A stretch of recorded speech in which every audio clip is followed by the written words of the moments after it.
Annar fundur kirkjuþings 2022-2023 settur.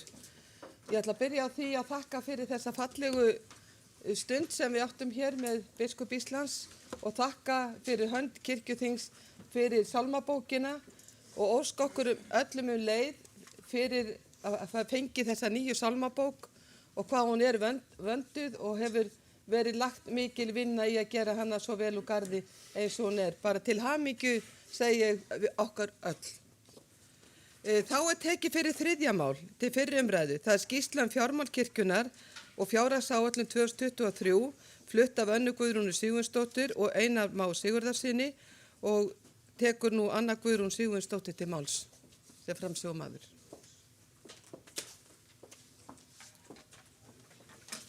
Forseti, ég ætla að fá óska eftir því að Birgir Gunnarsson, framkvæmdastjóri rekstrarstofu, fá að flytja máli fyrir okkar hönd. Til máls tekur Birgir Gunnarsson.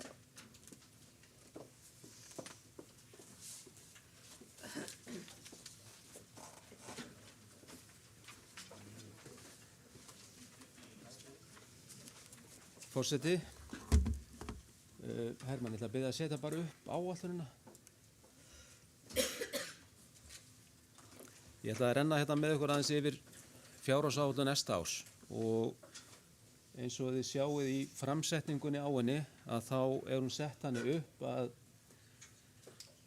við erum með samanburð við áætlun ársins í ár og rauntölu síðast árs. Að þessu sinni þá fengum við aðstoð frá Sessor sem fyrirtæki sem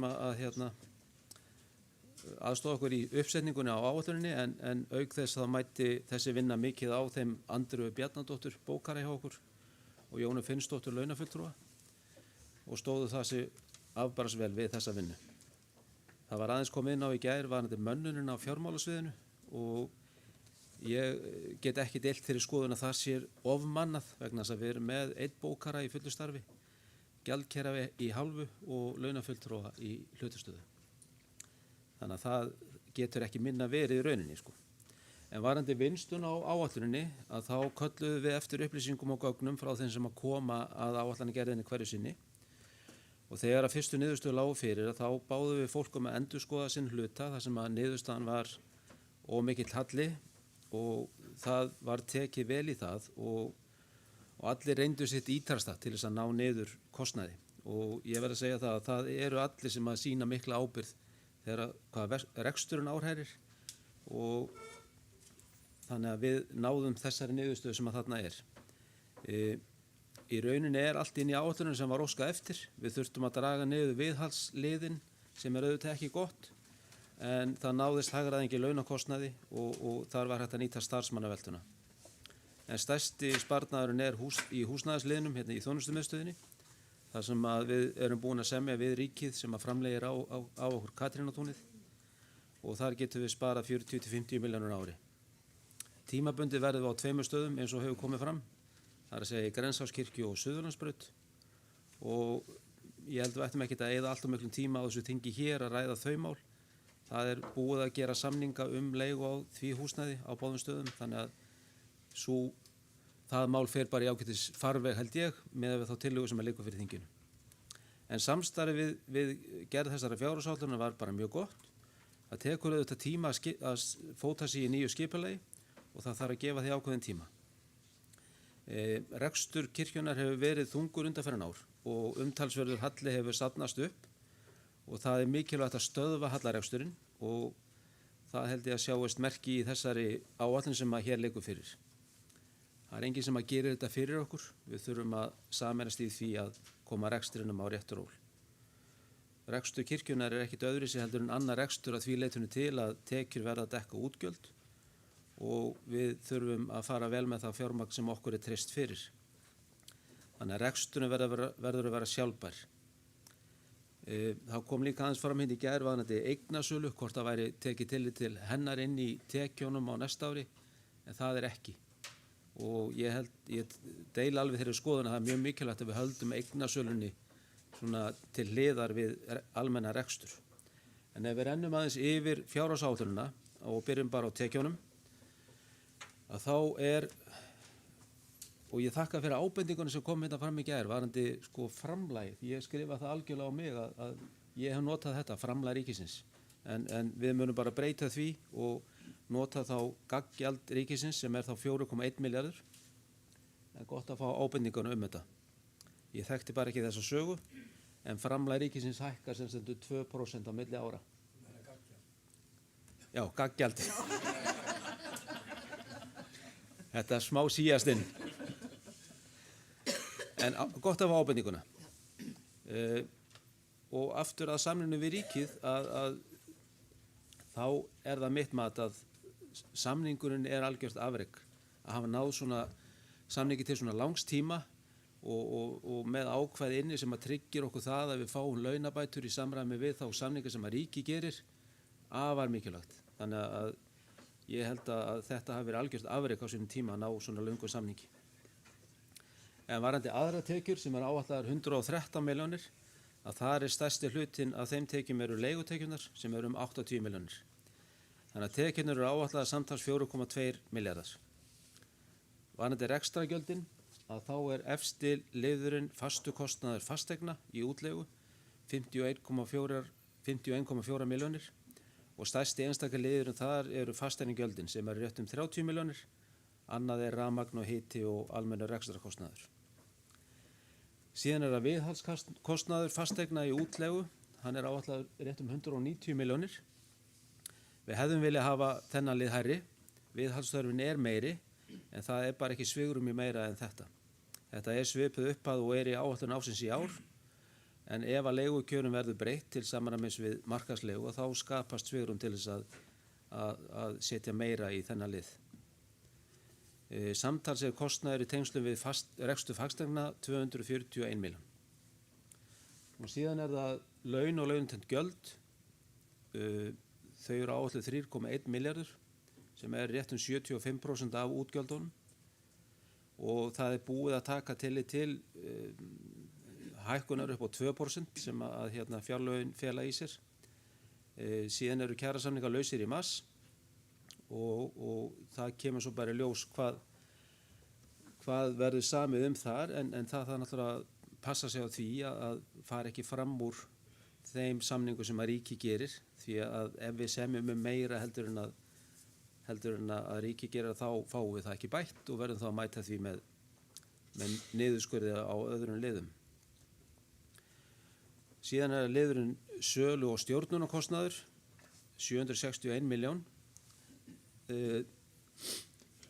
Þetta ekki rétt nefni í rauninni á þessum lið en þetta bara svona bókhaldslega heitir hann þetta. En þarna undir öll aðkeypt sérfræðiþjónusta eins og lögfræðiþjónusta, allur ferðakostnaður og námskeið, fundir og símakostnaður, reksturinn á tölvukerfinu og hugbúnaðarsamningar.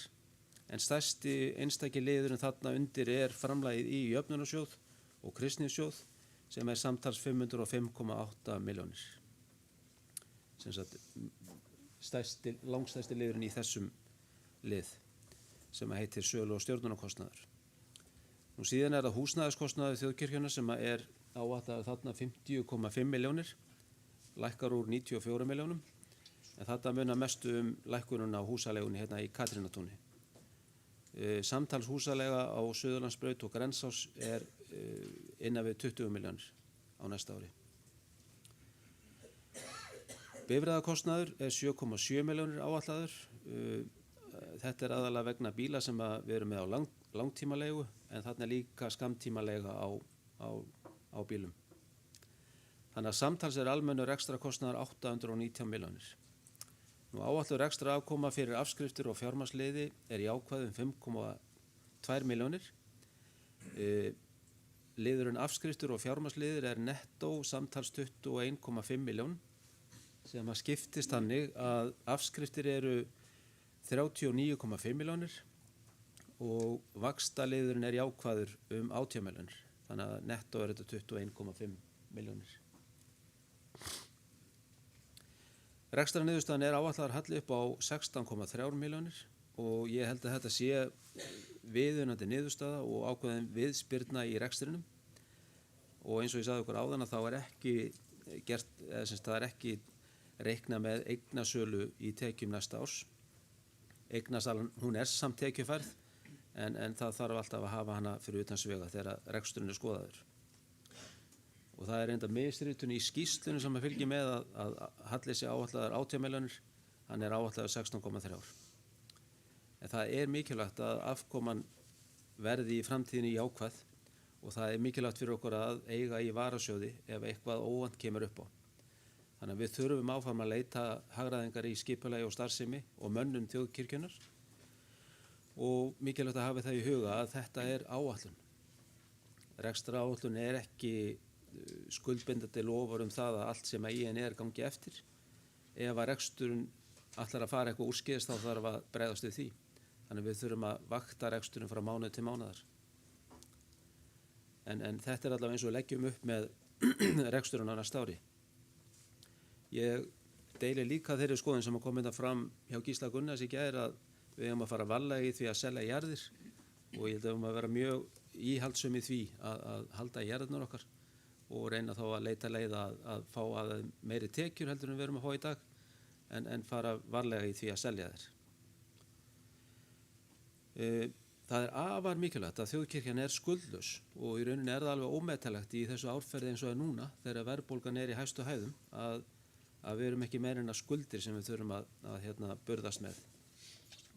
Við höfum selt nokkra fasteignir á árinu en það samt ekki í því augnamiði að bjarga rekstrinum.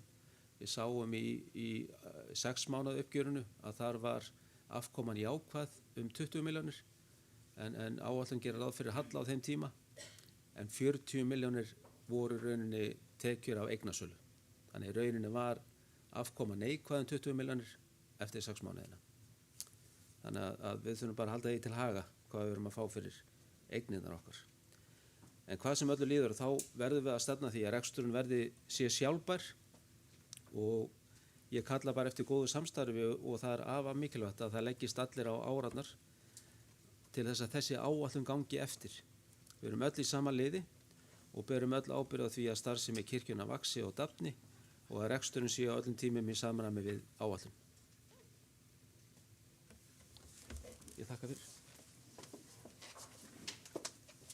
Orðið laust.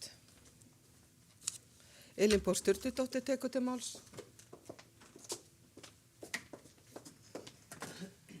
Já, kæra þakkir, forseti, og kæra þakkir fyrir að fara svona yfir fjármálun með okkur. Mér langar til þess að bara varpa fram smá fyrirspurn til Birgis. Mér langar til þess að spyrja því til hvers langs tíma sé búið að gera leigusamninga vegna húsnæðismála þjónustumiðstöðvarinnar og mér langar líka til þess að spyrja hans ítarlegar út í þessar tekjur aðrar en afgjaldið, sem sagt eins og ég vil kalla það, eða gagngjald, það eru nokkur orði sem þeir eru að nota. Það segir að séu aðra tekjur kirkjuna séu 112.799.000. Mér langar til að spyrja þig að því, hverjar tekjurnar, því að núna, þetta svolítið breytt umhverfi frá því sem var þegar voru sjóðir, nú þetta í raun og veru bara einn sjóður, hverjar eru tekjurnar af pressetrunum, sem sagt leigutekjurnar af þeim og hlunnindatekjurnar samanlagt sem að þjóðkirkjan hefur af sínum eignum. Svo langaði mig líka til þess að spyrja hans meira út í innan bifreiðakostnað. Hverjir er þetta bifreiðakostnaður hverra þá? Langtíma leiga, hvað eru það okkur prestar sem eru með eða einhverjir starfsmenn kirkjuna sem eru með bíla á langtíma leigu? En ég tek undir það sem Birgir sagði að þetta mjög gríðarlega mikilvægt að rekstur kirkjuna sé sjálfbær og ég held að það sé náttúrulega mikilvægt að stefna því og annað var það ekki. Takk. Til máls tekur Sigurður Grétar Sigurðsson.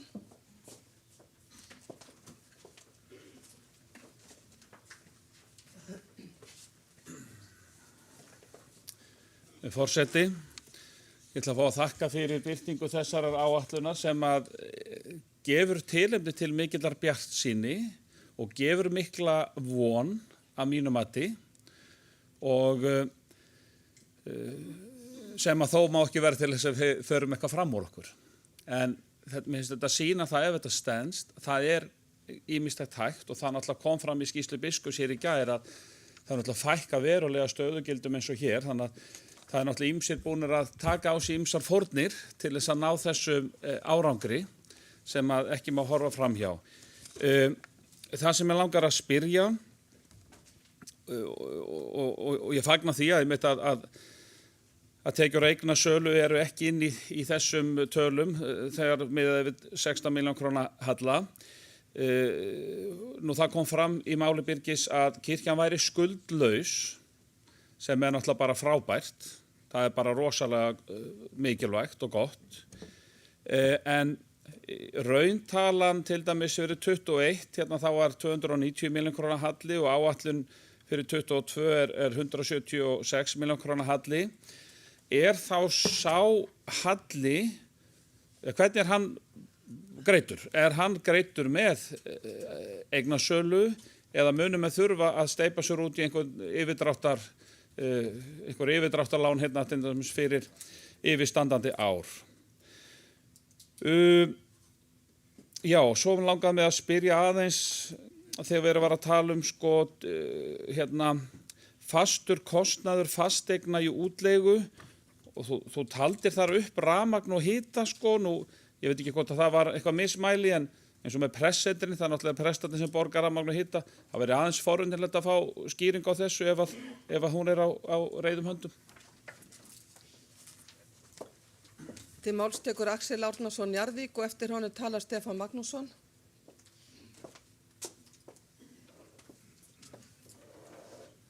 Forseti, það er tvennt eða þrennt sem ég langaði að leggja til eða spyrjum. Í þessum tölum er eitthvað varasjóð og varasjóð. Það eru starfsreglur það að 1% held ég að tekjum eiga að fara í uppbyggingu á varasjóð og síðan annað prósent minni mig sem fer í sjóð þar fyrir aftan. Það er sagt að kirkjan sé skuldlaus, það er rétt út á við en hún er skulduð við sjálfan sig. Vegna þess að undanfarin halli hefur verið greiddur upp með því að ganga á sjóði kirkjunar sem kirkjan átti. Ég bara minna á það okkur á kirkjuþingi að við þurfum að eiga varasjóði og höfuðstól. Það er annað líka sem ég kannski finnst enn brýnna, munum við fá að sjá gleggara hvar á bak við þessar tölur, sunduliðun á summutölunum og það myndi svara spurningu bæði Elínborgar og Sigurðar hvar á bak við þessar tölur. Þetta er það sem ég myndi vilja leggja í púkið. Til máls tekur Stefán Magnússon og eftir honum talar Árni Helgason.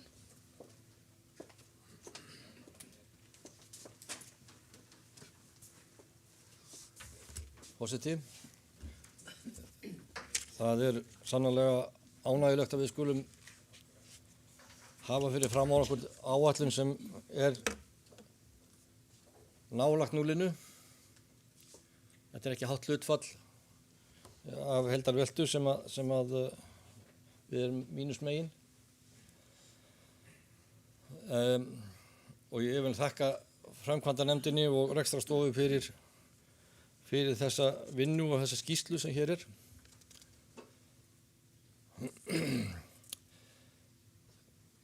Við búum við það þjóðkirkjan að við erum með sjálfu sér ótrúlega einfalda rekstur. Tekjurnar liggja fyrir, ekki bara núna heldur næstu árin. Útgjöldin eru 75% laun. Þetta gerist nú ekki öllu einfaldara. Og þess vegna er löngu tímabært og sannarlega ánægju efni að við skulum vera komin nálagt núllinu. En ég tek undir það sem Axel sagði hér varðandi skuldir. Við skuldum nefnilega sjálfum okkur. Við skuldum þjóðkirkjunni 2000 milljónir til dæmis síðustu 4 árin, eitthvað svoleiðis.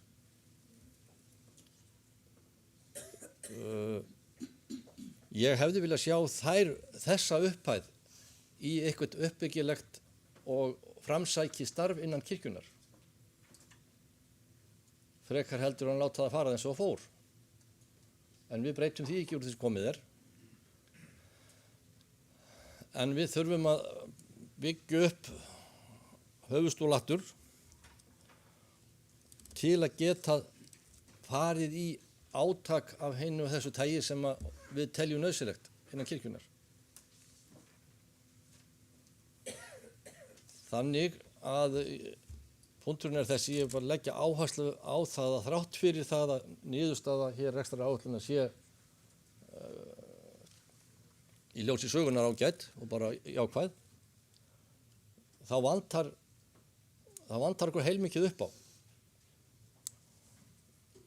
Og við komumst ekki hjá því að taka tillit til þess núna strax. Til máls tekur Árni Helgason og eftir honum talar Arna Grétarsdóttir.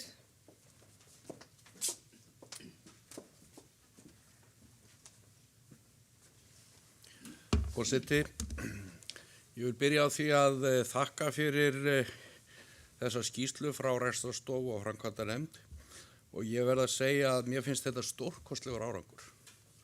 Menn hafi verið jákvæðir hérna en mér finnst þetta stórkostlegt. Að fara úr tapi upp á 260 milljónir í rekstrinum yfir í 5 milljónir í hagnaði af rekstrinum. Það er ótrúlegt afrek á svona stuttum tíma. Og ég vona að við getum haldið áfram þessu starfi vegna þess að það er það sem við þurfum að gera.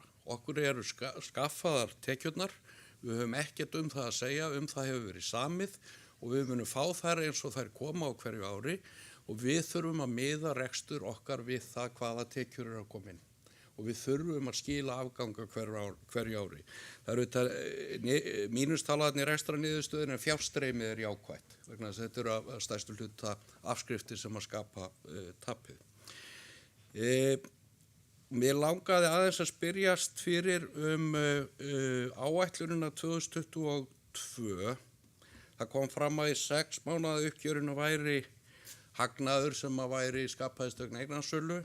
Það er spurning hvort að við sjáum stöðuna svona cirka núna allavega eftir 9 mánuði og hugsanlega eftir 10 mánuði, hvort að það sé raunverulegt að hún verði á þeim nótum sem þarna eru, eða 176 milljónir í tap eða hvort að sú tala sé eitthvað að breytast. Síðan vil ég bara ítreka það sem ég sagði í gær varðandi eignasöluna. Ég held að sé mjög mikilvægt að við förum mjög varlega í það að selja eignir og við hljótum að horfa frekar á þá tekjumöguleika sem að við getum skapað okkur með eignum og við megum ekki gleyma því heldur að til lengri tíma litið þá er verðmæti í því að eiga land. Það getur orðið miklu verðmættar heldur en við gerum okkur grein fyrir núna og kirkjan á eftir að starfa löngu eftir að við erum öll farin hérðan og þannig að það er mikilvægt að menn missa ekki sjónar af því. Til máls tekur Arna Grétarsdóttir.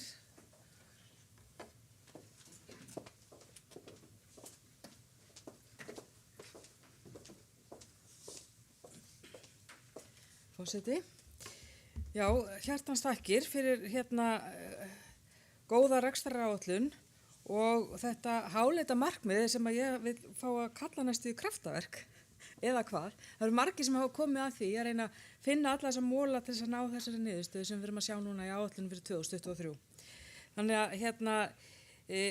ég held að þarna sé að þakka bara elju starfsfólksins að vilja að halda kirkjunni á floti að hafa góð fjármál og alls starfsfólk sem er að gera áætlun.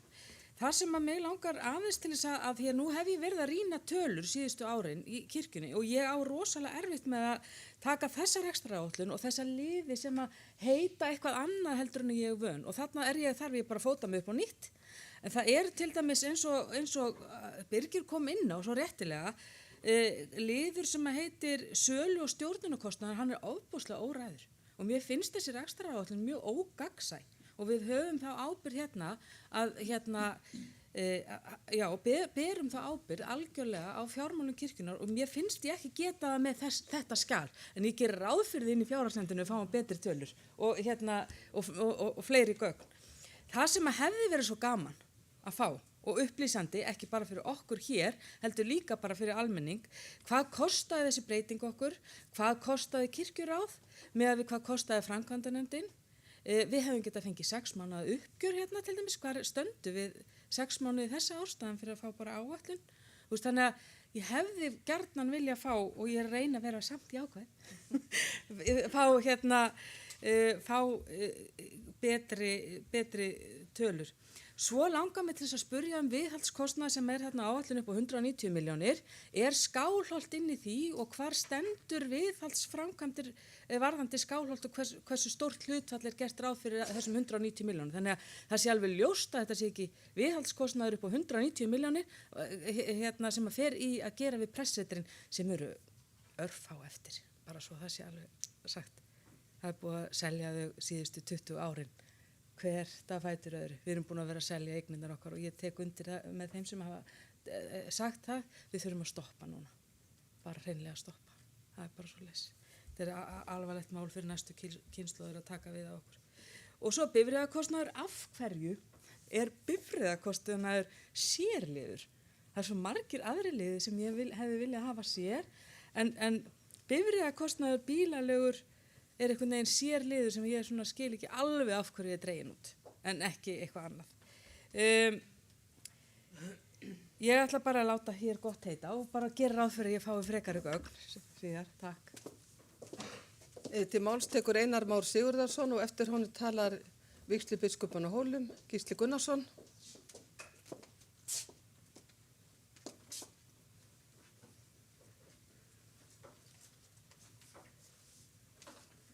Forseti, ég vil byrja á því fyrir hönd okkar í framkvæmdanefndin að þakka hlýjorð í okkar garð. Við eigum þetta nú kannski ekki alveg allt saman skilið. Við erum bara búin að starfa í rétt rúma 9 mánuði.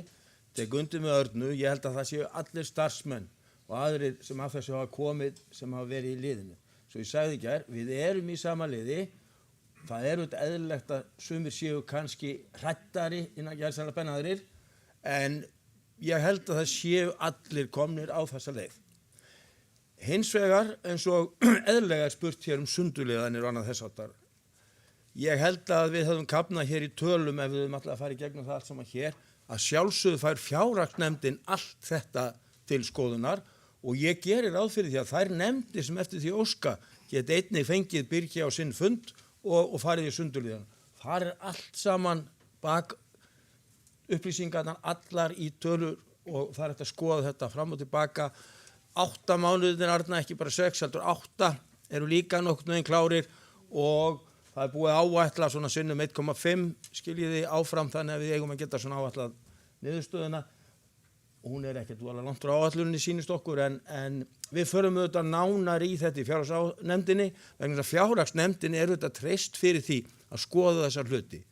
Og ég get bara sagt ykkur frá því að það er auðvitað komið fram áður á kirkjuþinginu að fjárhagsnefndin hafði sett sér það markmið þegar að þessar tölur komu forðum og meira síðan 2020 líka að við yrðum að gefa okkur þetta verið það mikið, það verið óraunhæft að ná jafnvægi 1, 2 og 3. Við yrðum að gefa okkur cirka 3 til 4 ár og það stefnir í að við náum því. Það stefnir í að við náum því en þá er eins og hér hefur verið ábent afar mikilvægt að höfuðstóllinn fara að verða til. Það er auðvitað algjört lykilatriði. Þannig að enn og aftur, gleymum okkur ekki, við erum að ná árangri, en höldum vöku okkar. Það er afar mikilvægt. Til máls tekur Gísli Gunnarsson, vígslubiskup.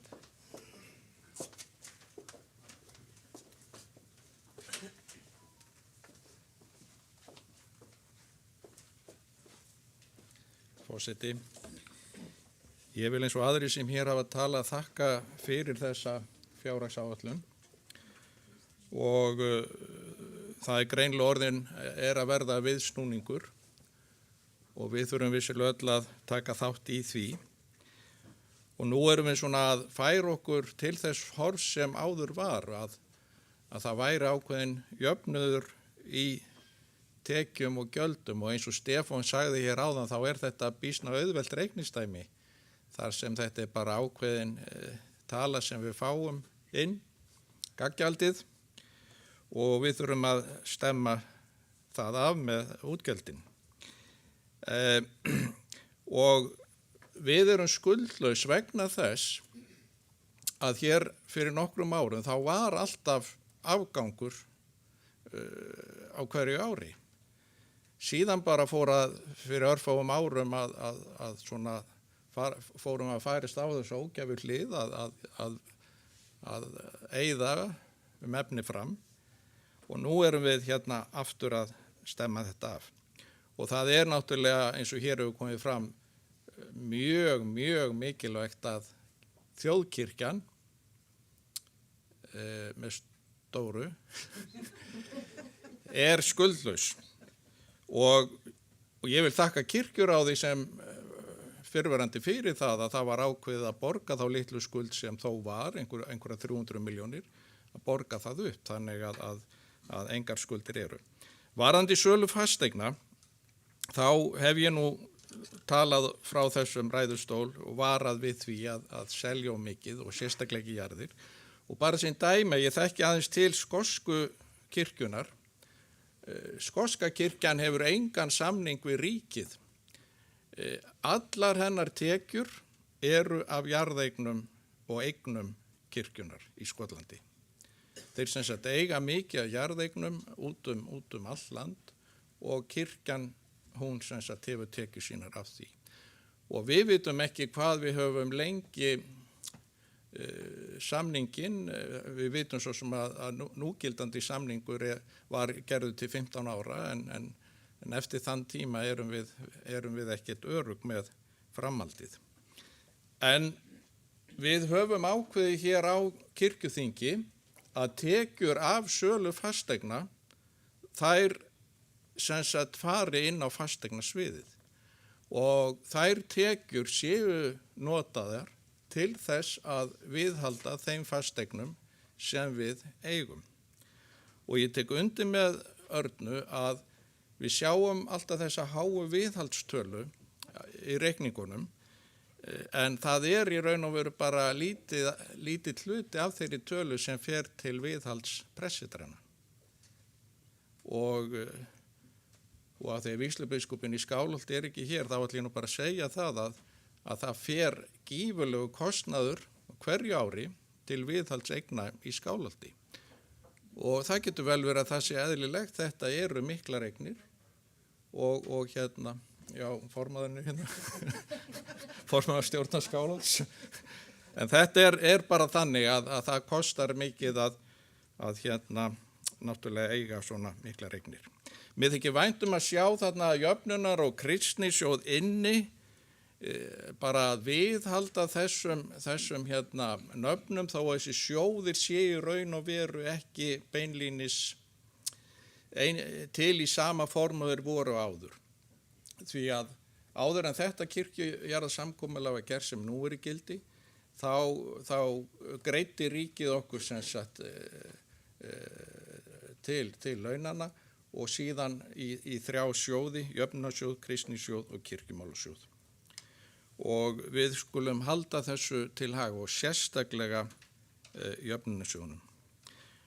Nú við getum svo sem deilt það hversu nákvæmlega sundurliðarnir eiga að vera og það ég segi nú sama, mér fannst skrítin þessi tala þarna 761 miljón í söl og stjórnunarkostnaður en það búið að útskýra það og þyrfti kannski að laga það hvað undir því. En ég treysti því að fjárhagsnefndin hún muni koma með skynsamlegar leiðbeiningar í þeim efnum. Takk fyrir. Til máls tekur Axel Árnason Jarvík og talar hann í annað sinn.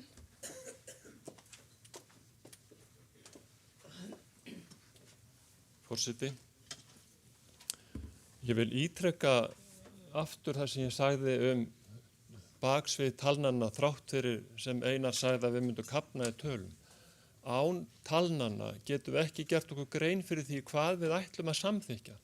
Án talnanna getum við ekki skilið rekstur kirkjunar, þjóðkirkjunar með stóru þotni. Án talnanna erum við blind vegna þess að þetta byggt á tölum og við vitum ekki hvað það þýða. Ég vil benda á það að halli undanfarin ára, eins og til dæmis þarna -290, 100 af þeim milljónum hefði átt að vera í jöfnunarsjóðs ígildinu, af því það er Skálholt. En að því við vitum ekki baksviðið, þá bara þetta tala sem er mínustala og lélegur rekstur. Það er líka eitt, þegar viðbótarsamkomulagið var samþykkt, þá lagði það til að við myndum tryggja það að reksturinn væri eins og hann væri og við myndum laga hann með því að ganga á úthlutunar féð okkar. Við gerðum það ekki, heldur fest og fyrir þau nýju sem ekki þekkja kannski söguna, þá skiptir það miklu máli að yfir 500 milljónir fara strax í burtu í styrki eins og við köllum jöfnunarsjóð og kristnisjóð. Annar rekstur býr til þessa mínustölu og við réðumst á þessa mínustölu með því að selja eignir, losa okkur verkefni í staðin fyrir að með einhverjum hætti að ná jafnvægi í þeim útgjöldum sem við vorum að glíma við. Þetta skildist ekki alveg örugglega. Mínusinn hélt nefnilega áfram. Við notuðum ekki augnablikið til þess að laga þetta saman og smá saman hefur sem sagt gengið hann höfuðstól í staðin fyrir það að láta þennan rekstur vera í jafnvægi og áhyggjulaust þannig lagað að við það sé ekki sagt út í bæ að kirkjan sé rekin með 700 milljóna hall eins og var, heldur við jöfnum þetta út og tökum reksturinn frá, það er að segja fjármunum frá úthlutunum til þess að greiða þann eiginlega rekstur sem þjóðkirkjan er að sinna. Jöfnunarsjóður og kristnisjóður eru báðir skertir í viðbótarsamkomulaginu, sem þýddi það að 50% cirka bát vantaði jöfnunarsjóð og 50% vantaði í kristnisjóð. Við þurftum samt að halda áfram að reka það sem var þá, eins og kristnisjóður og kirkjumálasjóður væru óskertir og það er halinn sem við höfum að glíma við. Vegna þess að þeir sem voru á undan okkur, eins og við erum núna í þeim sporum, klipptu ekki á nógu snöggt á útgjöldin í ljósi tekna. Stefán segir aftur og aftur, við höfum tekjurnar. Það er alveg satt. Við höfum líka útgjöldin, en við erum rög að klippa þar á. Þetta er flókið mál og maður talar út og suður og við höfum ólíkar upplýsingar á bakvið okkur. En ég bara ítrekka það, við verðum, allan að ég verð að fá að sjá tölurnar á bakvið tölurnar. Til þess að geta gert mig grein fyrir því. Rauðabókin, sálmbókin, árum saman hefum við þurft að borga sálmbókanefnd peninga. Og sumir hafa ekkert vilja að gera það. En hún er að skila tekjum núna. Mér er sagt nokkrum 20 milljóna, bara fyrstútgáfa. Sem þýðir það að langtíma markmið okkar getur verið mínustala einhver tíma, svo verður að plústala. Þannig er það með jarðirnar og jarðnæði. Það var kannski ekki alveg nógu skilulegt, en samt mikill speki í þessu. Til máls tekur Guðni Már Harðarson og eftir honum talar Stefán Magnússon.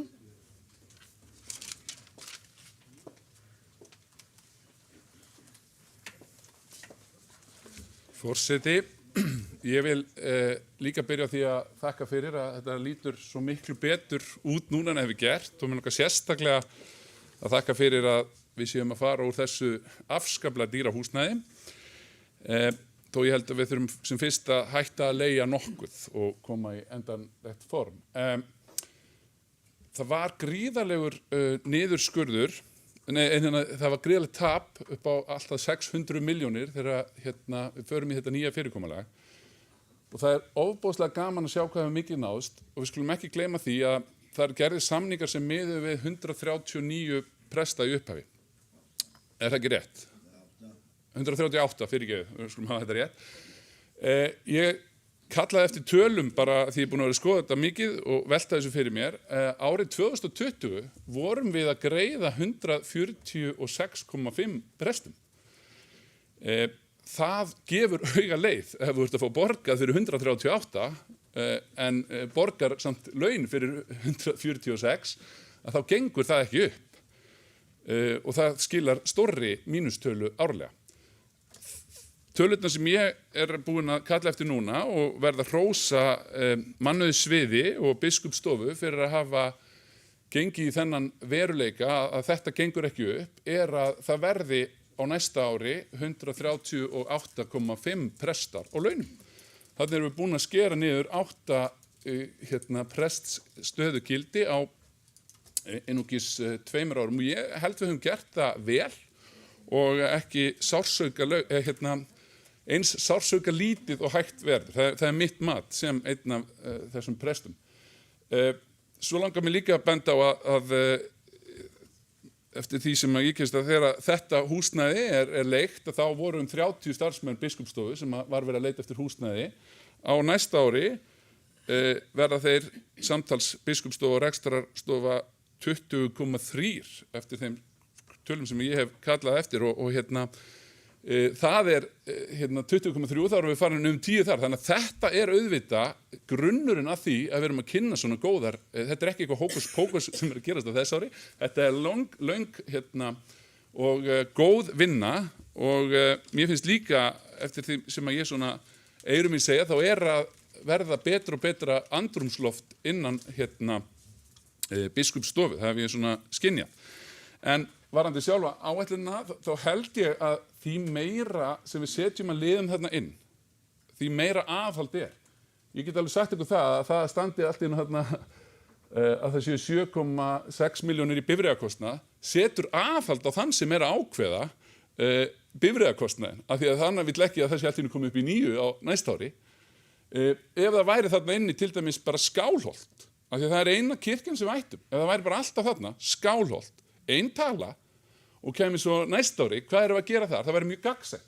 Ég skoði þessa skýrslu og ég var svolítið pirraður yfir hvað að vera svolítið rosalega mikið af peningum í þessi prestsetur. Ég held að vera 189 milljónir en ég veit ekki eins og hver hún en engar áhyggjur. Ég er komin í handbókarnefnd og ég mun kalla eftir þessu. Nei, ég er ekki fjárhagsnefnd, ég mun kalla eftir þessu öllu. Þeir munu fá að sýna mér hvert einasta hvað Skálholt að fá, hvað Vígslubiskupssamband að fá og það verður ekki, já. Ég má kalla eftir því og ég mun gera það.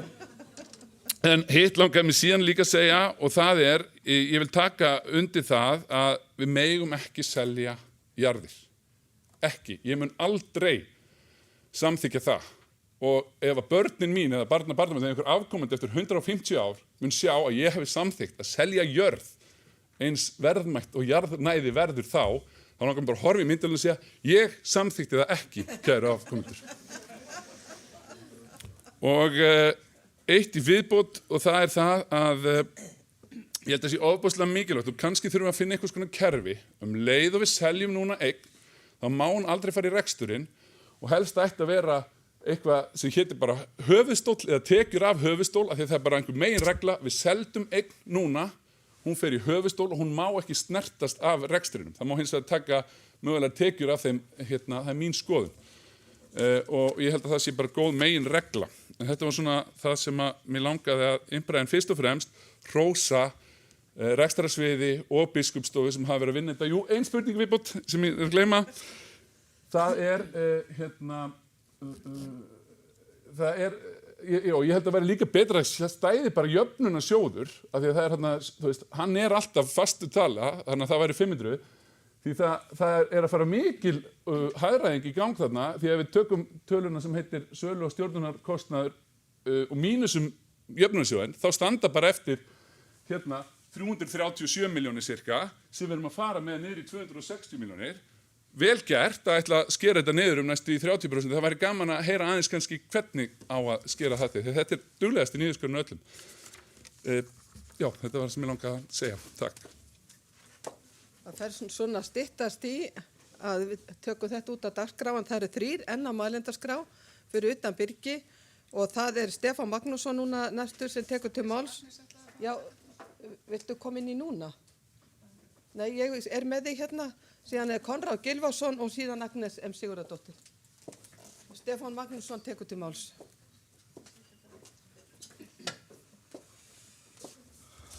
Forseti, það eru 2 atriði. Já, annarsinn. 2 atriði. Við eigum miklar eignir í Skálholti sem geta gefið okkur miklar tekjur. þessar eignir hafa þurft mjög mikið viðhald núna allra síðustu árin og reyndar lengi en allra síðustu árin hefur verið sett fjármagn í það og nú þurfum við að fara að sjá verulega tekjur á Skálholti og það er mjög hóflegt mat hjá mér að velta í ferðaþjónustu þar upp á 800 milljónir á ári gæti auðveldlega gert sig. Svo er bara spurning hvað ætlum við að ná miklu út úr því í vasan. Hitt, það er engin tilviljun að jöfnunarsjóður er ekki skertur.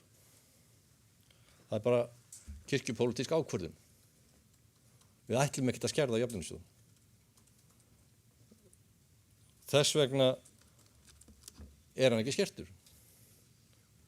Meðan að svo ákvörðun stendur og ég sé ekki fram á að henni verði breytt.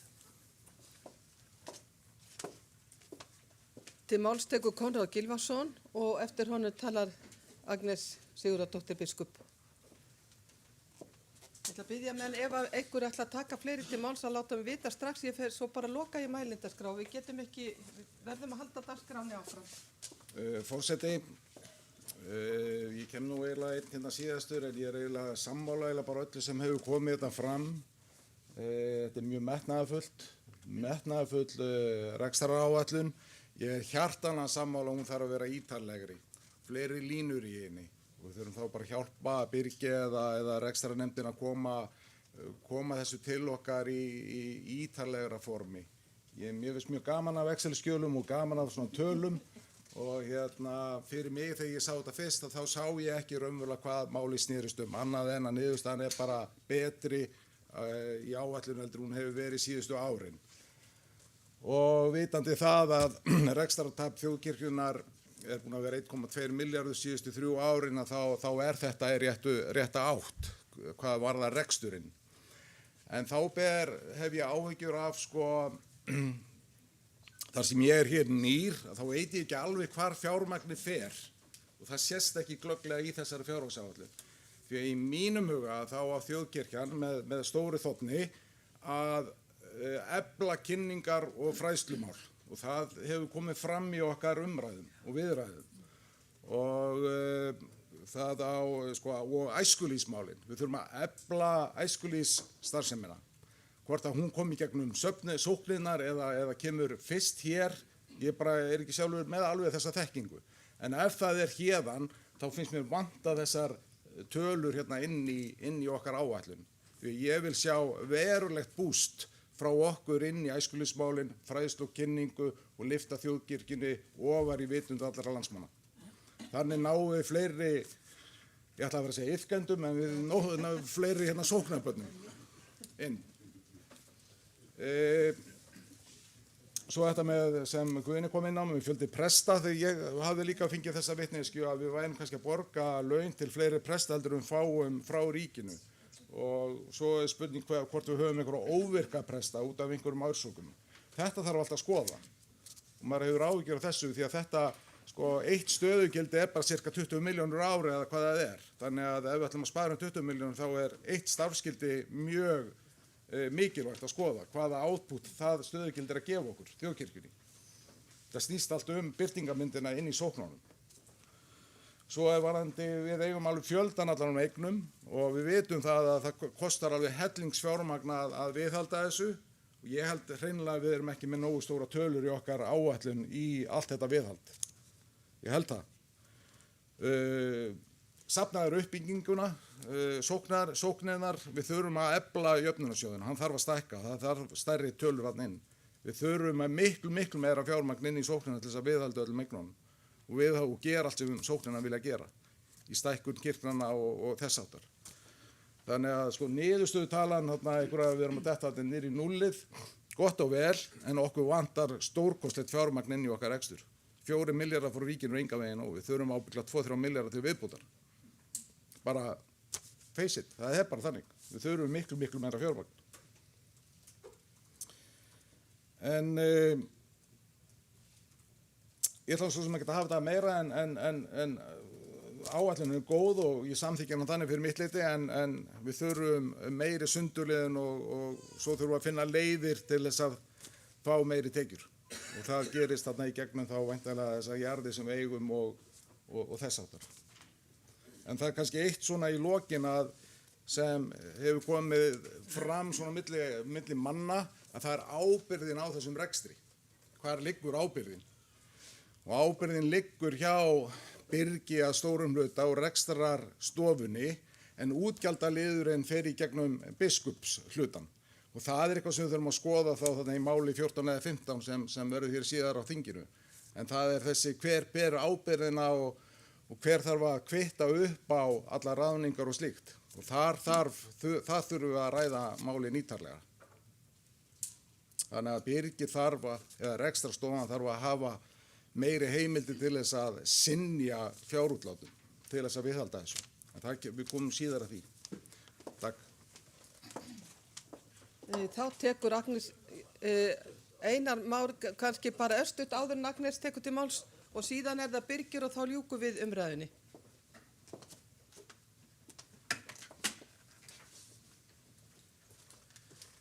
Og Einar Már talar í annars.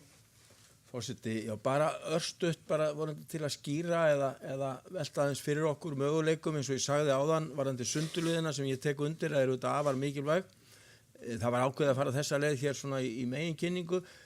Við hefðum geta kannski farið í lokaðan fundskilið og gefa okkur góðan tíma að fara djúpt í þetta. Hinn möguleikin, eins og ég nefndi áðan, var það að Birgir kæmi í nefndirnar. Og ég held að það sé jafnvel, allavega ekkert síðra. Þannig að það sé hægt að fara þá í þá geta nefndirna líka að skoða kannski það sem heyrir undir þær og hvar áhugi þeirra liggur og komið svo skilaboðin inn í fjárhagsnefndin ef það er eitthvað sem menn reka augun í að mætti betur fara. Þannig ég held að þetta sé mikilvægt. Aðeins vegna þess sem Konráð sagði varðandi að það vantar peningi í jöfnunarsjóðinn, það vantar peningi í sóknirnar, hárrétt. Við tökum það vonandi til umræðu betur hér undir öðru máli, það eru sóknargjöldin. Það eru þetta verkefni sem er afar brýnt að við vinnum í. Það er að fá aftur tilbaka hlutdeildina sem áður var í sóknargjöldunum og þá leið aukast tekjur jöfnunarsjóðs því að hann er líka tengdur þangað inn. Þannig að við þurfum aðeins að fara í þetta er mikilvægt mál og ég veit að það er verið að vinna að því og því að við tekið eftir fjölmiðlaumræðu en þrátt fyrir ágætt ávarp dómsmálaráðherra í gær þá saknaði það svolítið, ég var að vona hann ætlaði að koma og segja nú er búið að kippa þessu í lagi. Aðeins út af þessum er ráðherrann þá er hann að setja saman nefnd til þess að fara yfir sóknargjöldin. En nú tekur til máls Agnes Sigurðardóttir biskup og síðan lokar hann umræðuna Birgir Gunnarsson.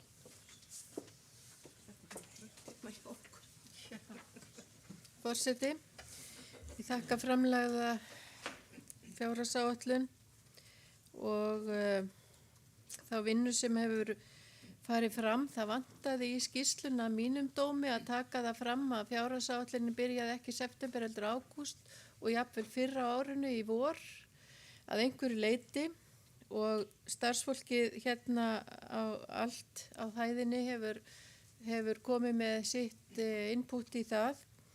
Og það vantaði líka að geta þess að fyrrverandi fjármálastjóri sem er hætt núna, að hún var búin að vinna þetta megninu til þegar þetta fór til þessa fyrirtæki sem heitir Sessor, að mínum dómi. Síðan vil ég geta þess að í samningnum að samkomulagi sem var gert fyrir ríkið árið 1997, það er enn í gildi. Viðbótar samkomulagi var gert og þegar það rennur út, að þá stendur hitt samkomulagið. Það er ekki allir kannski sem vita það, en það er þannig að það stendur samkomulagið sem er gert 97. Ég vil líka segja það að þegar að búið er að samþykja fjárhagsáætlun á kirkjuþingi, þá hlýtur það að vera ábyrgð hvers og eins, mín meðal annars, að fara eftir henni. Ég á ekki að þurfa sem biskup að spurja einhvern annan að því hvort að ég megi hitta þetta þegar búið er að samþykja fjárhagsáætlun en ef ég held mig innan við hana og eftirlitsnefndin á auðvitað að fylgjast með því að svo sé gert. Þannig ég skil ekki alveg þessa umræðu að biskup þurfi að fara eins og lítið barn til pappa og mamma og fá pening fyrir nammi, ég bara skil þetta ekki. Og ennfremur vil ég taka fram að í samkomulaginu frá 1997 er talað 138 preststöður, 3 stöður biskupa og 18 starfsmanna á biskupsstofu. Auk þess gerðum við ráð fyrir því þegar minnskosti kirkjuráði var með fjármálin að það væri 70 mánuðir sem er 5,8 stöðugildi eitthvað svo leiðis eða 5,6 eða hvernig sem við reiknum það inn í tölunni sem færi þá í námsleyfi það er reyndar ekki lengur fæðingarorlofið en veikindi. Þannig að þetta voru samtals 141, 146 eitthvað stöðugildi sem við höfðum og nú hefur þeim fækkað sem sagt niður í á næsta ári 141,3 með öllum. Þá tekur Birgir Gunnarsson framkvæmdastjóri til máls og svarar framkomnu fyrirspurnum.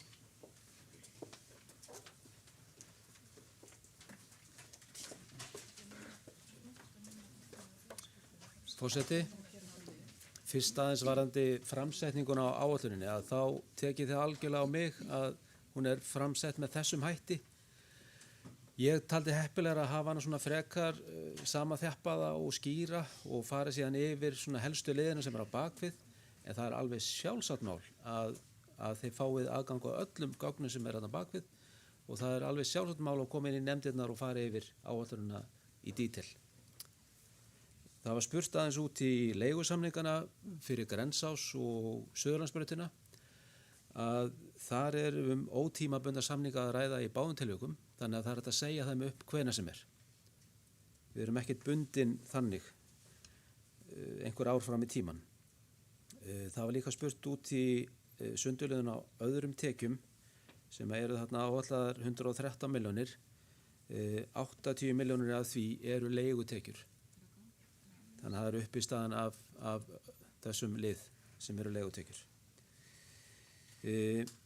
Það var líka spurt aðeins út í halla fyrir ára, hvernig við borguðum hann og það er þannig að handbært fé síðustu áramót voru rétt rúmlega 600 milljónir og við erum bara að ganga á það með hallarekstrinum, þá göngum við bara á þetta handbæra fé.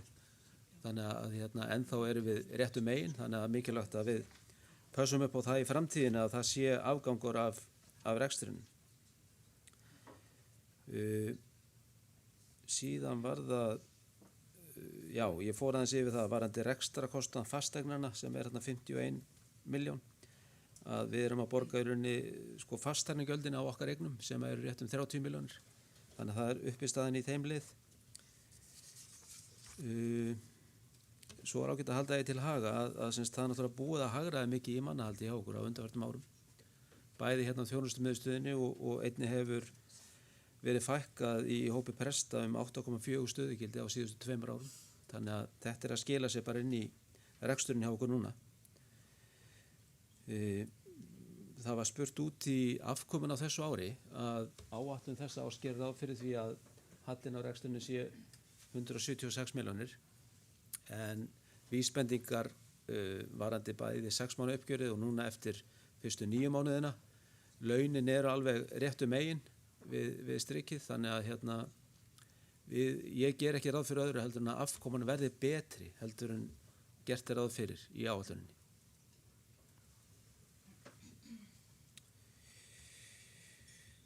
Sal á fasteignum, ég tek bara undir það. Ég held að við höfum að halda þeim fjármunum til hliðar og nota þá frekar í nauðsynlegt viðhald hjá okkur. Við náum ekki að viðhalda fasteignum eins og ég tel að við þyrftum að gera, þannig að það er mikilvægt að við getum skert okkur í því að halda eignunum okkar betur við.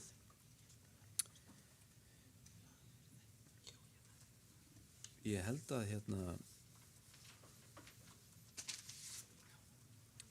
ég sé búin að fara yfir það sem að var rætt þannig að lokum þá legg ég til að áætlunin fari til 2. umræðu og í fjárhagsnefnd.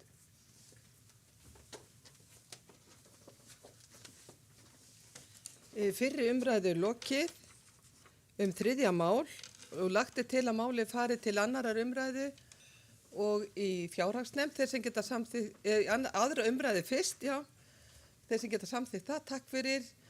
Þá lagt til að hún fari í fjárhagsnefnd, þeir sem geta samþykkt það, gjör svo vel að gefa merki, nokkur á móti því, það samþykkt samhljóða. Þá ætla ég bara að segja ykkur frá því að við gerum messuhlé klukkan 10:45 og hádegisverður hér 12:15 og þeir sem vilja koma með fyrirspurnir til framkvæmdanefndar eða biskups þurfa að skila skriflega núna fyrir hádegi fyrirspurnunum og þeim verður svo svarað á morgun klukkan 16 og það alltaf sér fundur fyrir það. En þá tökum við fyrir 4. mál á dagskrá. Það til að breytingum og tímáli frestað. Það 5. mál. Til að starfsreglum breyting á starfsreglum skipulag kirkjunnar í héraði nr. 1026 frá 2007 með síðari breytingum flutta biskup Íslands og það framsögumaður Agnes M. Sigurðardóttir og tekur hún út til máls.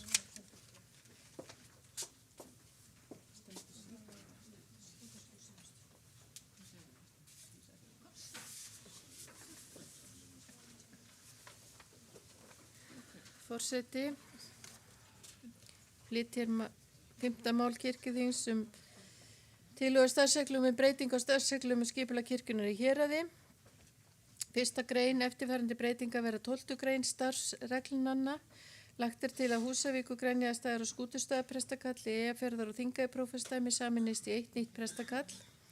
2. grein starfsreglur þessar sem settar eru með heimild í 8. grein laga um þjóðkirkjuna öðlast gildi við birtingu.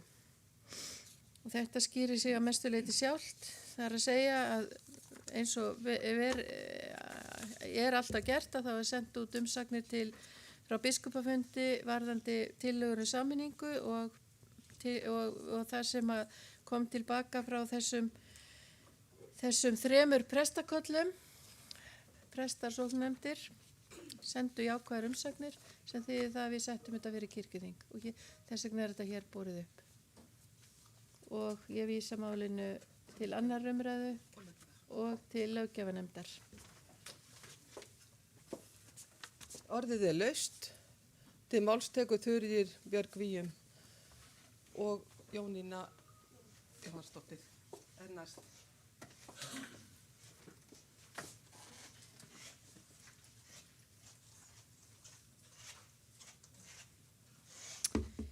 Forseti, já, ég þakka fyrir þessa tillögu og ég held að þetta sé bara gott mál enda umsagnir frá prestaköllunum 3 bara nokkuð jákvæðar held ég og ég fagna því að hér sé ekki verið að skerða þjónustu og fækka prestum vegna þess að ég veit að á þessu svæði þó að álagið sé kannski misskipt enda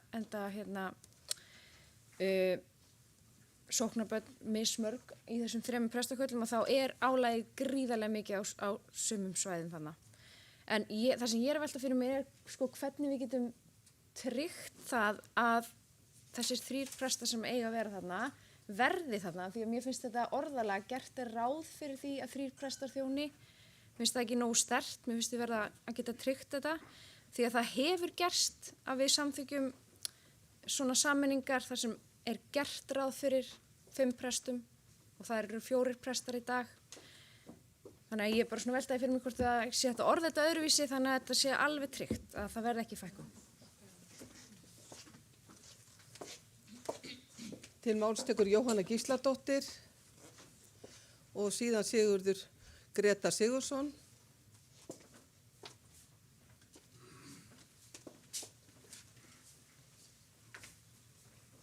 Forseti,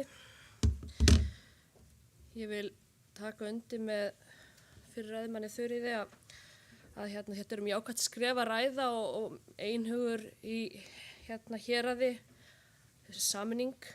Ég vil þá vekja athygli fundafólks á umsögn héraðsfund sem haldinn var á Húsavík í ágúst síðastliðnum, þar sem að fundafólk tók vissulega jákvætt í þessa tillögu en auðvitað velta einhver fyrir sér hvort dulbúna þjónustuskerðingu sé að ræða og í umsögninni segir, með leyfi forseta, ég fæ að lesa upp, héraðsfundur leggur áherslu á að sameining verði til eflingar á starfi kirkjunnar og hafi ekki í för með sér skerðingu og þjónustu kirkjunnar á svæðinu með fækkun stöðugilda. Í greinagerðinni er tekið fram að biskupafundur gerir ráð fyrir því að 3 prestar þjóni í hinu nýja sameinaða prestakalli og þetta orðalag er heldur óljóst að mínu mati. Þannig að eitt að gera ráð fyrir að eitthvað haldist óbreytt en að allt annað að sóknarbund hafi eitthvað fast í hendi. Reynsla landsbyggðarfólks er nefnilega svo að hagræðing merkir oftar en ekki þjónustuskerðing. Og þeir tek undir með Þuríði og ég ætla ekki að hafa mörg orð um það. Þetta svæði er gífurlega víðfemt og mjög erfitt að nálgast annars konar þjónustu sem við tökum sem sjálfsögum hlut í þéttbýli þessast þjónustu, æskulýðsfulltrúa og útfararþjónustu og svo framvegis. Þetta þekkja öll þau sem hafa starfað í slíkum stöðum og ég tek undir öll hagræðinga, er til hins góðs að vissu leyti það kemur að starfsmannamálum en við skulum ekki hagræða í okkar viðkvæmustu byggðum. Takk fyrir. Til máls tekur Sigurður Grétar Sigurðsson.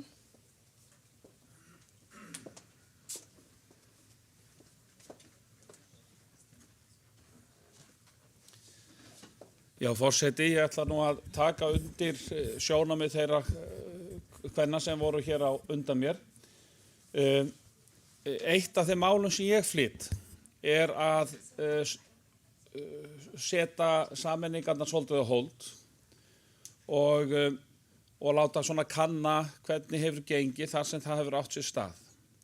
Ég ætla þó að taka fram að hafandi lesið umsagnirnar þetta mál og hitt málið að ég mun samþykkja þessar tillögur svona öllu óbreyttu svona að því gefna að ég mér snúist ekki hugur í þeim umræðum sem ég eftir að fara.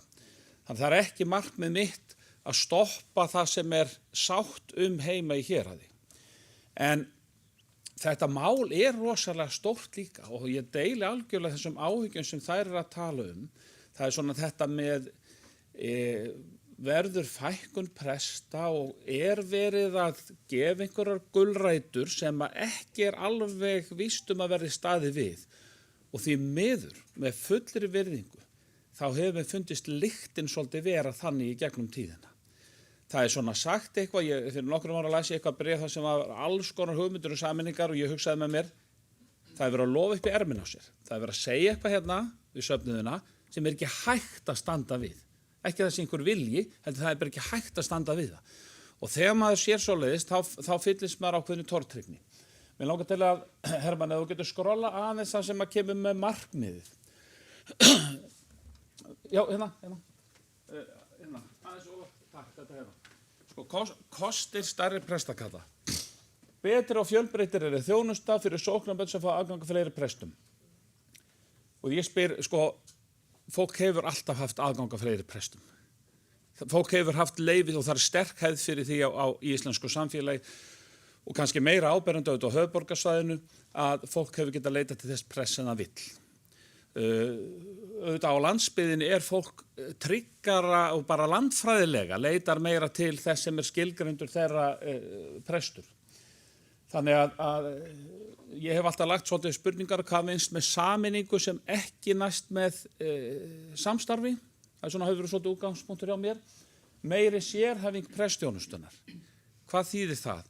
Þýðir það, það getur algjörlega farið eftir hvernig landi líka. Það getur allt öðruvísi í Húnavars prestakalli heldur en í Skagafjarðarprestakalli.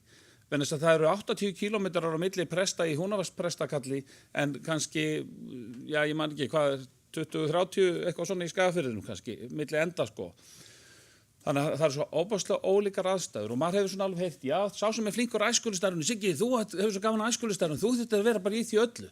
Já, ég er í 4.000 manna prestakalli og hefur gaman að sýsla eitthvað í æskulýðsstarfi. Ég myndi aldrei nenna því öllum Suðurnesjum.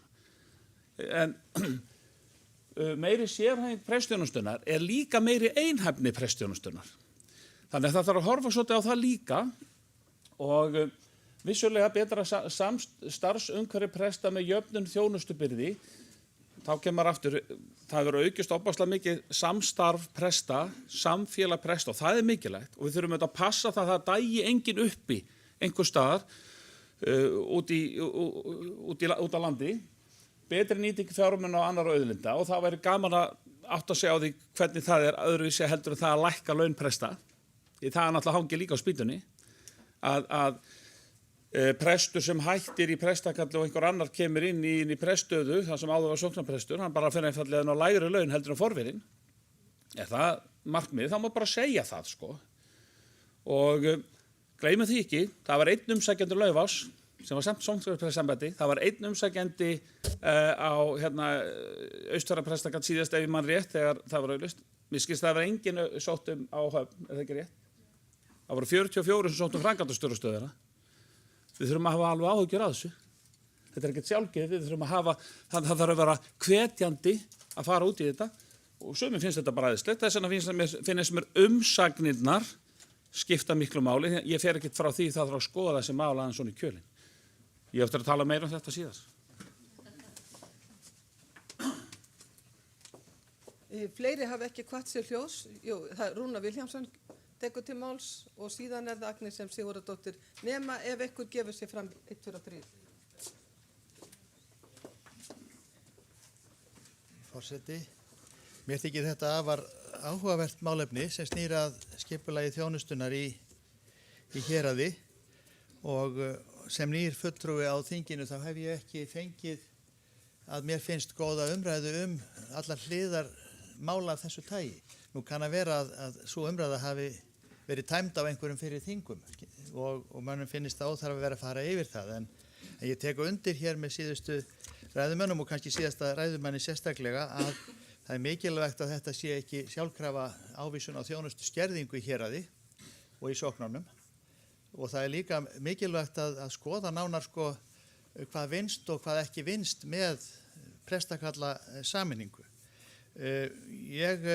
Það getur verið ágætt að prestar skipti með sér verkum, sýnist mér, en prestarfið í eðli sínu er fjölþætt. Það snýr að helgihaldi, fræðslu, sálarsorgun og ýmsu fleiru og snýr að mjög mörgum hópum í sóknunum sem hafa ólíkar þarfir og óskir, er í persónulegu sambandi við sinn prest og presturinn er jú hirðir safnaðarins í þeir merkingu að vera í mjög nánu oft og persónulegu sambandi við sín sóknarbörn. Þegar við stækkun svæðið og förum í verkaskiptingu sem er miðlæg, að þá geta ákveðin tengsl og sambönd þarna rofnað og svo horfum við líka til landfræðilega fjarlægða sem að geta þýtt að prestur sem er komin í meira tiltekið sérverkefni, hann er að þjóna allt í einu miklu stærra svæði, heldur hann þegar hann þjónaði fleiri verkefnum á minna svæði. Og þetta þarf alltaf að hugsa út frá þjónustunni sjálfri í sóknunum og í héraði. Og mér finnst ég sakna svo litið umræðunar það hvað þetta raunverulega þýðir. Við getum verið með almenn rök það hvað verkaskipting og jöfnun vinnuálags og slíkt gæti verið jákvætt fyrir prestana, en einhæfni má ekki verða á aukin fjarlægð og tengslaleysi við prestin. Það er líka hlutur sem þarf að skoða og presturinn eins og ég ítreka er í þessu fjölþætta hlutverki alltaf til þess að geta haft yfirsýn yfir allar þær þarfir fyrir þá prestþjónustu og sem að liggur fyrir að þurfa að sinna í héraði. Ég vildi bara segja þetta hér og sakna svolítið þessara svona fjölþættari umræðu þessi efnislegu faglegu rök fyrir þessum breytingum. Til máls tekur Auður Torberg Jónasdóttir.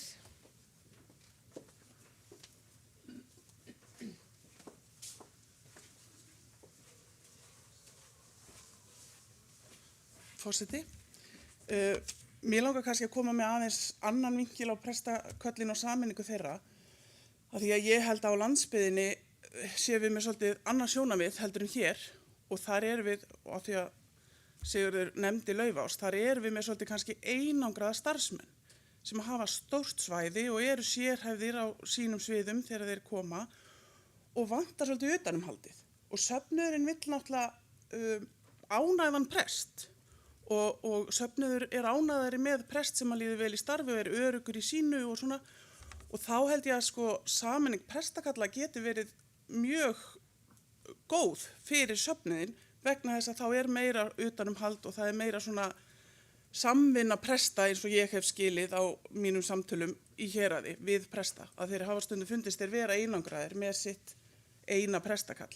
Þannig að ég verð að segja og eins og umsögnin náttúrulega segir að þetta sé jákvætt og við eigum ekki að taka alveg í handbremsuna en auðvitað að taka mark á því hvað kemur úr héraði og hvað prestaköllin vilja. En það eru prestaköll sem vilja sameinast ennþá. Til máls tekur Árni Helgason.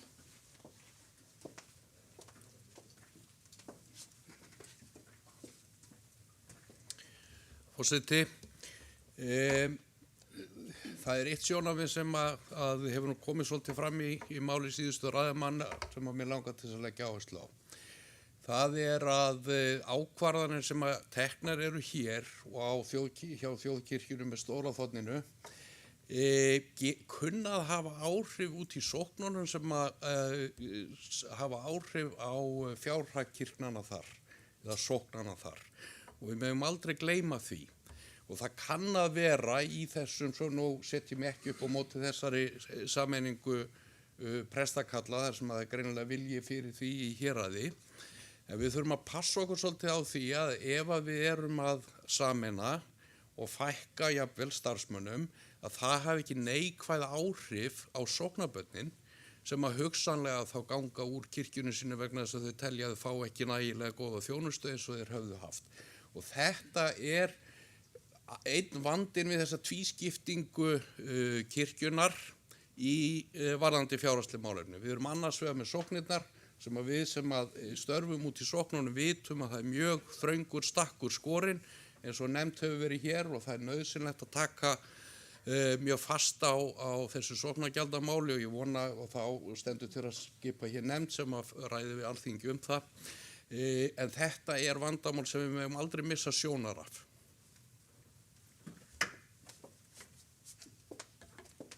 Þá tekur frumalendi til máls Agnes M. Sigurðardóttir, Arna Gretarsdóttir, gjör svo vel. Og svo núna loka ég bara mælindaskrá eftir Örnu.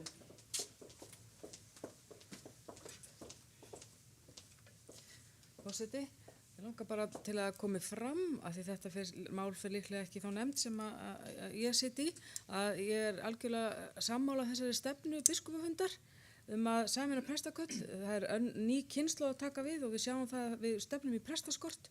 Það er ný kynslóð að taka við og kynslóðarannsóknir segja okkur að unga fólkið vill teymisvinnu. Það vill vinna saman í hópum en ekki eitt. Og þetta, við verðum að taka tillit til þessa. Upp á þjónustuna allstaðar, ekki bara út á landi, heldur á öllu landinu. Og ég tek hattinn ofan fyrir biskup Íslands að gera sér grein fyrir þessu, greina ástandi það vel, en þetta er vegferð sem búið að vera í nokkur ár og hefur reynst á flestu stöðum vel, þar sem hefur gengið illa, hefur fengið að heyra því og það er bara alltaf svoleiðis, það er alveg sama hvað við erum að gera. En ég ætla að benda ykkur á 17. mál af því að Rúnar Vilhjálmsson var að tala að hann kallaði eftir frekari umræðu. Það var sett nefnd á laggirnar til þess að ræða sérstaklega vígða þjónustu, skipulag hennar á landi og kannski eru einhverjir mólar í þeirri skýrslu sem verður flutt síðar á þinginu. Þá tekur til máls framsögumaður Agnes M. Sigurðardóttir.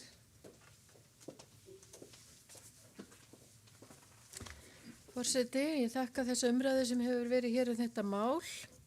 Auðvitað er það þannig að við vitum ekki hvað framtíðin ber í skauti sér og getum aldrei sagt í dag hvernig hlutinni verða eftir 5 eða 10 ára eða eitthvað svoleiðis. Það hefur verið stefna að segja fólki ekki upp, prestum ekki upp, það hefur verið svo stefna við höfð. Hins vegar þegar að prestakall losnar, þá er það skoðað hvort að það sé næg þjónusta fyrir hendarsvæðinu án þess að ráða nýjan prest.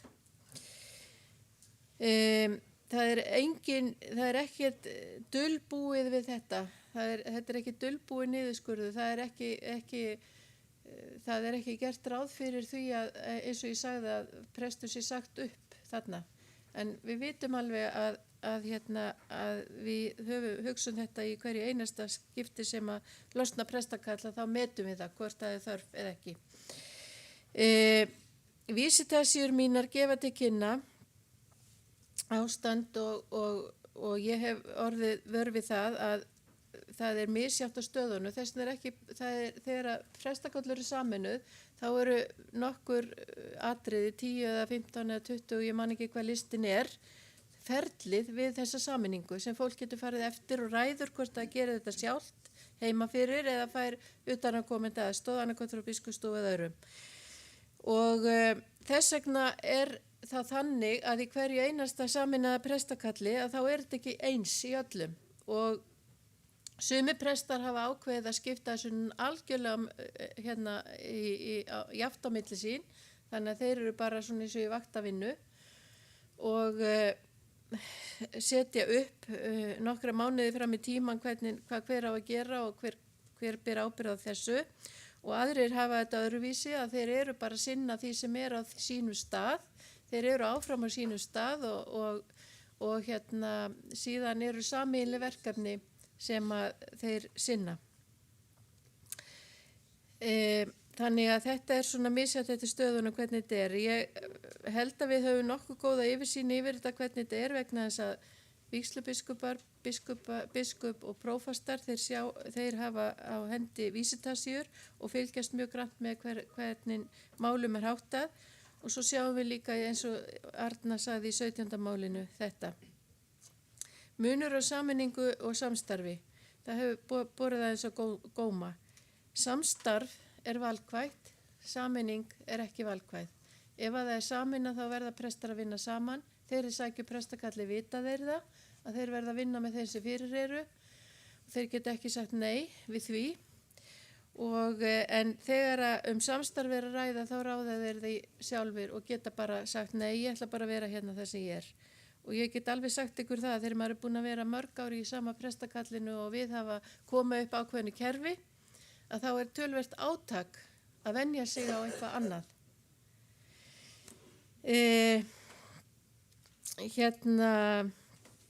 Varðandi þetta að einn sjáu æskulistarfið og fari út allt og sé þarna í öllum sunnudagsskólum og öllum TTT-starfi og öllu æskulisfélagastarfi, það er ekki þannig.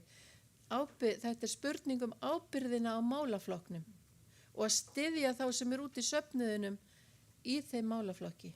Þetta er ekki þannig að það sé ætlast þess að menn fara á milli staða. Síðan talaði nú Rúnar og sem er nú félagsfræðingur og talar út frá því og það er bara gott og við þurfum einmitt að kanna hlutina og byggja á ákveðnum staðrendum og það var gerð könnun á meðal presta reyndar fyrir 6 árum árið 2016 sem studdi það að það yrði farið í þessar sameiningar.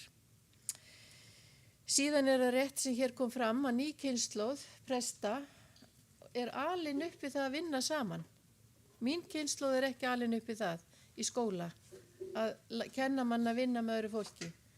En nýja kynslóðin er alin upp við það í skólakerfinu og allstaðar að vinna saman og prestum finnst það bara sjálfsagt mál og þetta er orðið alvarlegt mál þegar að fólk er hægt að sækja út á landi. Af því það vill vera það sem fleiri eru og hafa stuðninga hverju öðrum. Þetta, ég ætla nú ekki að segja held ég meira þetta í bili, allavega. Takk fyrir.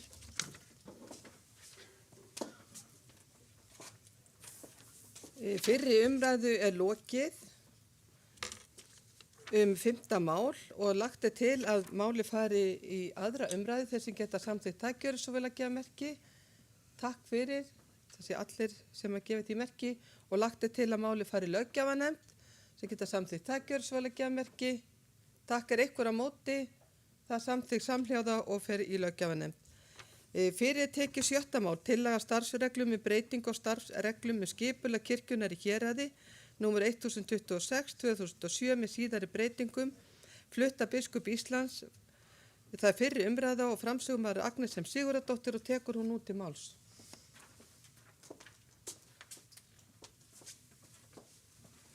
Forseti, ég flyt hér mál sem að varðar sömu starfsreglur og í 5. máli.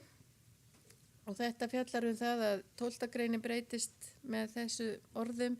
Lagt til að Glaumbæjar, Hófsós og Hóla, Miklabæjar og Sölkróks prestakall saminist í eitt prestakall, Skagafjarðar prestakall. og greinagerðin og rökin og allt eru þau sömu og í máli númer 5. Orðið er laust. Vígslubiskupinn á Hólum, Gísli Gunnarsson, tekur til máls.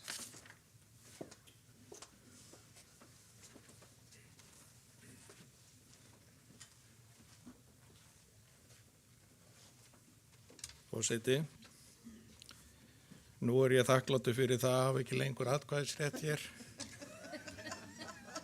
á kirkjuþingi. Því að þarna er verið að fjalla mitt prestakall sem hérna var ákveðið að yrði sett á laggirnar árið 1550 og sennilega hefur setið prestur í Glaumbæ frá því rúmlega árið 1000. En það eru breytingar allstaðar og það hefur svo sem var alltaf hékk á spýtunni bæði með Húnvetninga og Skagfirðinga að þar yrðu breytingar á þessu og sameinað. Og síðasta kirkjuþing ákvað að sameina Húnavatnssýslurnar í eitt prestakall og nú er komið að Skagafirði og munurinn á þessum tveim málum er þó það að þetta er búið að vera dálítið tölvöld lengi í umræðunni í Skagafirði að frumkvæða okkar prestana þar og við erum búin að kynna þetta ágætlega og það er svona nokkuð góð sátt þetta í Skagafirði. En það er eins og annars staðar er fólk hrætt það að þjónustan muni minnka og þess vegna vil ég bara vekja máls á því að á kynningafundi sem haldið var 15. september þá var bókað með leyfi forseta verði niðurstaðan svo að fækka verðum einn prest í Skagafirði leggur fundurinn þunga áherslu á það að fjármuni fáist hjá þjóðkirkjunni til þess að unnt verða að ráða að minnstakosti í hlutastarf starfsmann sem sinnt gæti barn- og æskulýðsmálum og létt þannig starfsálagi presta. Jafnframt að breytingin taki ekki gildi fyrr en í fyrsta lagi næstu áramót. En sem sagt frá 1. september þá hef ég bara þjónað þessu prestakalli eins og áður var og þarna sem sagt er tillaga það að það verði haft það lag á fram að áramótum meðan verið er að skipuleggja framtíðar þjónustuna. Ef það er rétt og ég efast ekki það að hvert embætti kosti hátt í 20 milljónir þá fyndist mér ekkert mikið þó að við myndum setja kannski þó það væri ekki nema 1-2 miljón 10 styrk til þess að söfnuður gætu svona fengið aðstóð í barn- og æskulýðsstarfi og þetta vorum við Steindór líka að tala varðandi Húnavatns prestakall. Og ég held að þetta myndi svona bæði svona náttúrulega aðalega hjálpa til við starfið en líka vera pínu sárabót fyrir fólkið á svæðinu fyrir að missa prest af. Og þetta er mjög mikilvægt að við svona sendum þessi skilaboð líka. Bæði það við erum að leggja áherslu á barna- og æskulýðsstarf og við viljum að þjónustan minnki ekki. Nú, þarna segir í þessari tillögu að nafnins nýja prestakalls verði Skagafjarðarprestakall. Í tillögunni sem voru með áðan þá var ekki tillaga nafn en ég er svona aðeins verið að reyna að hlusta prestana allavega þarna og það er kannski Þingeyjar prestakall sem kannski helst hefur komið upp en það er sem sagt ekki tillaga beinlínis nafn hins nýja prestakall hjá Þingeyingum. Vildu koma þessu á framfæri? Takk. Agnes, vilt þú koma með eitthvað í lokin? Þá tekur Steindór Runnuberg Haraldsson til máls og hann er þá síðastur á mælendaskrá. Og Einar Már Sigurðarsson. Ef það fer að koma, við verðum að monta bara að fresta umræðu þetta mál. Forseti, þá er seinni sameiningin í mínu héraði framundan. Hitt var nú lamið í gegn hérna á síðasta þingi svo maður var sár langt fram til sumri. En en þetta ber að með öðrum hætti svo Gísli sagði. Við tókum okkur saman og boðum fundi. Það var ekki staðið rétt að þessu. Prófastur á að boða fundi samkvæmt starfsreglum. Þá ber prófasti að boða fundi. Hún gerði það ekki í Húnaþingi og hún gerði það ekki í Skagafirði.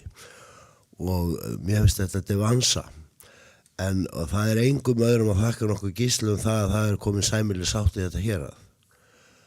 Ég ekkert að trúa á það að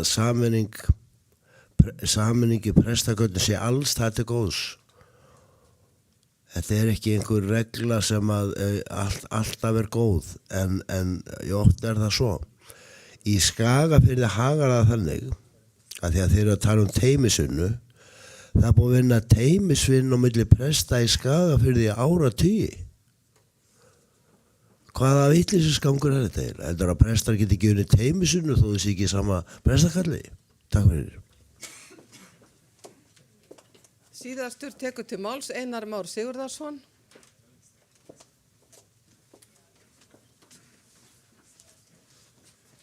Forseti, bara örstutt af því að ég hef kannski talað mikið hér á þinginu fjármál og sparnaðana þess áttar og hér erum við auðvitað með mál sem tengist því, en mér finnst að við þurfum líka að skoða þetta mál miklu víðar og þakka fyrir þá umræðu sem var hér fyrramálið. Ég held að þetta sé mikilvæg umræða því það ekki sama hvernig að þessu staðið. Ég hef mikill sameiningar sinni, bara svona almennt séð og ég tel að við alltaf að skoða þann möguleika, en við þurfum að vanda okkur.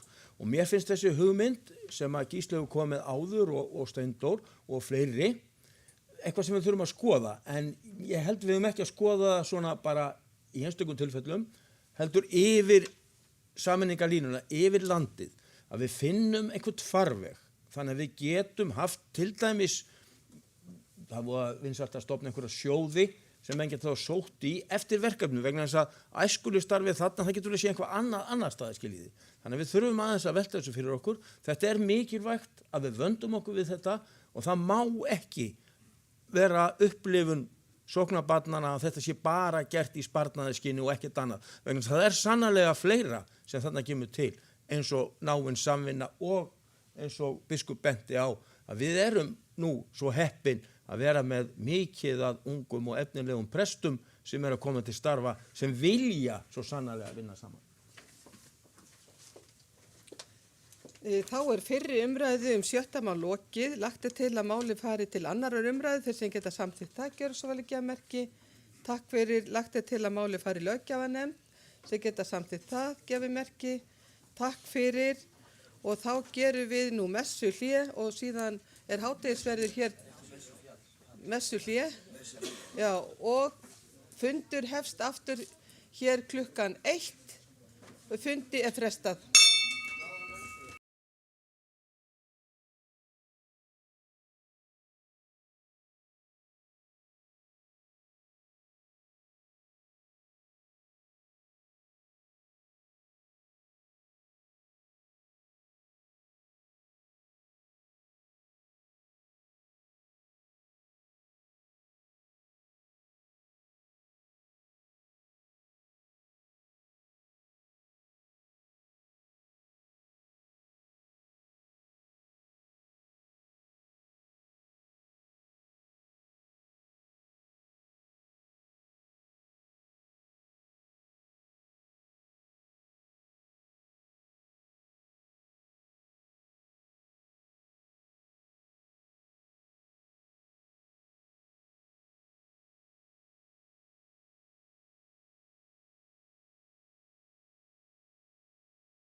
Fundi er framhaldið og fyrir tekið 7. mál til fyrri umræðu. Það er tillaga til þingsályektunar vímuvarnarstefnu þjóðkirkjunnar, flutt af biskupi Íslands.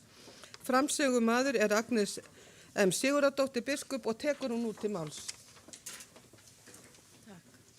Forseti, þessi tillaga hérna breyting á vímuvarnarstefnu hljóðar svo: í kafla 4 aðgerðaráætlun þjóðkirkjan, takið eftir að með litlu, breytist liður í og hljóðar svo: benda starfsmanni á meðferðarúrræði og jafnframt að skrá atferli hans og veita skriflegt tiltal eins og kjarasamningur presta gerir ráð fyrir eða áminna starfsmanni við á. Ef starfsbæði bætir ekki ráð sitt, má gera ráð fyrir að honum verði sagt upp störfum. Ég ætla bara að lesa greinargerðina sem er stutt, vímuvarnarstefna þjóðkirkjunnar, og þarna er hún með stóru þotni, ég held hún að vera með litlu, að samþykkt á kirkjuþingi 21-2 í nóvember 21. Það er gert ráð fyrir í 3. lið, 3. grein, 4. kafla, að vakni grunur að starfsmaður sé undir áhrifum áfengis og eða vímuefna í vinnu, neyti slíkra efna í því magni að það komi marktækt niður á mætingu og eða vinnuframlagi, að starfsmanni verði veitt tiltal, áminning og loks megi búast við uppsögn viðkomandi starfsmanns. Að þessu leyti rýmar stefnan ekki við það réttar umhverfi sem starfsmenn kirkjunnar búa við. Þannig gerir kjarasamningur Prestafélags Íslands og þjóðkirkjunnar ráð fyrir skriflegu tiltali áður en til uppsagna kemur, en lög opinbera starfsmenn nr. 70/96 gera ráð fyrir áminningu áður en til uppsagnar kemur. Er hér lagt til að starfsmaður fái skriflegt tiltal í skilningi kjarasamnings Prestafélagsins og þjóðkirkjunnar eða áminningu. En áminning á eingöngu við þá starfsmenn sem enn er á skipunartíma og njóta því réttinda og bera skyldur sem opinbera starfsmenn. Og ég legg til að þetta fari í 2. umræðu og allsherjarnefnd. Orðið er laust. Enginn hefur kvatt sér hljóðs, þannig að fyrri umræðu lokið. Lagt er til að máli fari í 2. umræðu þeir sem geta samþykkt það gjörsamlega. Takk fyrir. Lagt er til að máli fari til allsherjarnefndar. Þeir sem samþykja það gjörsamlega. Takk fyrir, allar hendur á lofti, þannig að það er samþykkt. Fyrir er tekið 10. mál til fyrri umræðu. Það er tillaga til þingsályktunar fræðslustefnu þjóðkirkjunnar, flutt af biskupi Íslands. Framsögumaður er Elín Elísabet Jóhannsdóttir. En forseti, biskup byrjar.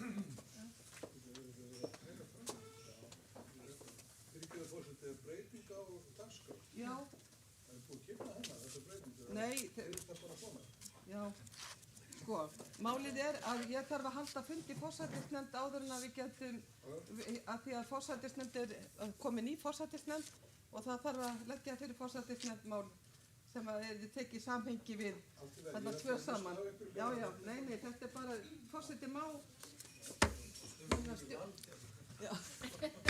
Forseti, fræðslustefna gildir í 4 ár og nú er hún að renna sitt skeið, svo sem nú er, og búið að búa til aðra sem er lögð hérna fyrir þingið. Og ég hef beðið þann starfsmann sem að hefur unnið mest af þessu máli að flytja þessa tillögu. Gjör svo vel, Elín Elísabet.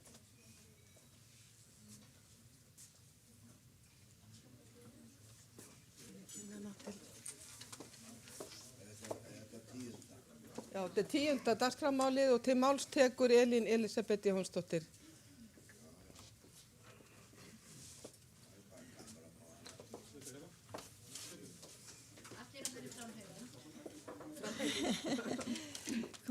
Forseti, þakka þér fyrir. Nú fer ég í framheilan. Við erum að gera grína þess að því að ég var með smá erindi hérna á föstudaginn fyrir suma. Ég ætla að kynna fyrir ykkur nýja fræðslustefnu og yfirskrift hennar er tengsl, vöxtur og framlag. Þetta er fræðslustefna eins og áður hefur verið frá vöggu til grafar, þar sem við erum að huga að öllum aldurshópum. En við erum með þessa yfirskrift sem hefur ekki verið áður. Nú vill þetta ekki hlýða mér.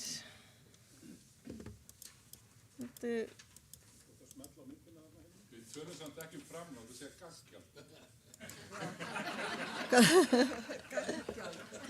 Já, ég skal lofa því. Já, setjum það hérna framan á bara. Já, ég ætla að ræða fyrst almennt fræðslustefnu og fræðslustjórn þjóðkirkjunnar.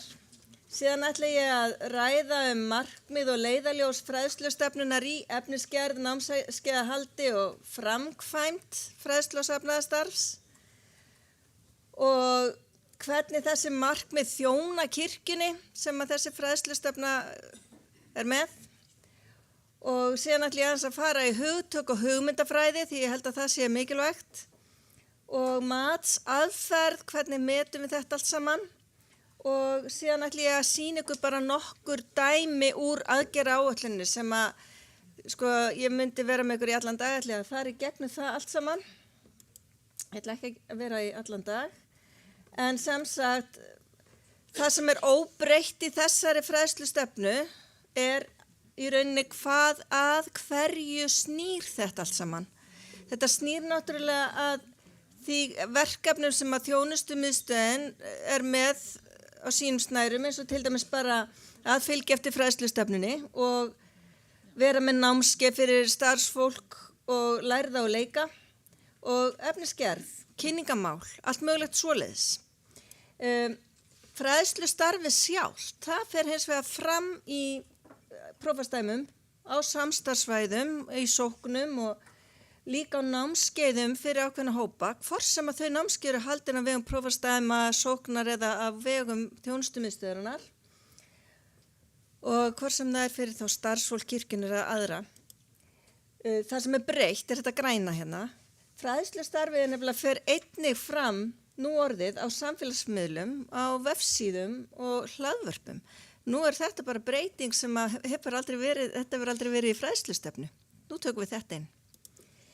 Nú þetta eru fræðsluþættirnir í stórum dráttum og ég ætla ekki að fara neitt ofan í sauman á þeim, ég er bara að kynna það fyrir ykkur að þessi fræðslustefna eins og allar aðrar snúa þessum þáttum. Fræðslu til þessara einstaklinga. Þegar hafist var handa við að gera þessa fræðslustefnu, þá var eiginlega þessi spurning svona dálítið grundvallar spurning. Hvert er hlutverk kirkjunnar á 21. öldinni? Við höfum öll orðið vör við umræðu sem hefur kannski verið þannig að hvað vill kirkja upp á dekk nú á þessum tímum sem að við búum á og upplýstu þjóðfélagi. Einu sinni hérna til forna, þá gerðu prestar landsins íslensku þjóðina læsa. Það var framlag kirkjunnar til samfélagsins. Og kirkjur víðum heim hafa jafnvel verið að stofna sjúkrahús hérna í gamla daga. Og hvað gerist svo? Það er bara ríkið eða eitthvað batteri tekur síðan þessi verkefni upp á sína arma. Kirkjan er búin að koma þess að stað. Mér finnst þetta eiginlega skipta máli vegna þess að núna þurfum við að hugsa hvert er okkar hlutverk, hvert er okkar framlag til þjóðarinnar eða þeirra sem hér eru á Íslandi. Með hvaða hætti getur kirkjan þá aukið og styrkt tengsl sín við samfélagið eins og er í dag og verið í mikilvæg. Mér finnst þessar spurningar vera mjög krúsjál eða vera mjög mikilvæg núna á þessum tímum. Við erum ekki bara að fara að ákveða hvað við ætlum að kenna í sunnudagaskólanum. Við þurfum að hugsa mikið stærra.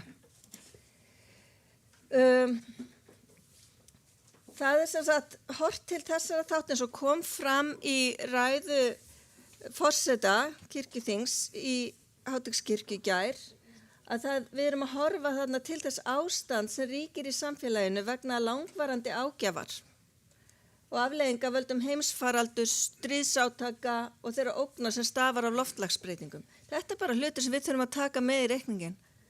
Og síðan þurfum við líka að horfa eins í þessari fræðslustefnu til þeirra stöðu sem er innan kirkjuna sjálfra, bara hvað er að frétta hjá okkur, hvernig líður starfsfólkinu og hversu vel er það í stakk búið til sinna sín starfi. Og það þarf því að taka mið af því álagi sem kirkjan sjálf hefur orðið fyrir vegna þjóðfélagsbreytinga, en líka stjórnsýslulegra breytinga. Alla breytingar eru taka á. Og þess vegna áherslan hér lögð á geðrækt og andlega uppbyggingu og ég ætla að útskýra þessi hugtök betur á eftir. En þetta alltaf í ljósi kristinna trúar. Enda erum við kirkja og megum náttúrulega aldrei missa sjónar og hlutverki okkar sem boðbera fagnaðareinindisins. En þetta eru 3 þættir sem eru lagðir til grundvallar sem markmiðs- og matsþættir í fræðslustefnunni. Tengsl, framlag og vöxtur. Ég lít svo á að vel athuguðu máli að þessi 3 orð séu lykilorð og ég ætla að biðja ykkur að hafa bak við eyrað að eflaust mætti færa þessi orð yfir á fleiri þætt og svið innan kirkjunnar heldur en eingöngu fræðslustefnu. Ef við hugsum okkur hérna kirkjuna og horfum á þetta út frá tengslum, hversan tengsl svona mikið atriði fyrir kirkjun í dag? Ég myndi segja að tengslalaus kirkja verður alltaf jaðarsett. Við þurfum að hugsa aðeins út í það hvort að við getum lagfært þá stöðu sem virðist vera að koma upp að við séum alltaf að fara meira og meira út á jaðar samfélagsins sem stofnun. Þarna myndi ég segja að í sókninni prestakallið, presturinn, starfsfólk kirkjunar í sókninni geti lagt áherslu á sitt nærsamfélag, einstaklingana í kringum sig, stofnandindar í nærsamfélaginu, bara hreinlega bæjarstjórnina, sveitastjórnina, borgarstjórnina eða hverja sem að skólana reyna að mynda tengsl, fyrirtækin, það sem í nærsamfélaginu. Prófastæmið og þjónustumiðstöð kirkjunar gætu einbeitt sér að því að mynda tengsl í aðeins stærra samfélagi og þá myndum við kannski fara að tala stofnanir fjærsamfélagsins. Eins og til dæmis hérna við erum að tala geðrækt í kirkjunni sem mjög nærtækt, myndi ég segja bara boðskap kristinna trúar, þetta geðræktarboðskapur maður getur orðað þannig. Að þá væri það kannski eins og, við myndum nefna bara sem dæmi að landlæknisembættið og heilsueflandi samfélag væri hluti af því sem við getum myndað tengsl við, sem bara sem dæmi. Ég adressa það ekki í hérna neitt sérstaklega í fræðslustefnu við hverja við ættum að mynda tengsl, heldur læt það eftir bara fólki að finna út úr því. Nú síðan það almenningsálitið og þjóðfélagið og ég held að fræðslustefnan geti nefnilega verið að vinna í þessum þáttum. Það skiptir svo miklu máli núna hvaða skref við ætlum að taka og með hvaða hætti við ætlum að taka þau. Að því við þurfum að vinna svolítið í þessum grunn okkar, að vera í tengslum við samfélagið. Sko, leið og við myndum tengsl, að þá eflist möguleiku okkar á því að koma með öflugt og sterkt framlag til þjóðarinnar. Við þurfum að gera okkur gildandi og við þurfum að sanna það fyrir þjóðinni að við séum hérna með mjög mikilvægt erindi. Við eigum stórt, sterkt tengslanlegt allt land. Við erum með vel menntað fólk, allstaðar allt land sem vinnur fyrir kirkjuna. Og ofangreindi þættir, framlag og tengsl, eru rauninni forsenda þess að við getum vaxið. Og þarna tengist þetta allt saman. Ég ætla að halda áfram að tala tengsl, vöxt og framlag. Og að þessir 3 þættir yrðu þá leiðarljós í öllu því sem við gerum, hvort sem það heitir efnisgerð, námskeiðahöld eða framkvæmt safnaðarstarfs. Og ég vil taka fram að efnisgerð alltaf stuðningur við safnaðarstarf. Það veitt efni sem síðan móðað úr og fólk gerir að sínu. En að hafa þetta á bak við eyrað með einhverjum hætti, erum við að gera þetta. Við tökum þessa 3 þætti ekkert í sundur, þeir hanga allir saman. Nú tengsl bara að efla þessi tengsl eins og ég var að tala bara með fjölbreyttum hætti, við séum öll meðvituð það. Að efla vöxt, þá erum við að tala einstaklinga, að þeir megi vaxa og safnaðarstarfi megi vaxa og þar með að kirkjan sem slík megi vaksa. Þetta er bara markmið sem við þurfum að ná. Og síðan er það framlag til þjóðfélagsins að við erum þarna að koma með geðrækt og andlega uppbyggingu, sem ég ætla að skýra betur á eftir, og segja, kirkjan er holl. Við þurfum að tala dálítið tungu þess samfélag sem við erum í. Það skilur geðrækt. Geðrækt er þverfaglegt orð. En hvernig gerum við það og hvað er inn í þessu er svo óskaplega margt. Eins og til dæmis bara hjálparstarf er geðrækt. Umhverfisvernd er geðrækt. Við verðum að huga að þessu dálítið í víðu samhengi. Og svo náttúrulega ótal margir aðri þætti, bara eins og eldri borgarastarf, þannig erum við að rjúfa félagslega einangrun og þið vitið, þetta snýr alltaf því að byggja fólk. Við erum að sjálfsögja að vinna með evangelískan, lúterskan grunn, trúvon og kærleika, biðjandi, boðandi og þjónandi kirkju. Biblían er þungamiðja fræðslustefnunar, trúalíf, andleg velferð, kristin gildi og svo kem ég hérna með hugtaki mannkostamenntun sem að tengist gildum mjög svo og ég mun útskýra aðeins betur á eftir. Heilbrigð samskipti og jákvæð félagstengsl og það er það sem hefur bara verið til umræðu hérna í kaffitímanum að það vera að tala áhyggjur af unga fólkin í dag og þessum skorti á samhygð, auknum ofbeldi hreinlega. Þarna getum við nú bara hreinlega stigið fastinn og nú er kristinfræði kennsla á undanhaldi í skólum og maður velti fyrir sér hvort að umræðum samið sé ekki eins mikilvæg var í skólunum. Þarna eigum við líka leik. Vonar boðskapu kristinna trúar og allt starf kirkjunar er í eðli sínu geðræktarstarf og andleg uppbygging. Nú ætlum ég að útskýra fyrir ykkur hvað ég á við með andlega uppbygging og geðrækt.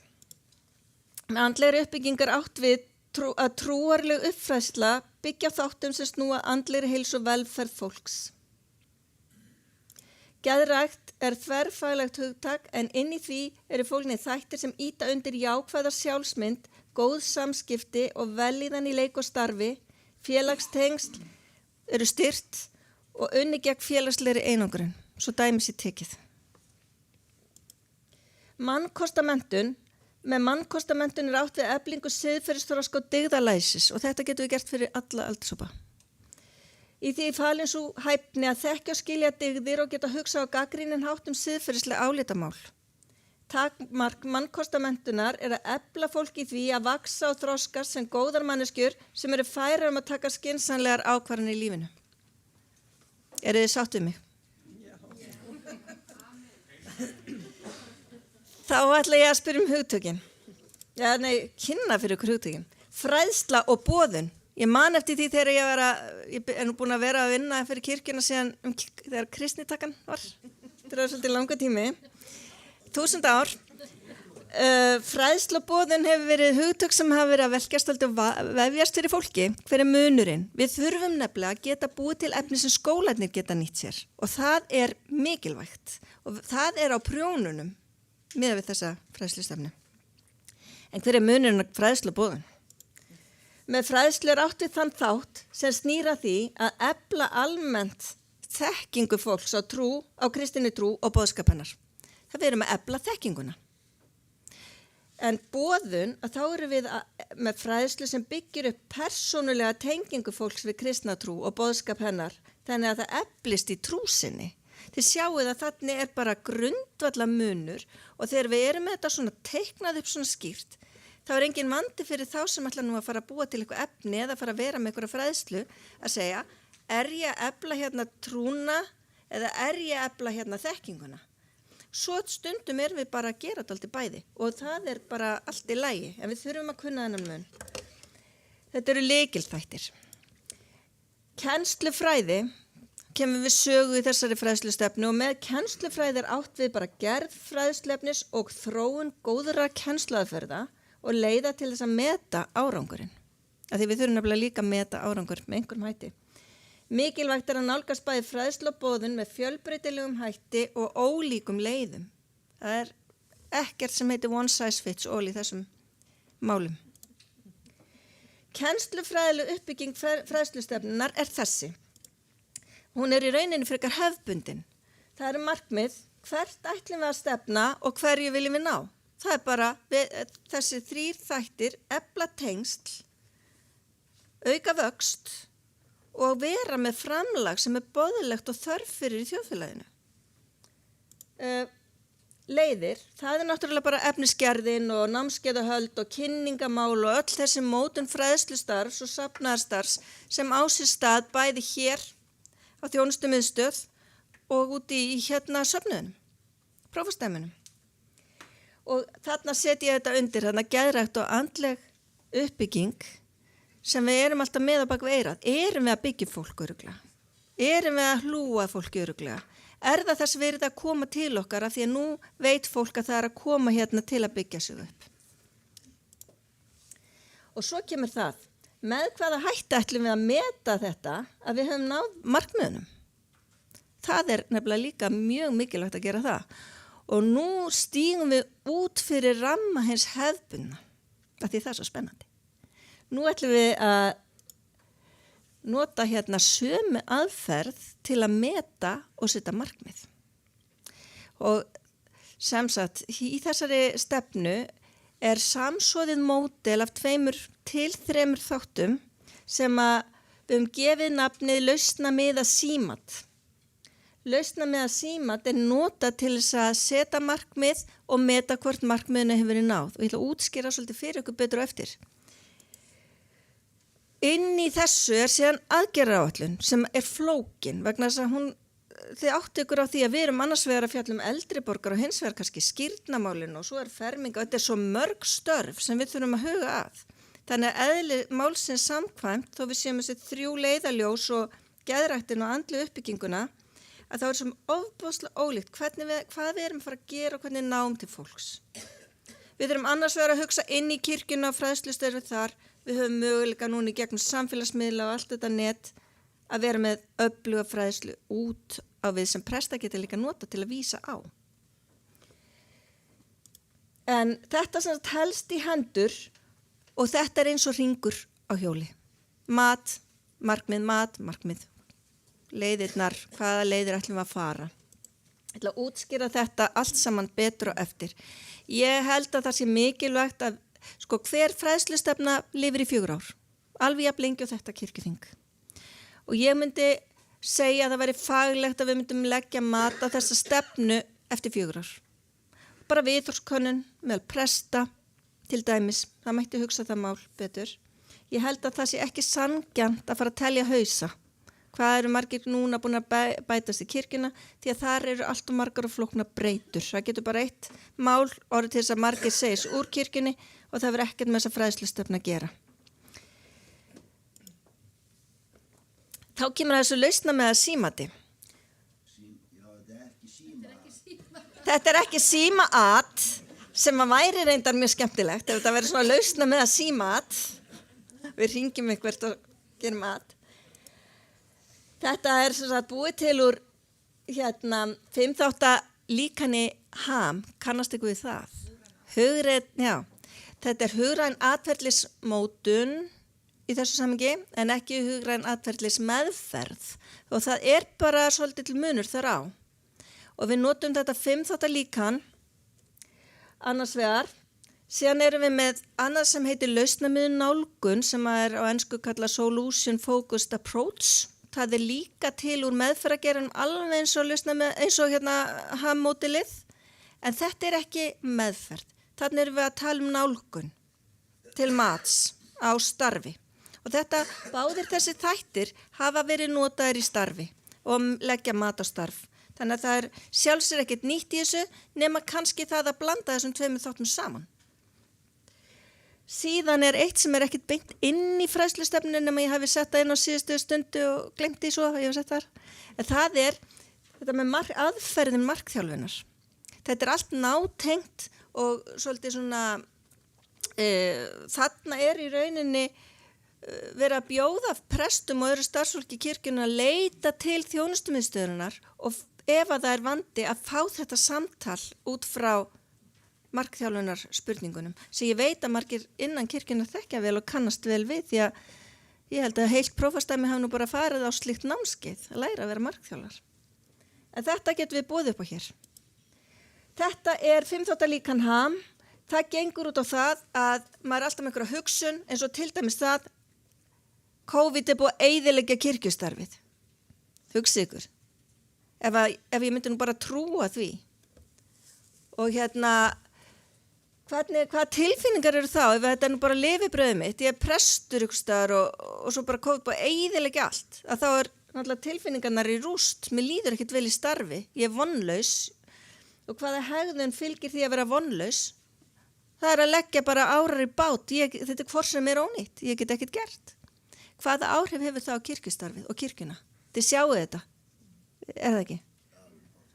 Þannig að ef við getum meðvita fært þessa hugsun, skoðað, hvar er neikvæða hugsunin, hvar er hættulega hugsunin okkar? Hún er svo eðlilegt hún komi. En hvað ef við færum hann aðeins til og horfum á það, þetta er spennandi verkefni, við finnum leið, sjáu þið hvað gerist. Tilfinningarna verða aðrar. Við fyrir að hugsa, tilfinningarna verða kannski bara von, bjarsýni, aðeins kannski vaknar eitthvað, jú ég gæti nú gert ýmislegt. Og hver er það hegðunin? Við erum hætt við það að leggja árar í bát. Við fyrir að gera eitthvað. Við fyrir kannski að finna aðra orku, innra með okkur. Af því í voninni, og kirkjan er nú bara stofnun vonarinnar, felst nefnilega svo mikil athafnasemi. Af því við vitum alveg við ætlum að fara eitthvað. Og ég ætla að segja ykkur að þetta með neikvæðu hugsunina sem við verðum að geta séð og skoðað og rakið svolítið upp eins og peysu sem hefur mislukkast í prjónaskap að við fáum líkamleg einkenni af hugsunum okkar vegna þess að tilfinningar, bara líkaminn og hugsanir og tilfinningar, það hærist allt saman í eitt graut og það er meiri líkur á því að við förum bara í burnout af vonleysinu okkar. Svoleiðis að þetta er leið og þetta matsmódel er hugsað til þess að í rauninni safnaðar uppbyggingar tilgangi að þá er þetta starfsmanna verndandi módel og þetta er ekki eitthvað sem við ætlum bara að kasta svona inn í fræðslustefnu. Þetta er hlutur sem við þurftum að fylgja vel eftir og huga vel að bara aftur og aftur. Erum við öll að gera þetta? Hvernig fílum við þetta módel? Getum við þróað það meira? Er eitthvað svona, þið vitið, þetta er ekkert eitthvað svona meitla í stein en þetta er viðleitni að fara í áttina því að gera þetta alltaf 20 í einu. Efla starfið, efla starfsfólkið. Þetta er hef fræga mælistika lausnamiðar nálgunar. Þá er alltaf spurt, hvar á skalanum myndir meta til dæmis bara messusóknina hjá þér? Presturinn kannski metur upp á, segjum bara 4, að þá er aldrei spurt, hvað vantar þig þá til þess að þetta sé kannski 10? Heldur er alltaf spurt, hver er innistæðan? Ég vil þetta væri 2. Hvaða inneign áttu? Af hverju er 2? Skiljið, ég myndi að segja að 0 væri bara, er engin messa, er ekki starfsfólk, er engin prestur, þá erum við algjörlega í 0, er engin kirkja. En þarna getum við alltaf, og síðan alltaf spurt, hvaða minnsta mögulega skref, og taki eftir minnsta, orðinu minnsta. Hvað minnsta mögulega skref þarf þetta að taka til að bæta árangurinn eða hvað sem það er sem vilt bæta 1 og við erum með skilgreint markmið 1. Svo erum við komin á gata, tökum við þetta hjól aftur, skoðum hugsanir okkar, færum til betri vegar og hugsum hvaða minnsta mögulega skref vil ég núna taka til að bæta 1. Smátt og smátt komumst við hærra og hærra og þetta þurfum að vinna öll í litlum okkar bara á litlu stöðum. Þetta þurfum við bara að gera, ég ger þetta sjálf hér. Þetta virkar fyrir mig. Og mun gera bara til þess að ég stend hérna niður og fer heim og þá fer ég að meta mínar hugsanir gagnvart þessu erindi hérna núna. Það er hægt að gera þetta í stórum og smáum stíl. Þetta er markþjálfun, svona eitt af tækjum markþjálfunar. Það er að við vitum að það eru hindranir á veginum. Það er alltaf einhverjir góliatar hana sem við þurfum að komast fram hjá og sjáu þið, ég veit ekki hvort þið sjáu þetta, hana lengst þarna hjá litlu kirkjunni er svona spírall, hann er svona bakvegina hindrunina. Ef að við ætlum að festa okkur á bakveg ykkur hindrun, þá komumst við aldrei neitt. Við megum ekki gera það. Við verðum alltaf að hugsa, ok, það eru hindranir, en hver er framtíðarsýnin í nánustu framtíð? Hvert ætla ég? Og hvernig, og svo fyrir maður að velta fyrir sér, hvernig maður ætlar að komast yfir þessar hindranir. Þetta er mjög áhrifarík aðferð, stundum þarf maður að hafa eitthvað til þess að tala við þetta, fá að láta eitthvað spyrja sig og þá er til dæmis hægt að tala við mig. Þetta er sem sagt matstæki sem er uppbyggileg eftirfylgni í starfi og ég vona þið skiljið hvers vegna þetta er hluti af fræðslustefnunni. Þarna erum við raunin að gera mjög hagnýtt plagg. Þetta í fræðslustefnunni eru dæmi matsblöð. Þannig að sjáu þið greiningu neikvæðra hugsana og greiningu jákvæðra hugsana og svo þetta lausna með nálgun blað. Það er búið að pröfukera þetta í sumum prófastæmum, fólk búið að prófa þetta og allir hafa látið vel af þessu sem eru búin að prófa þetta. Þetta er sem sagt annars vegar greining hugsun og starfsárangur og hitt er huglagt mat lagt á stöðu fræðslu og safnaðarstarf og leiðir fundnar til lausna. Þetta er endurtekið. Þetta gerum við ekki bara einu sinni og svo bara á hausti og svo aftur að vori. Þetta er eitthvað sem við tekur enga stund að gera. Við erum mjög fljót að gera þetta, getum gert þetta bara svona einhvern veginn í leiðinni. Aðalatrið að gera þetta. Nú er ég alveg að vera búin. Ég ætla að segja ykkur aðeins hérna bara pínulítið leiðir úr aðgerðaáætluninni og það er til dæmis eins og bara stendur til að gera bara slatta af hlaðvarpsþáttum bæði fyrir börn, unglinga, ungt fólk og fullorðið fólk á öllum aldri sem að muni heita veganesti og þarna erum við að afhenda í rauninni bara almenningi faglegt fræðsluefni í formi þar sem við reynum að leita sem mest til sérfræðinga. Það sem að við ætlum að nota sem framlag til samfélagsins er því þá fyrst og fremst að við erum að segja kirkjun er ekki samum ykkur, við viljum gefa ykkur fræðslu er það standi skilnaði, við viljum gefa ykkur fræðslu er það standi sorg eða þeir í nýju hlutverki sem foreldrar við viljum gefa ykkur fræðslu. Eru þið unglingar, ég veit að í skólunum þá eru kennarar að nota svona efni sem uppfyllingaefni, við getum verið með trúboðslaust efni til þeirra sem er bara framlag. Síðan höfum við möguleika að vera með efni líka sem hefur trúarlega skírskotun og við erum að efla trú. Sjáu þið við erum eiginlega með svolítið mikið svona marga möguleika.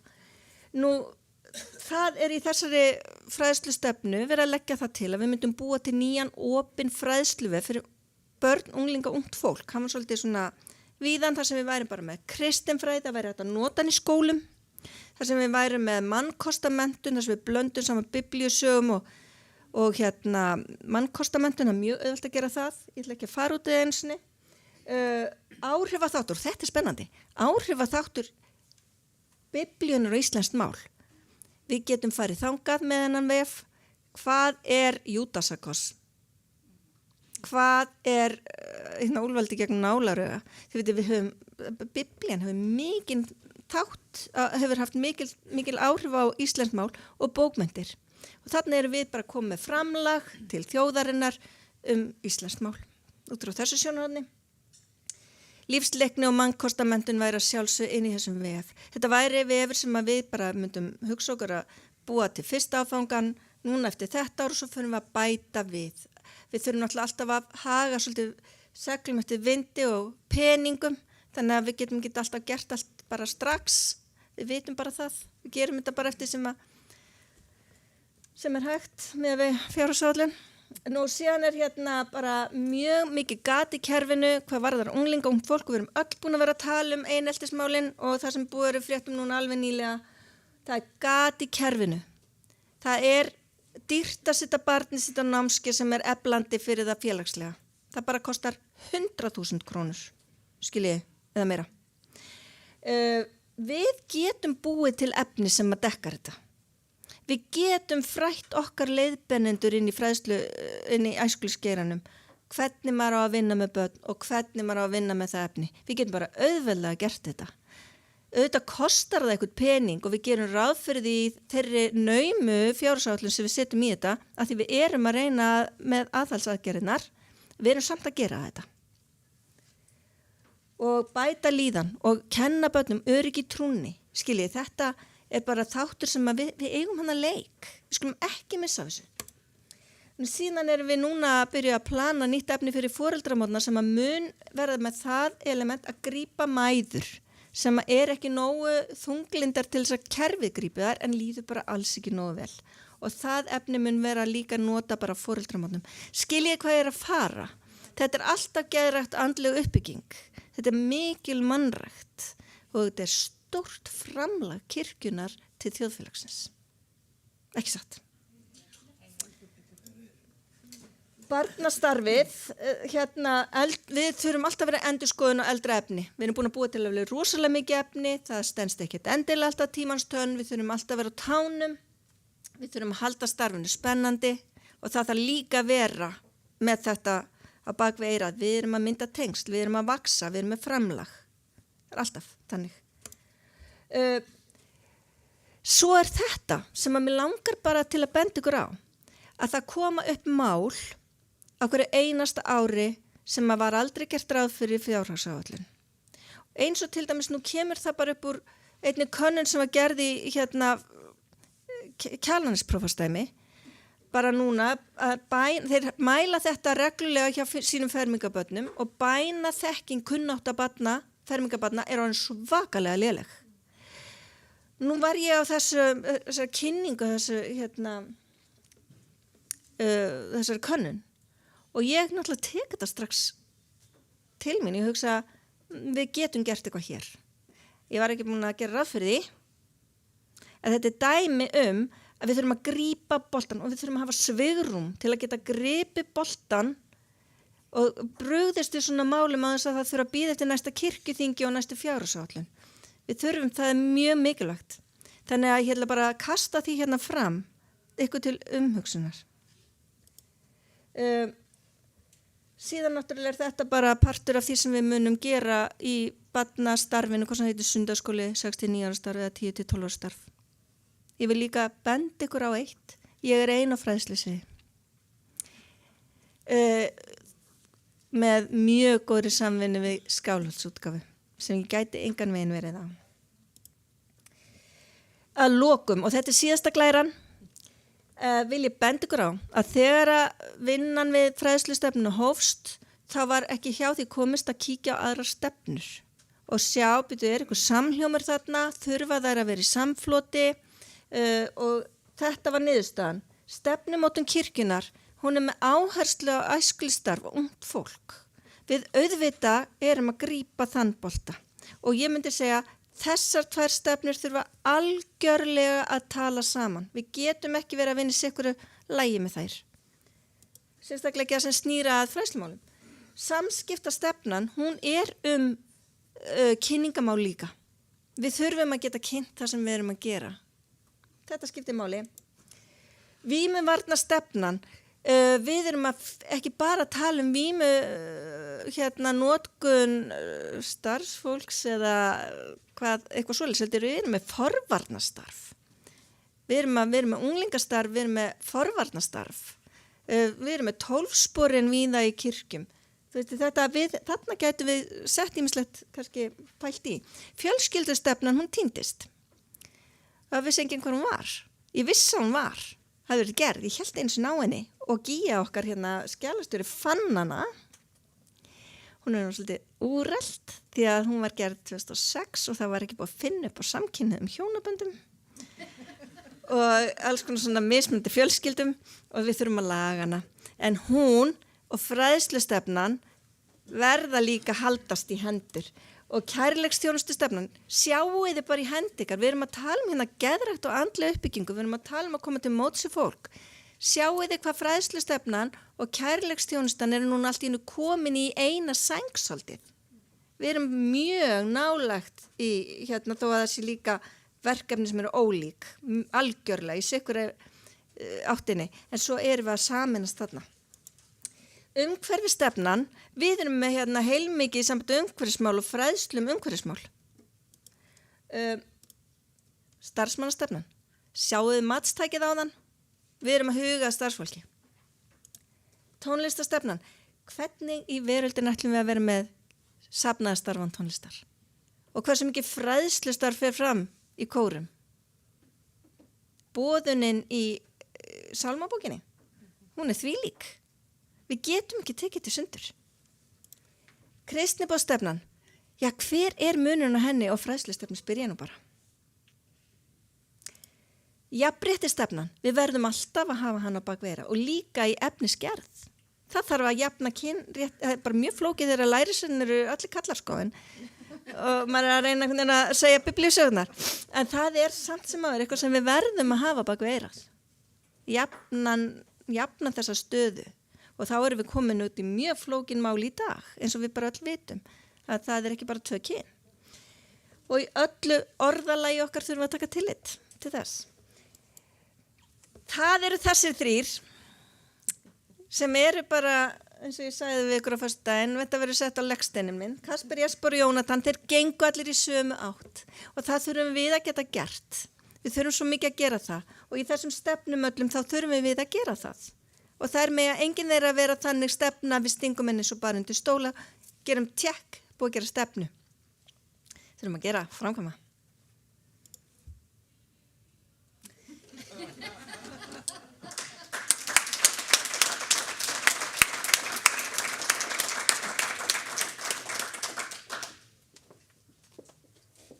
Ég get ekki orða bundist en bara kæra þakkir fyrir þessa frábæru framsögu hérna. Þá orðið gefið laust og það Steindór Haraldsson og síðan Eva á eftir.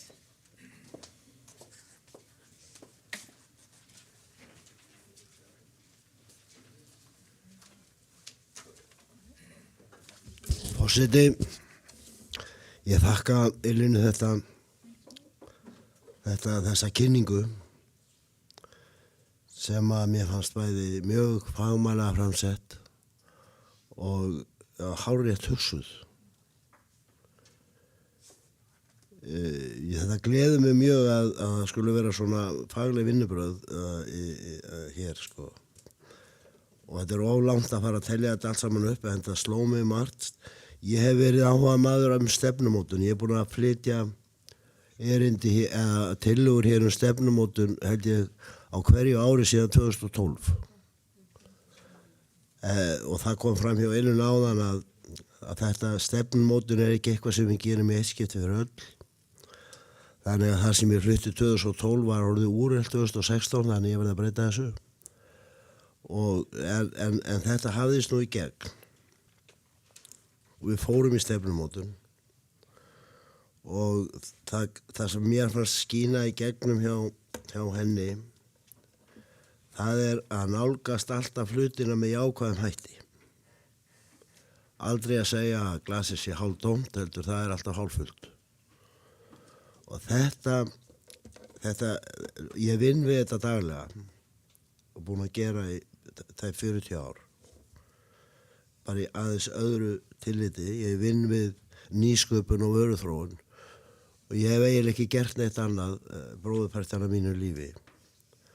Og þar þetta algjört lykilatriði í umhverfinu sínu, þegar maður vinna með fólki, að vera þannig að vinna alltaf á jákvæða helmingnum. Reyna að útiloka það neikvæða. Og þess vegna þetta mjög, mjög gott. Og mér finnst sko að það verður að tala það að það sé allt í volli í kirkjunni og það sé svona og svona og svona og svona. Ég held nefnilega að það sé ekki þannig. Ég held að í kirkjunni þá vitum við það að það alveg gríðarlegur mannauður þar. Og það ýmislegt sem við þurfum að huga að. Við erum alveg svakalega góðri leið með að ná bara tökum á til dæmis fjármálunum sem stórt mál. Og þetta erfitt og meðan við erum að komast í gegnum hennar skafl þá getur það verið sárt. Ég ger mig fulllega grein fyrir því. En allar fæðingar eru sárar og við bara sjáum fram á bjartari framtíð. Og ég þakka kærlega fyrir þetta. Þetta var mér mjög svona hvetjandi og upplýkandi að hlusta á hana Elínu. Takk fyrir. Til máls tekur Eva Björk Valdemarsdóttir og eftir henni tala Bryndís Malla Elídóttir.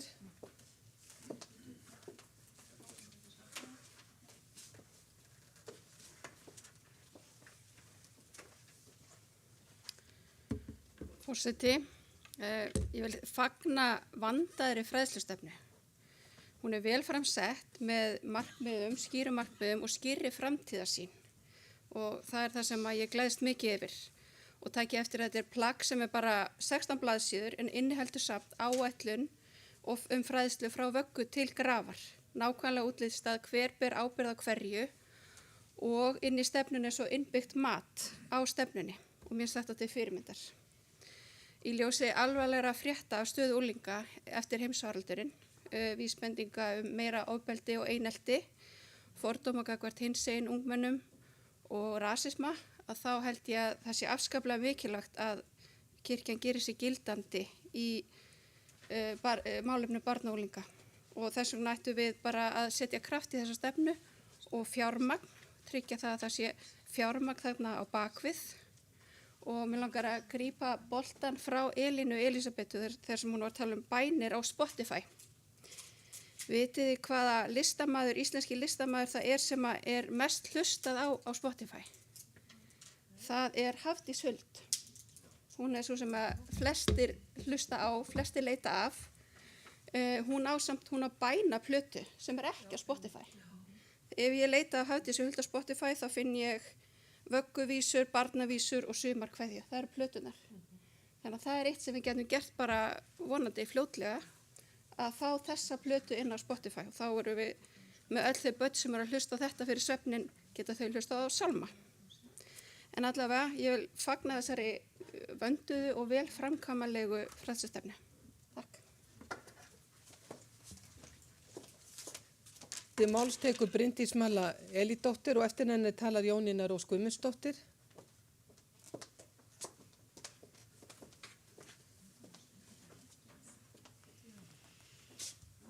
Forseti, ég vil fá að taka undir þakki sem ég hafa komið fram. Ég vil þakka kærlega fyrir þessa metnaðarfullu fræðslustefnu og það er gaman að sjá það miklu vinnu og hugsjón sem að liggur hér að baki.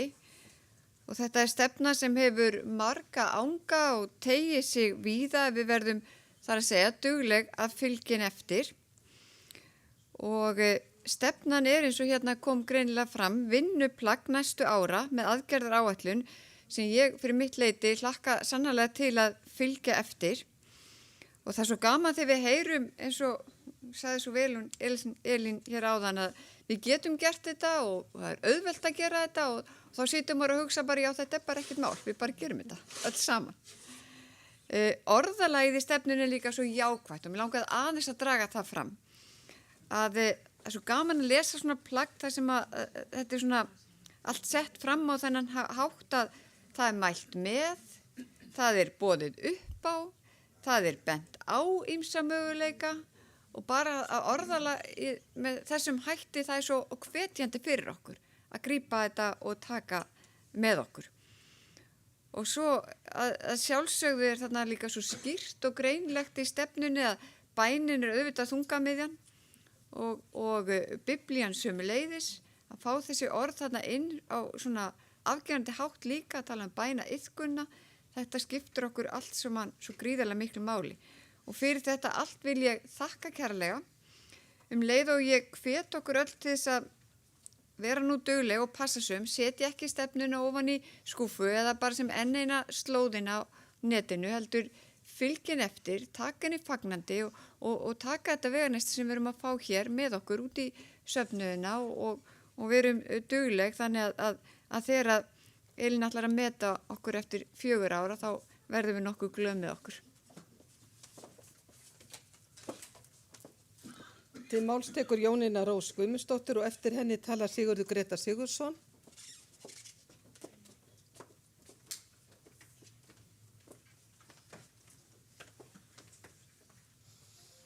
Forseti, ég þakka kærlega fyrir þessa jákvæðu nálgun á fræðslustefnu og ég get ekki annað heldur en ég er svolítið montin af henni Ellu litlu núna sem ég leiddi hér forðum yfir túnið í Garðabænum af því að það er litla systir mín og hún voru vinkonur og nú er ég bara rosalega montin af því að ég skildi hafa leitt hann yfir túnið hérna í gamla daga.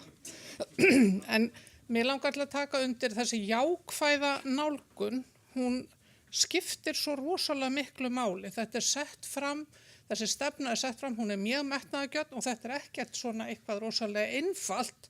Við bara smellum ekki svona fingrum og þetta verður komið í framkvæmd á morgun. Kannski höfum við haldið kannski að það kæmi bara eitthvað efni sem að við gætum svo bara notað, en þetta er ekki þannig. Við þurfum sjálf að leggja okkar til og ég held að þannig þurfi það líka að vera til þess að það hendi í raun og veru hverjum stað og hverju svæði. Ég líti á þetta sem þróunarverkefni og ekki auðveldasta þróunarverkefni sem að ég hef séð en mjög spennandi og svona ofboðslega jákvætt. Mér finnst það skipta svo miklu máli. Og mér finnst einhvern veginn að sumir hafa slagur til lífið er núna. Mér finnst eins og fyrir okkur í kirkjunni tækifærið er núna. Og ég verð að viðurkenna, mér finnst þetta hugtak mannkostamenntun, mér finnst þetta dásamlegt. Ég vildi óska þess við gætum bara komið því dálítið hérna vel á framfæri. Því að hver vill ekki mennta börn eða bara fólk á öllum aldri til mannkosta. Þarna held ég til dæmis að það að ná foreldrum með í þessa vegferð, menntum börnin okkar til mannkosta. Þetta er eitthvað sem við virkilega eigum að nota. Og ég held að það að nota geðrækt, það skiptir máli líka, það er eitthvað sem við erum öll að tala um núna. Við þurfum að rækta hinn andlega þátt lífs okkar.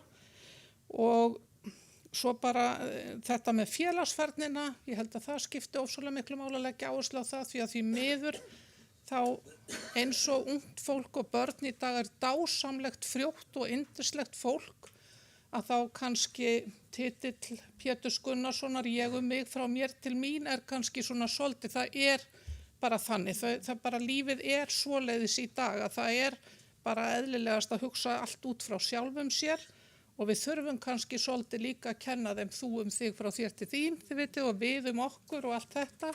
Ég held að það skipti miklu máli. Og svo finnst mér svo, það er mín reynsla, nú vinn ég í stórum skóla í Reykjavík þar sem að stór hópur unglinga er yndislegt dásamlegt fólk en sem að einhvern veginn samt þarf svo mikla leiðbeiningu. Það þarf svo mikla leiðbeiningu til þess að verða búin þessum mannkostum sem það í raun og veru býr yfir, það þarf bara svolítið að grafa þá upp. Það þarf svolítið að benda þeim á hvernig þau gera og mér finnst til dæmis mjög merkilegt að það eru nánast allir unglingar alveg sama hvort það eru mestu óþekktar angarnir eða þau veitir hver það eru sem eru tilbúinir til að leggjast niður og taka hugleiðslu og slökun, þau veitir. Og það er sömur sem biðja það, þeir þurfa á því að halda. Þeir þurfa á því að halda að leggjast niður hjá náms- og starfsráðgjafanum og slaka á. Þau veitir, þau biðja það. Þannig að við eigum svo ofboðslega mörg tækifæri en það þarf að leiðbeina þeim og það er í svona amstri dagsins og hraðasamfélags okkar þá vantar dálítið að við höfum tíma til að leiðbeina þeim. Og mér finnst þetta með bænir og bænina á Spotify eitthvað sem er ekki spurning þegar við þurfum einhvern veginn bara svona að fara all in í einhvern veginn að geta nýtt það. En bara elsku Ella mín, takk fyrir þessa dásamlegu stefnu, ég er svo montin af henni, takk fyrir. Til máls tekur Sigurður Grétar Sigurðsson og eftir honum tala Benjamin Hrafn Böðvarsson.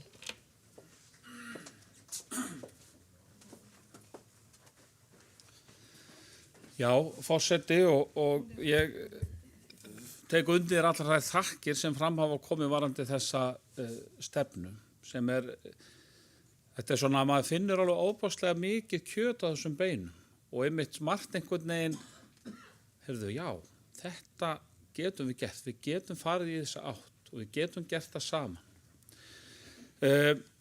Hún kom inn á eitt sem var ágættur punktur, það koma stundum upp hugmyndir eða þarfir og sem að þyrfti verið að bregðast skjótt við og ég held að við sem eru nú í fjárhagsnefndin og þeir sem handla með fjármálin, við þurfum að hafa náttúrulega bara lið eins og þegar við erum að byggja hús, það er alltaf einn lið sem heitir óvænt og ófyrirséð.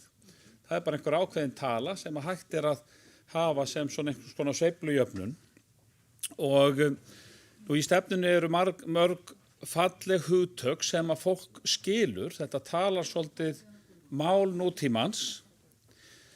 Nú, ég held, og eins og kom nú kannski fram þarna hjá henni, og það er búið að vera að tala um að svona barna, æskulis og ungmennastarf og svona fókusin á það, að fókusin eigi að vera svolítið mikið þar og þannig hefur stefnumótun að vinna leitt svolítið í ljós.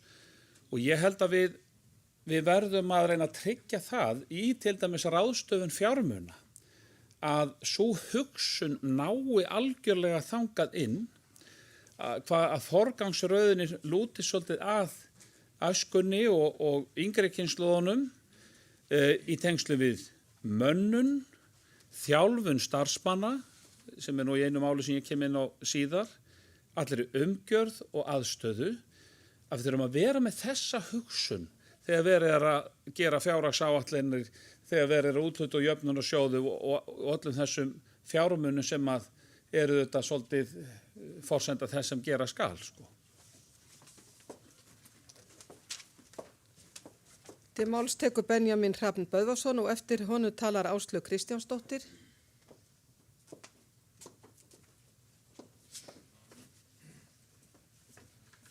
Já, forseti, ég tek undir allt sem hefur verið sagt hér á undan og þakka bara innilega fyrir flotta og faglega fræðslustefnu. En það sem að ég er svona nýr í hempunni inni, þá er ég búin að eyða svona 20 klukkustundum í að lesa allt sem þarf að lesa fyrir kirkjuþing og en þegar ég las fræðslustefnuna þá fylltist ég bjartsýni og stolti af þjóðkirkjunni með litlu þotni, nú er ég búin að læra þetta og því að ég held að þarna er einhver fjárfesting sem að við verðum að fjárfesta í. Við þurfum, og ég held að við fáum margfalt tilbaka ef við fjárfestum í þessu og ég held að við bara töpum á þessu við látum þetta fram hjá okkur fara. En það sem ég sé fyrir mér, það sem ég er prestur og er mikið, ég brenn fyrir æskulistmál, það er mikil sóknartækifæri í fjórðungnum sem ég er í og mér finnst þessi fræðslustefna gefa skýran fókus bara inn í æskulistarfið, inn í fræðslustarfið allt og skilgreina þessi hugtök vel. Þessi fræðslustefna, hún veitir okkur líka ákveðin tæki til þess að setja markmið, raunhæf markmið, því að sókninar eru mismunandi, við erum á mismunandi stöðum, við getum tekið raunhæft mat á hvar við erum stödd og farið svo byrja að klifra upp stigan. Svo ég er bara rosalega spennt með það.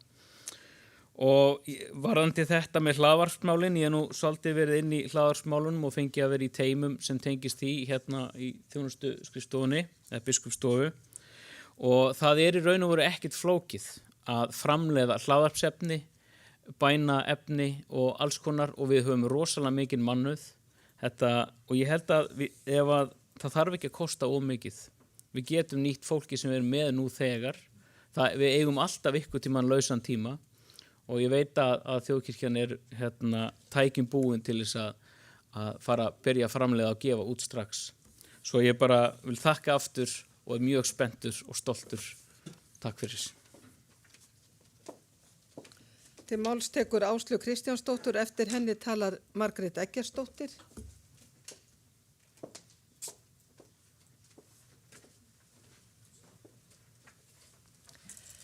Forseti, ég er ný og ég var orðin mjög stressuð fyrir þessari helgi, löngu helgi, af því að allt sem að ég fekk í fangið áður en ég kom hingað, það var, ertu eitthvað búin að hugsa þetta?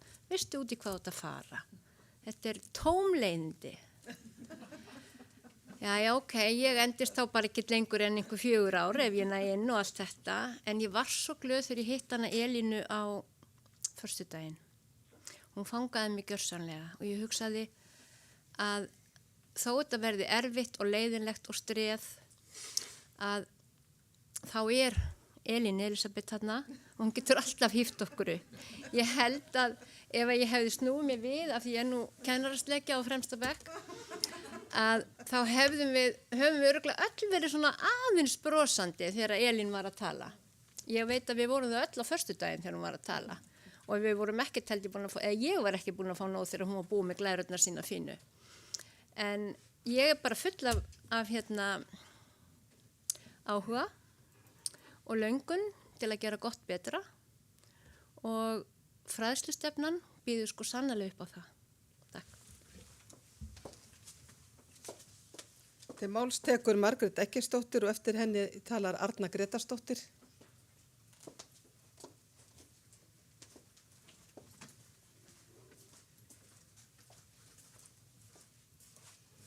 Forseti, takk Elín Elísabet, þú kveiktir í mér.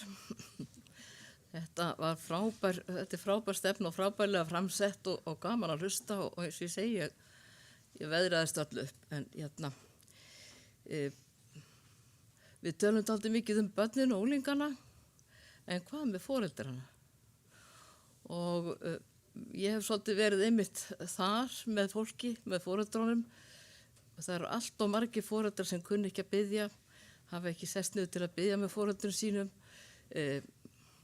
þekki ekki Guð og er í vandræðum, eru óörugg af því að þau vita ekki alveg hvernig þau nálgast börnin sín eða hvað þau mega og hvað þau mega ekki, hvenær eru þau of ströng og hvenær eru of eftirlát. Og ég vísa alltaf í það sem að mér er nærtakast og það eru tólsporin, þar því að við höfum verið með fullt af fólki sem kemur til okkar í tólsporn, færra núna eftir COVID, en nú ætlum við að bara rísa upp og sigrast á þeim hindrunum. En þar hef ég hort á fólk einmitt, það meðtekur Guð, það lærir að biðja, það lærir nýja færni í samskiptum og það er allt mögulegt sem það tekur við. Og það er tilfullt af efni þetta.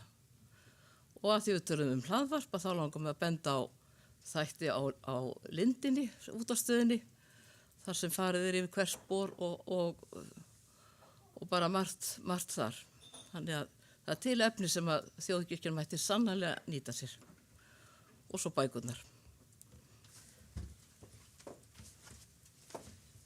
Til máls tekur Arna Grétarsdóttir og eftir henni talar Axel Árnason Jarðvík.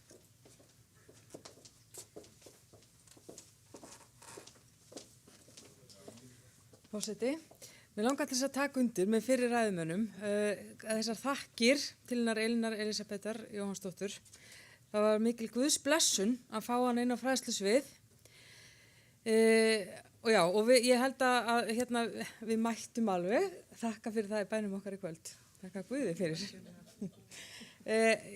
Mér langar til þess að vekja athygli okkar á örlitlu hóværu ákalli hennar til okkar á kirkjuþingi og þið heyrðu þetta örugglega, jafnvel og ég, hún er ein á fræðslusviði. Við getum komið hérna upp hvert á eftir öðru og sagt hvað þetta var frábær stefna sem hún er búin að liggja yfir og vinna örugglega dag og nótt. En okkar hlutverk, ef við segjum hvert er okkar hlutverk, það er að veita fjármagni. Ef andinn blæs okkur í það átt að þessi fræðslustefna eigi að fá meira fjármagn heldur en inn á fjárhagsáætlun, þá þurfum við líka að segja það héðan. Og það hefur líka komið svolítið fram. En þetta eru skilaboð sem við þurfum að fá frá ykkur sem komið hinga inn í fjárhagsnefndina ef við ætlum að gera eitthvað breytingar. Bara svo það sé sagt. Takk. Til máls tekur Axel Árnason Jarðvík og eftir honum talar Arnfríður Guðmundsdóttir. Forseti, ég veitti athygli hjá sjálfum mér að ég þakka lítið fyrir það sem gert er. Mér finnst það mörguleiti svo sjálfsagt að ég vil ekki eyða mínum tími í það, en ég ætla að gera það hér og nú að þakka Elín Elísabetu alveg sérstaklega fyrir framlagða stefnu og ekki síst fyrir hennar smitun inn í þennan hóp sem byrjaði í gær, fyrradag, föstudaginn, já, það líður allt saman. Ég man eftir henni í árdaga mín sjálfs þegar ég var að hjálpa henni með tölvu stús eitthvað og hún er gull í kirkjunni, en það sem ég langar að spyrja, og kannski hana og ekki síst þá sem leggja stefnuna fram, þar með biskupinn kannski, ég veit það ekki, sko hvað þarf fræðslustefnan frá kirkjuþingi að halda til þess að rúlla næstu 4 árin. Og þannig er ég að tala um sama og Arna var að gera. Elín sagði við eigum leik og við erum í því liði sem á leikinn líka. Barnið litla tjáði sig hérna áðan líka á máli sem við ekki skildum, en er kannski fulltrúi þess sem í vændum á góða fræðslustefnu. Mér langar líka að spyrja það hvaða þættir eru þegar fjármagnaðir í framlagðri fjárhagsáætlun til þessara verka. Það var ekki hægt að lesa það úr töflunni. Ég vil líka benda á að mál 18 og 20 tengjast þessu máli með beinum hætti sem koma síðar. Síðan langar mig að gera að umtalsefni þetta sífellda tal hennar Kasper, Jesper og Jónatan og myndirnar sem hún brennur upp. Þessa sögu þekkjum við öll, en ræningjarnir rændu Soffíu. Soffía þýðir viska og þeir fengu þá visku sem veitti þeim ekki framgangsmáta, svo þau skiluðu henni. Þannig ég spyr sjálfa mig hvaða viska er það hjá okkur sem við höfum tekið upp, sem er okkur ekki til framdráttar. Eitt af því sem ég hugsaði þarna var það að því að Stefán Magnússon nefndi kirkjupólitíska ákvörðun jöfnunarsjóð, kannski var það röng viska að setja svona mikla fjármuni strax frá okkur. Það hefði kannski verið gagn að setja 10% af því framlagi beinlinis í fræðslumál vegna þess að hafa Elín Elísabetu þó hún sé mögnuð eina. Ég veit ekki hversu mikið stím hún hefur í sjálfri sér til margra ára í svona þungu miklu starfi. En boltinn er kannski líka hjá okkur, hjá kirkjuþingi að reyna að ráðstafa fjármunum, en kannski höfum við það ekki að því það er búið að ráðstafa þeim annað þegar í starfsreglum. Þannig ég spyr, hvað er þegar fjármagnað? Og þegar ég segi tengt öðru máli, gætu við kannski fjármagnað fræðslustarfið í kirkjunni með framlögum annara? Og það kemur kannski fyrir hjá mér í næsta málið, þarna 18 held ég að sé, að leita að fjármögnuninni hjá fólkinu sjálfu. Til þess að setja ekki allt annað á hliðina í kirkjupólitískum skilningi. En ég vona að þetta gangi vel og mér fannst athyglisvert og skemmtilegt hvernig fræðslustefnan inniber allar aðra stefnur kirkjunnar í raun og veru. Geðræktin sem felst í því að kasta, já, þetta var ágætt líka, þetta var líka táknmál, geðræknin sem fylgir því að kasta út ónýtri visku er gríðarlega mikilvæg vegna þess að það sem er í hug okkar þarf kannski að skipta stundum út fyrir það sem betra er og það er auðvitað fagnarendi líka. Til máls tekur Arnfríður Guðmundsdóttir og eftir henni tala Berglind Hönnudóttir og síðan Eva Björk Valdimarsdóttir.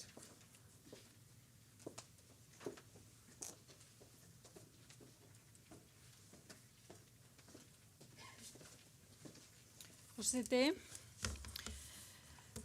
kæra þakkir fyrir þessa metnaðarfullu stefnu sem að sýnir bæði mikla reynslu og mikla þekkingu og ég held að séu orðir til alls fyrst og við þurfum svona metnaðarfullt plagg til þess að byrja okkar næsta kafla En við þurfum líka mannafla og við þurfum peninga til að fylginni eftir. Við eigum allt og mikið af stefnum í skúfunum okkar sem að hafa aldrei orðin eitt annað heldur en orðin. Þannig að ég held að það sé komin tími fyrir að fylgja eftir stefnunum sem að við samþykjum og það hlýtur að sýna ákveðna forgangsröðun hvernig við mönnum svona starf innan kirkjunar okkar og það sýnir að sjálfsögðu ekki mikinn metnað að það sé einn einstaklingur á fræðslusviði. Það segir sig sjálft.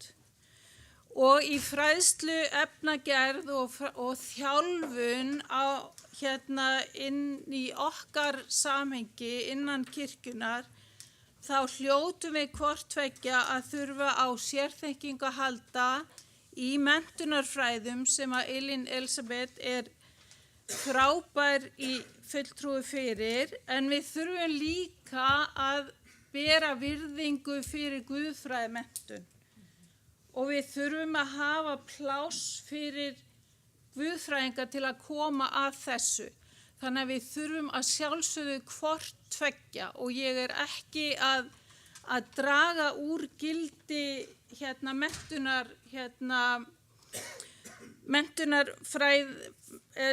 sérþekkingi menntunarfræði þegar ég tala mikilvægi guðfræðiþekkingarna þegar kemur að fræðslustarfi innan kirkjunar.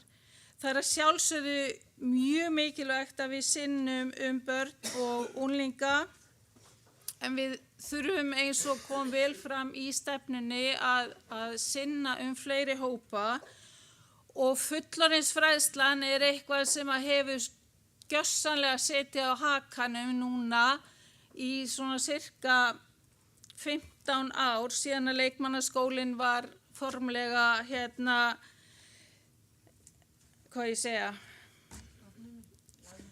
lagður niður eða jarðaður eða hvað sem við viljum segja. Ég meina þetta var búið að byggja upp gífurlega öflugt starf innan leikmannaskólans sem að þjónaði mjög mikilvægu starfi að mínu viti og allt í einu bara, nei, það er ekki pláss fyrir hann, við höfum ekki peninga til að reka hann.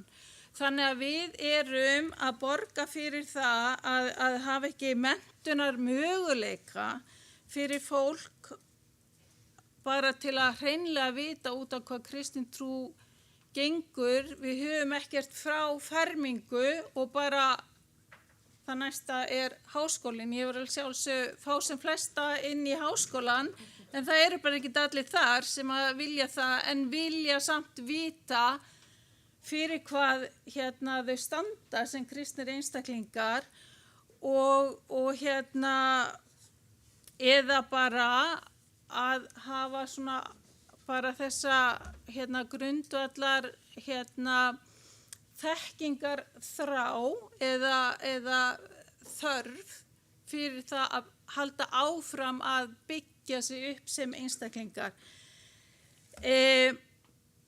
Ég verð að viðurkenna að mannkosta menntun, ég stoppaði við það og er ennþá að glíma við það hugtak. Ég veit ekki alveg, við eigum í okkar trúararfi hugtök eins og náungi. Er það ekki það sem við erum að gera, að þjálfa fólki að verða náungi þeirra sem þurfa á því að halda? Var ekki það sem Kristus sagði við þegar hann var að skýra út dæmisöguna miskunnsama samveran, hver reyndist náungi þess sem að lá út í vegkantinum? Við erum líka bara hreinlega að leggja okkar mörkum til að ala upp góða þjóðfélagsþegna. En þetta að setja peninga í þetta og fylgja þannig frábæri stefnu eftir er það sem ég er að kalla eftir. Takk. Til máls tekur Berglind Hönnudóttir og eftir henni talar Eva Björk Valdimarsdóttir og síðan Einar Már Sigurðarsson.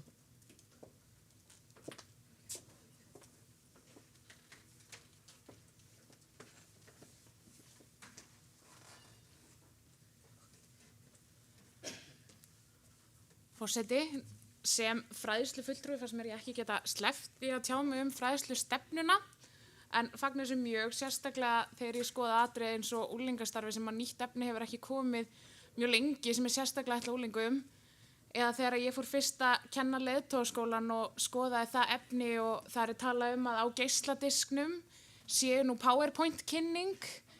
Ég hef aldrei séð þennan geisladisk, þannig að ég geti ímyndur hvað þetta er gert fyrir, við gátum sendu USB-lykla.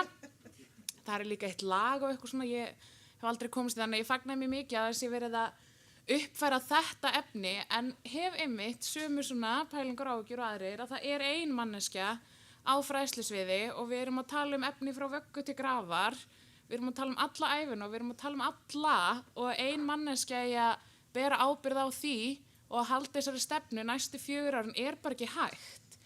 Það kemur ekki efni fyrir, eins og hún frábær og sendir frá sér margt, að þá aldrei að fara að koma allt þetta efni á þessum 4 árum ef það á að fara í alla þessa endurnýjun og nýjungar og svoleiðis. Og svo náttúrulega sem að ég hjó eftir í frumræðinni var að foreldrarnir búin að vera með mjög hugleikir, kannski af augljósum ástæðum og en að þeir séu nýttir betur og einmitt að grípa foreldra sem ekki nógu veikir eða í nógu miklu vandræðum fyrir kerfið, að þar á kirkjan að vera með einhvern grunn og eitthvað efni til þess að senda frá sér eða segja frá. Að mér finnst það bara mjög mikilvægt, ég held að þetta sé vettvangur sem að nýtist okkur mjög mikið. Og svo að seinasta sem ég ætla að bæta við var sem sagt að maðurinn minn ekkert mjög kirkjurækinn og ekkert sérlega hrifinn af kirkjustarfi og svoleiðis en umbreyta svona heima. En hann til dæmis tilneyddur heima hjá mér að setja bæði reglulega á daginn í dag á sjónvarpssímans og svo Heiminn lifandi. Og hann horfir alveg á þetta með börnunum og hann fer með þau í sunnudagaskólann og svoleiðis, þannig að við náum rosa mikið til einmitt foreldra barna í gegnum barnaefni, í gegnum efni sem gjörsamlega gert bara fyrir börnin beint. Takk fyrir. Til máls tekur Eva Björk Vilhjálmsdóttir og eftir henni talar Einar Már Sigurðarsson.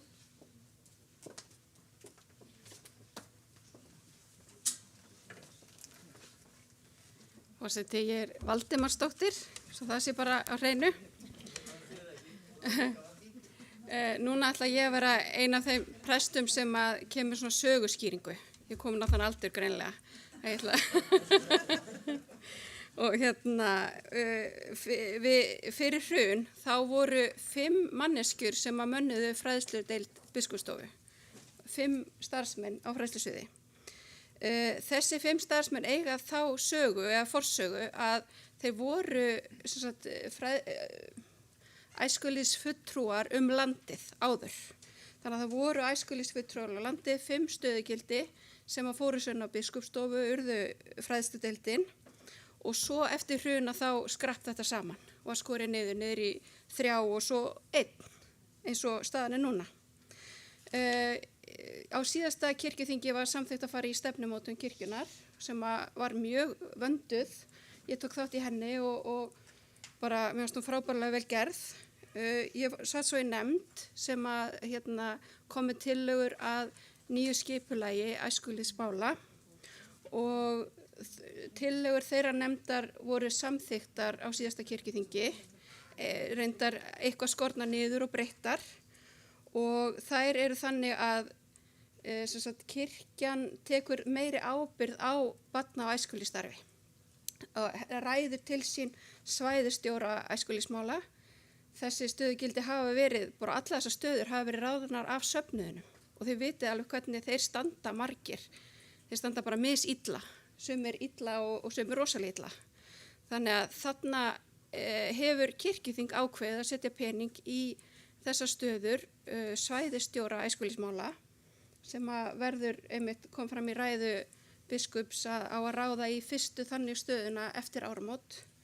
Þannig ég held að þarna okkar færi að bara halda utanum þessi mál ef við viljum einmitt setja meiri peningi í æskulýðsmál og þá þurfum við að algjörlega standa vörð þetta mál og standa vörð það að þessi stöðugildi komi tilbaka í æskulýðsmálin. Þetta ekki eitthvað glænýtt, heldur verið að fá einmitt þessa stöðu tilbaka. Takk fyrir. Til máls tekur Einar Már Sigurðarsson og eftir honum talar Stefán Magnússon.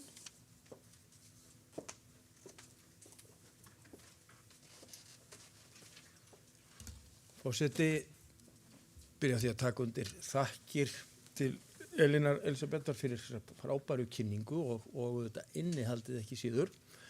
Ég var eiginlega búin að strengja þess heit að reyna að halda mig frá fræðslumálum. Því að fræðslumál hafa eiginlega tekið nær lífið mitt allt. Þannig að ef einhver hætt á því að ég standi ekki við þetta, þá það svona innblástur. Þannig að nú þarf ég að passa mig verulega. En ég get allavega sagt það að mikill reynslu að fræðslumálin eru auðvitað það mikilvægasta, mér líka við að segja, allstaðar og alltaf. Það þetta undirstaðan undir framtíðina. Ef þetta ekki rétt uppbyggt, þá allt í mólum. Þannig að þetta auðvitað grunnurinn. En af því sögðu, og nú ætla ég að reyna að passa mig að gleyma mér ekki, þá tók ég þetta líka eftir því og þá kemur að því að vera í fjárhagsnefndinni að við þurfum að huga auðvitað að því að fjármagna hlutina og ég þurfti nú bara til að fá það staðfest hjá framkvæmdastjórunum hvort ég myndi ekki rétt að við hefðum samþykkt allar óskir frá fræðslusviðinu. Þannig var í áætluninni.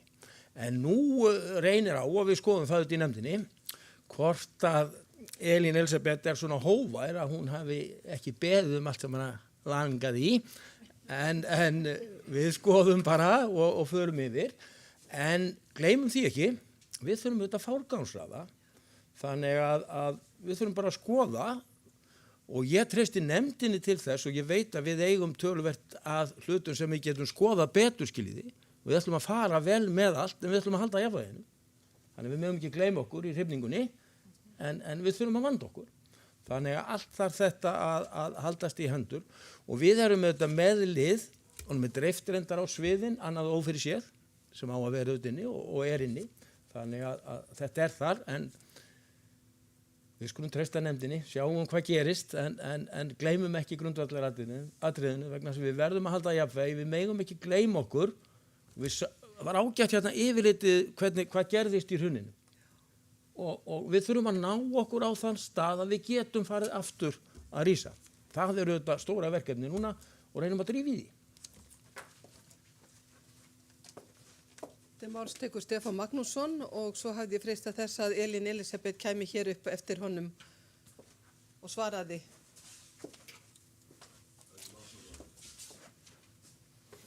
Forseti,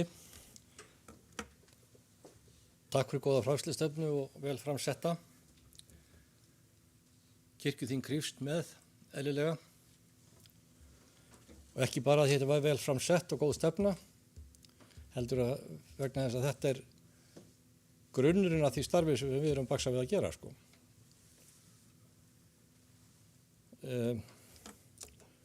Ef að þetta ekki sá grunnur sem á að vera, þá getum við bara að fara að finna okkur eitthvað annað að dunda við, sko. Svo bætist það við að fjármál kirkjunar eru voðalega einföld, eins og ég sagði hér fyrir í dag. Og ef við ætlum okkur og viljum setja meiri kraft í þetta, þá bara gerum við það. Eina sem þarf að gera að skera eitthvað annað niður á móti. Og fjárhagsnefndin bara veður í það verkefni. Ég treysti þeim fullkomlega til þess. Svo megum við reyndar kannski ekki gleyma þegar við erum svo gjörn að setja bæði sjálf okkur aðra í kassa. En það eru um 140 manns í fræðslunefnd kirkjunar, sko, og á fræðslusviði. Og það mikil mannauður.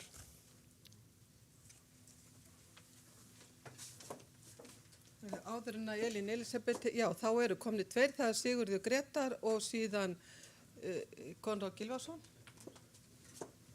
Nú fer forseti að loka mælendaskrá. Það bara örstuð. Já, forseti, mér fannst við hæfa að koma aðeins inn á, bæta aðeins við inn í þessar sögurskýringar sem Eva var með, því við erum að horfa svolítið á einmitt heildarmálaflokkinn. Og það er gott að við munum það að einmitt svona fyrir hrun, þá voru hérna á höfuðborgarsvæðinu margir söfnuðir komnir með bara æskulýðsfulltrúa, vel menntað fólk, djákna og á nokkrum stöðum. Það var meira að segja komið þannig að það var verið að stofna stéttarfélag æskulýðsfulltrúa. Munið eftir þessu nokkur hérna, já. Men sem segir heil mikið um það hvað það var komið á góðan stað, en svo breyttist náttúrulega mjög mikið. Ég er einn af þeim fræðslufulltrúum sem var sagt upp með uppsagnarbréfi 2009. Ég var prestur á Hvammstanga og í 30% auka starfi sem fræðslufulltrú fyrir Húnavars og Skagafjarðar prófstæmi. Og þess að ég sé með einhvern hroka, þá held ég að það vera afskaplega góð nýting sem svona viðbót við mitt starf, ákveðin skilgreind verkefni og tiltölulega lítil yfirbygging sem nýttist út í héraði, algjörlega á gólfinu. Og það er það sem við þurfum að passa í öllum þessum störfum, það er að sé á gólfinu eins og frekast rund. Til máls tekur Konráð Gylfason og eftir honum talar Guðni Már Harðarson. Og nú er forseti búin að loka mælendaskrá. Elín Borg Sturludóttir, hún er síðust þá.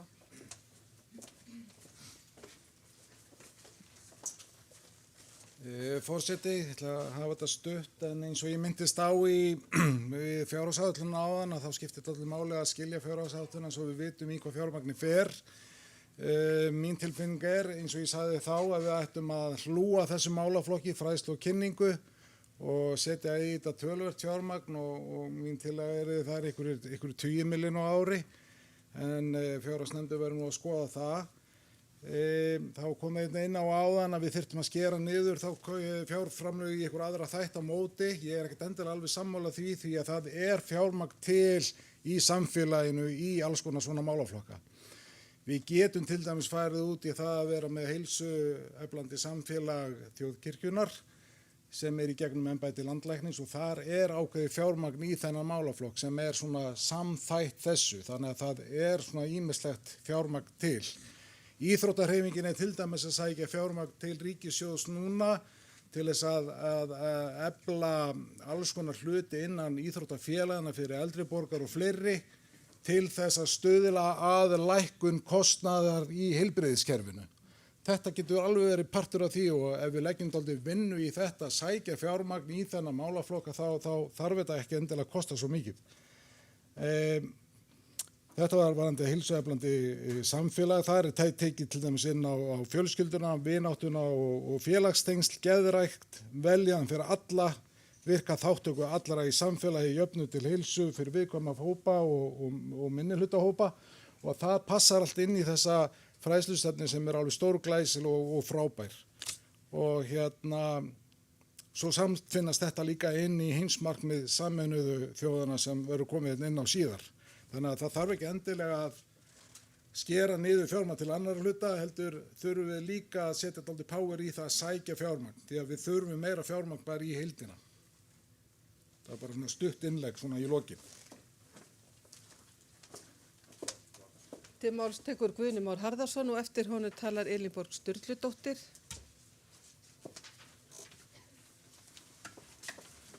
Forseti, það nú búið að segja allt sem ég ætlaði að segja, minnst það frábært sem þú ert að gera og án unga fólksins verður kirkjan gömul. Ég vil líka bara koma því á framfæri að Elín Elísabet mjög góður hirðir fjármuna og talandi það sem Stefán sagði að það eru 140 fræðslufulltrúar í prestum landsins. Ég hef sjálfur fengið að reyna það að hún mjög öflug að kalla til presta sem að hafa áhuga á málaflokknum og fá þá til skrafs og ráðagerða án þess að það kosti krónu og svo verkefna ráða kannski einhvern til að láta drauma eða hugmyndir sem að skapast. Margar þannig hugmyndir hafa ekki kostað krónu og hún gerir þetta vel. Þannig að ég bara í fjárhagsnefndinni held að það væri gaman ef þetta kirkjuþing á næstu 4 árum geti sagt við náðum að skera svona mikið og stækka kökuna sem að hún hefur úr að spila og fræðslusviðið allt að því að ef að við náum ekki sóknargjalda breytingu og það núna að fara einhver 5% raunlækkun í gang í 10% verðbólgu, þá það 15% skerðing fyrir sóknarnefndirnir okkar. Þau ekki að fara að geta skorið niður algjörðan fastan kostnað. Það er að taka rosalega mikið af handbæra fénu og það mjög líklegt að það muni til dæmis vera einhverju söfnuði sem hafa til dæmis ekki efni á því að kaupa sunnudagaskólaefnið. Og það má ekki gerast að við sem höfum 4.000 milljónum að spila myndum láta það geta gerst að það var sér barn sem kemur í sunnudagaskóla og svo óheppið að búa þar á landinu að sóknin þeirra hafði ekki efni á að kaupa límiðana sem hafi verið að gefa. Þar getum við líka þurft að forgangsraða bara þess vegna ákveð jöfnun í því að við búum til og prentum út fræðsluefni sem allir fá. Þannig að öll börn sitja við sama borð, það er ákveðin mannréttindi. Takk. Til máls tekur Elín Bór Sturludóttir og síðan mun Elín Elisabeth Jóhannsdóttir ljúka umræðinni. Forseti og kirkjuþing, ég mjög glöð og þakklátt fyrir það að Elín Elisabeth skuli hafa starfað í 1000 ári á fræðslusviðinu og en ég tek undir með Stefáni Magnúsin það að það eru næstu 150 á sviðinu vegna þess að spurningin kannski enda þótt Elín Elisabeth sé margra manna maki þá er þetta kannski spurning það forgangsröðunum, hvað ætlum við að setja mikla peninga í þetta og það alveg líkur í augum uppi að það þarf auðvitað að styrkja kannski fleiri í hennar sem eru deila með henni í skrifstofu en er ekki allt vítt og breytt landið en engan síður er kannski aðalatrið þetta hvernig farið að því að styðja sem best þessa 150 starfsmenn þarna út á úti í hinum dreifðu byggðum landsins og hér á höfuðborgarsvæðinu í því að einmitt framfylgja þessari stefnu sem mér finnst alveg sérlega metnaðarfull, ég tek undir með öðrum sem hér hafa talað og spennandi og ég held einmitt að þarna hafi við hitt á réttan einhvern veginn hitt naglan á höfuð í sambandi við þetta að hlúa að geðrækt og andlegri uppbyggingu og ég held að við finnum það bara alls þar í samfélaginu hversu mikið gat þarna og hvað mikil þörf, knýjandi þörf til þess að mæta einmitt því og mér finnst orðið mannkostamenntun ofboðslega fallegt og það kemur kannski til að því að ég er svo vel upp alin hjá Páli Skúlasyni og þetta talar einhvern veginn inn í það hvernig hans heimspeki var að það að menntast er að verða meiri maður að mannast það snýst öll menntun og hún snýst meðal annars það að leggja rækt við mannkosti og dygðir eins og trú, von og kærleika og ég held að við getum og það að verða meiri maður er einmitt það að reynast náungi þeim sem liggur við veginn og þannig er það en ég hlakka til að fylgjast með því hvernig við ætlum að láta muna okkur í samfélaginu þegar við förum virkilega að framfylgja þessari fræðslustefnu okkar og ég bara fulla eftirvæntingu og líka því að ég held að við þurfum líka að hafa því huga að því það var svo rétt sem Dr. Arnfríður var að nefna hérna áðan sem betur við fullorðinsfræðsluna. Með okkar takmarkaða fjármagn þurfum við líka að huga því hvernig getum við tekið höndum saman 150 starfsmenn þarna úti hvernig við ætlum í raun og veru með einhverjum nýjum hætti að endurstofna leikmannaskólan því þar er virkilega líka þörf að og við getum það svo vel og við erum svo mörg þrátt fyrir allt. Takk fyrir. Þá tekur Elín Elisabeth Jóhannsdóttir við og lýkur umræðinni.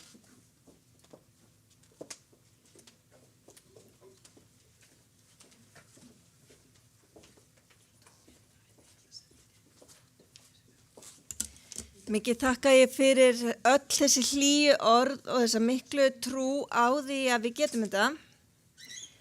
Ég er hrærð og klökk yfir viðbröðunum, mér finnst þetta fallegt og þetta gefur mér mikla von og er ígildi kauphækkunar upp á mörg 100.000 krónur.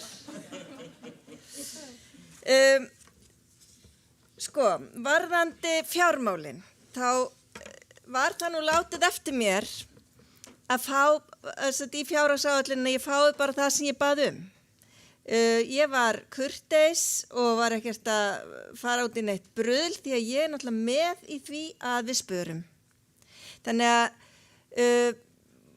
ég gerði áætlun út frá þeirri fjárhagsáætlun og það var brugðist mjög bara vel við því. Þannig að við getum alveg að halda okkur við það í sjálfu sér. Auðvitað alltaf gott að fá meiri pening. Ég myndi aldrei slá hendina á móti því. En ef það er á kostnað annars, þá er ég með hugsi og ég hugsa við ættum frekar að huga, kannski að huga næstu fjárhagsáætlun, gera þetta svona, er það á móti því. Hugsið þið það, við getum þetta alveg. Það er alveg rétt sem að Guðni var komið inn á. Prestarnir eru rosalega til í að vinna með mér og þeir eru alveg ofboðslega á fyrir ekki við orðalagi, þau eru mjög oft að koma til mín með hugmyndir og við erum að stofna hópa þar sem við erum að vinna saman og þetta kostar ekki neitt. Það sem hins vegar þarf að borga fyrir ef að það þarf að gefa eitthvað út eða eitthvað þarf að líta einhvern veginn út inn á vef. Það er það sem peningurinn fer þá helst í, skiljiði. Og ég hef ekki hitt einn prest sem hefur ekki viljað vinna inn á fræðslusvið ef ég hef kallað til. Það hefur bara alltaf gengið rosalega vel upp og þetta er frábær mannur sem við erum með. Varðandi hvort að þurfa að bæta í starfsmannahópin, þá myndi ég segja, kannski væri gott að fá eftir næstu fjárhagsáætlun, fólk fari kannski að velta þessu fyrir sér. Ég myndi samt alls ekki og mér myndi ekki hugnast að það yrði til þess að einhver annar starfsmaður á biskupsstofu þyrfti að víkja því við erum svo fá, við erum að ganga hvert svolítið í annar störf, við erum að hjálpa stað, þetta er mjög naumt, við þurfum á öllum þeim að halda sem eru þarna. Þannig að það yrði þá að vera viðbót en ekki einhver tilfærsla. Annars myndi ég bara halda fram að vera ein.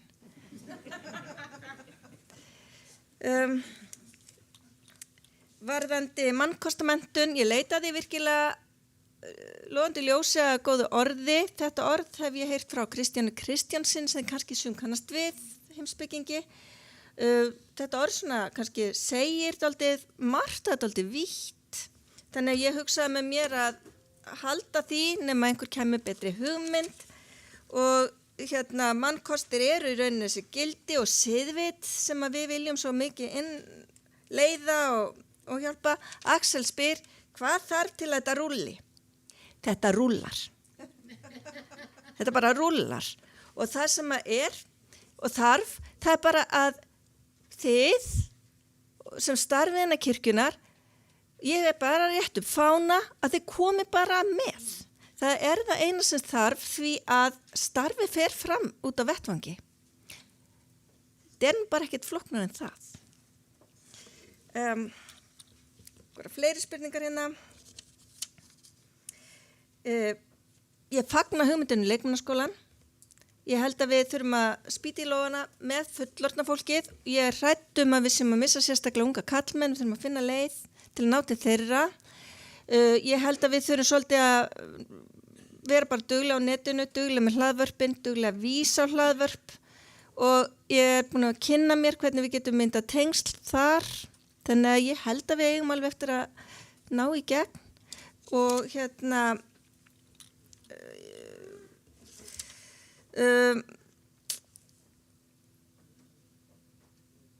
ég held að ég hafi verið, varðandi fullorðinsfræðsluna, inn í hérna fræðslustefnunni, þá erum við náttúrulega með þetta hlaðvarp sem fullorðinsfræðslu. Við erum með konur, við ætlum að endurskoða konur og konum bestar. Við ætlum að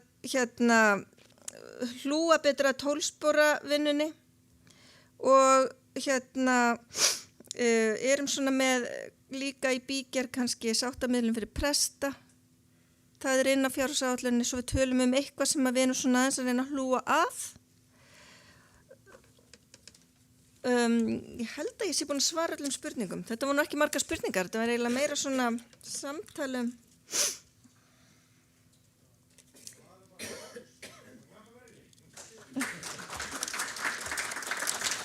Kæra þakkir og gangi ykkur vel að framfylgja stefnunni.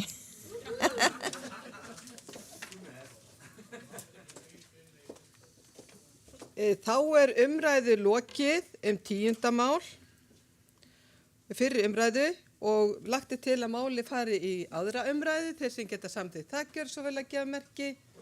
Takk fyrir. Lagt til að máli fari í allsherjarnefnd. Þeir sem geta samþykkt það gjör svo vel að gefa merki. Sé allar hendur á lofti. Þannig það afgreitt. Tekið fyrir þá 11. mál. Það tillaga þingsályktun skráningu sóknarbarna flutt af Gísla Gunnarsinni og framsögumari Gísli Gunnarsson og það fyrri umræða og tekur hann út til máls.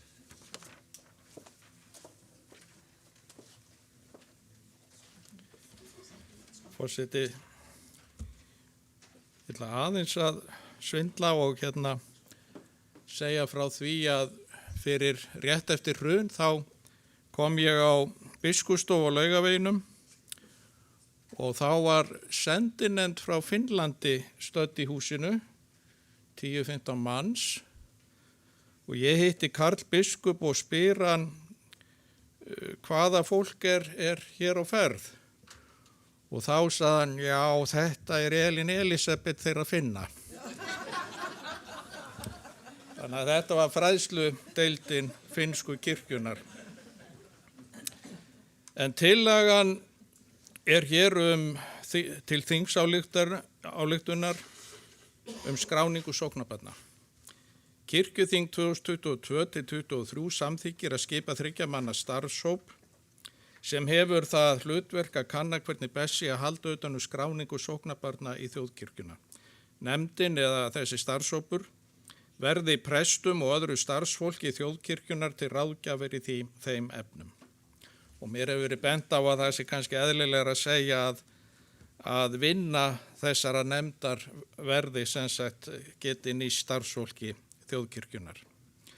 Og greinagerðin á kirkjuþingi 2014 var samþykkt ályktun aðgerðir til að fjölga meðlimum þjóðkirkjunar þar sem kirkjuráði var falið að skipa 3 manna starfshóp sem ætla var að skila tillögum til kirkjuráðs sem legði tillögurnar fyrir kirkjuþing 2015. Skýrslan var lögð fyrir kirkjuþing 2015 og bar heitið Nýliðun innan þjóðkirkjunar. Þar kom fram að árið 2005 sem okkur finnst svo ekkert langt síðan, voru 84% rúm íslensku þjóðarinnar skráði í þjóðkirkjuna og ársbyrjun 2015 eða 10 árum síðar voru það tæp 74%, en nú lætur nærri að þetta hlutfall sé 60% og ég held að nái því ekki.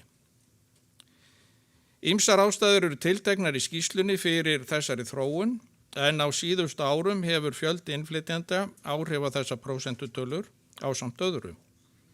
Skýrsluhöfundar benda á ýmsa styrkleika þjóðkirkjunnar sem nýta mætti betur og áskoranir sem vinna þarf úr. Og það gaman að geta þess að fyrst að Rúnar Vilhjálmsson komin hér á kirkjuþinga, það einmitt vitna töluvert í kannanir hans í þessari skýrslu. 3 meginstef voru í tillögum starfshópsins, það þessu aukið fjármagn og áhersla á fræðslu og fjölmiðlun og það tengist málinu sem hér var til umræðu áðan. Notkun félagatals þjóðkirkjunar sem þá var mikið til umræðu og aukinn stuðningur við starfsfólk og svo efling æskulýðsfélag og áhugamanna sem þáttakendum í umræðinu. Samkvæmt skýrslunni var mælst til þess að gerð væri áætlun til 5 ára og kostnaðurinn við þetta verkefni yrði 30 milljónir á ári. Því miður var þessi skýrslu ekki fylgt eftir sem skildi og eru fyrir því ýmsar ástæður. Ein ástæðan var sú að þetta var eiginlega eina fréttin sem kom frá kirkjuþingi þetta árið og fyrirsögnin í fjölmiðlum var þannig kirkjan ætlar að setja 150 milljónir í það að ná fólki inn.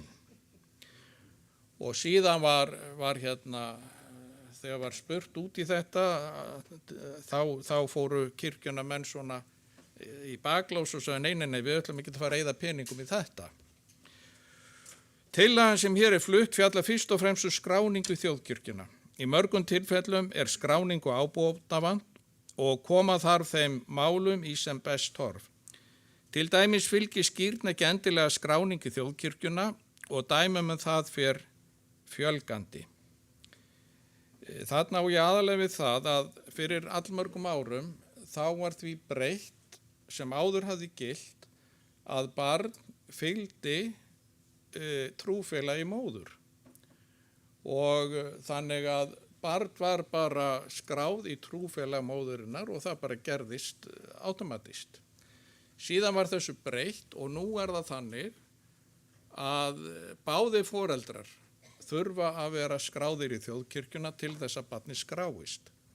Ef annarkvor foreldri ekki skráð í þjóðkirkjuna, þá skráist barnið ekki þar heldur, nema báðir foreldrar skrái barnið í þjóðkirkjuna.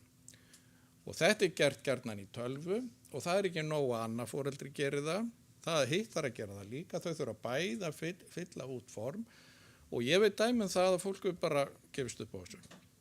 Og skýrðabarnið það ekki skráð í þjóðkirkjuna. Og þessi hópur ætti að skoða hvað hægt að gera í þessum málum og það ekkert langt síðan ég las frétt það að óháði presturinn hafði farið í mál við þjóðskrá og fær að skila á blöðum, hann safnar félögum á blöðum og það væri bara mjög einfalt að þegar foreldrar koma í skýrnarviðtal að presturinn hefði slíkt blað sem væri bara unnið hjá þjóðkirkjunni og ég að tala ýmislegt svona sem þarf ekki að kosta okkur mikið, heldur að það verði farið í gegnum þetta mál til þess að passa það að allavega þeir sem vilja verið í þjóðkirkjunni séu skráðir þar. Og þegar þetta komið í lag hjá okkur, þá getum við farið að vinna því og náttúrulega meðfram að laða fleiri að. En fyrst og fremst þarf þessi skráning að vera í lagi. Áður en sókn hafin til þess að fjölga sóknarbörnum þjóðkirkjunar þurfa skráningamálin að vera í lagi. Einnig þarf að huga að félagatali þjóðkirkjunar. Og það eru kannski margir sem veit ekki hvað verið að tala þarna, en fyrir nokkrum árum þá var mikið talað félagatal þjóðkirkjunar. Og það var svona einhver vinna í sambandi við það komin í gang, en núna þetta bara hjá þjóðskrá og ég hef þá trú að það verði þar áfram. Öll þekkjum við upplesturinn frá þjóðskrá, eða sérstaklega í Ríkisútvarpinu, fækkun í þjóðkirkjunni. Og þetta kemur gjarnan í aðdraganda jólana, þá og það kannski 1. desember og svona, þá byrjar þessi lestur. Auðveldasta leiðin til að stemma stigu við þessu að hafa skráninguna í lagi og bæta svo við hið góða starf kirkjunar með ýmsu móti. Tillögur það koma fram í áðurnefndri skýrslu og mætti Dustaríkið af henni. Ég þarf nú ekki að segja meira þetta, ég bara legg til að þetta fari til síðar umræðu og ég held þetta best heima í allsherjarnefnd og og já, ég hef nú kannski að segja þetta í lokin, ég kem aftur, já, takk. Orðið laust og Óskar Magnússon hefur hvatt sér hljóðs og síðan Elínborg Sturludóttir, þá Eva og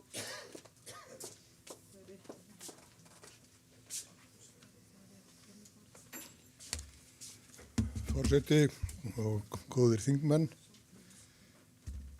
Þegar að kirkjujarðasamkomulagi, ég ætla nú að byrja á því að fagna þessari tillögu Gísla og sem svo sannarlega hefði verið gott að hefði verið framkvæmt eins og hann lýsti þegar hún kom fram og með þessu 30 milljónum að þetta hárrétt lýsing að þessi var slegið út á borðinu af því að þetta var talað þetta í einhverjum æsingastíl að kirkjan ætlaði að hefja einhvern fjáraustur til að fjölga meðlumum. En það skiptir máli í þessu samhengi og gott fyrir okkur að vita það, að rifja það upp að þegar við vorum að gera viðaukasamninginn við kirkjujarðasamkomulagið þá reyndi mikið á fjölda meðlima í þjóðkirkjunni vegna þess að gamli samningurum frá 97, hann hangir á því hvað eru margir í kirkjunni og miðað við hann þá voru 130, þá greiddi ríkið 138 prestum, eða starfsmönnum eða prestum og starfsmönnum eða hvernig þetta var nú allt orðað, það hefur verið talað um það hér á nákvæmni í dag og síðan var stilliverk sem leiddi til þess að eftir því sem að fækkaði skráðum meðlumum í þjóðkirkjunni, þeim mun í samræmi við það minnkaði þessi stuðningur. Og þess vegna var það náttúrulega alveg sérstakt áhyggjuefni við gerð þessa samnings að það hafi þá þegar fækkað gríðarlega í þjóðkirkjunni og svo fækkun hélt áfram og það var þess vegna mikilvægt samningsatriði að koma í veg fyrir að þetta væri svona, þessi tenging væri áfram í samningnum. Og það var á hinbóginn mikilvægt samningsatriði að hálfu ríkisins að taka út fjölda prestana og hafa bara, og endanum náðist saman um það, ég hugsa þetta tiltekna atriði að við tekið næstum því heilt ár, eða það var lagt til hliðar og svo framvegis, að kippa á sambandi fjölda þjóðkirkjumeðlima þannig að þó að það fækkaði verulega í þjóðkirkjunni, þá lækkaði ekki gaggjaldið. Og þessi regla er í gildi og er í samningnum og það meiri sé að sá varnagli sem að við settum inn vegna þess að Gísli lýsti að það voru, ríkisvaldið hefur náttúrulega í hendi sér að breyta alls konar reglum eins og reglunum skráningu sem að Gísli var að lýsa. Þannig að þar snar fækkaði í kirkjunni þegar að þessi sjálfkrafa skráning, ef móðir var í þjóðkirkjunni féll út, þá fækkaði verulega. Við vildum koma í veg fyrir það að ef að gamla kirkjujarðasamkomulagið tekur aftur gildi, sem það sannarlega getur gert, því það var aldrei afnumið. Það getur fræðilega tekið gildi á nýjan leik, það er samtals 17 ára tími sem við hafðum, það er að segja 15 ára og svo eru uppsagnarreglur sem leiða til þess að þetta eru 17 ára samtals og þau tikka á okkur nú þegar og þess vegna hef ég alltaf sagt að þetta er mikilvægu tími til að nota og rétta við kursin, safna, fá fleiri meðlimi inn í þjóðkirkjuna, við höfum þennan tíma í friði. Ég veit ekki hvað gerist að þessum 15 eða 17 árum liðnum skiljiði. Þannig að þess vegna er þetta mjög þörf og góð tillaga en það er í henni, í samningnum er varnaglit til að koma í veg fyrir það að ríkisvaldi breyti reglum eins og það gerði á sínum tíma með einhverjum hætti sem við gátum ekkert séð fyrir og það segir í samningnum báðir aðilar eru sammála að verði gerðar einhverja breytingar og lögum eða reglum skráningu í trúfélög hjá Þjóðskrá Íslands eða breytingar á öðrum lögum og reglum sem kunna að hafa áhrif á slíka skráningu eða á framkvæmd skráninga og upplýsingagjöf til þjóðkirkjunnar skráningar getur hvorugur aðili borið fyrir sig þá fækkun eða fjölgun á meðlimum þjóðkirkjunnar sem af þeim breytingum leiðir.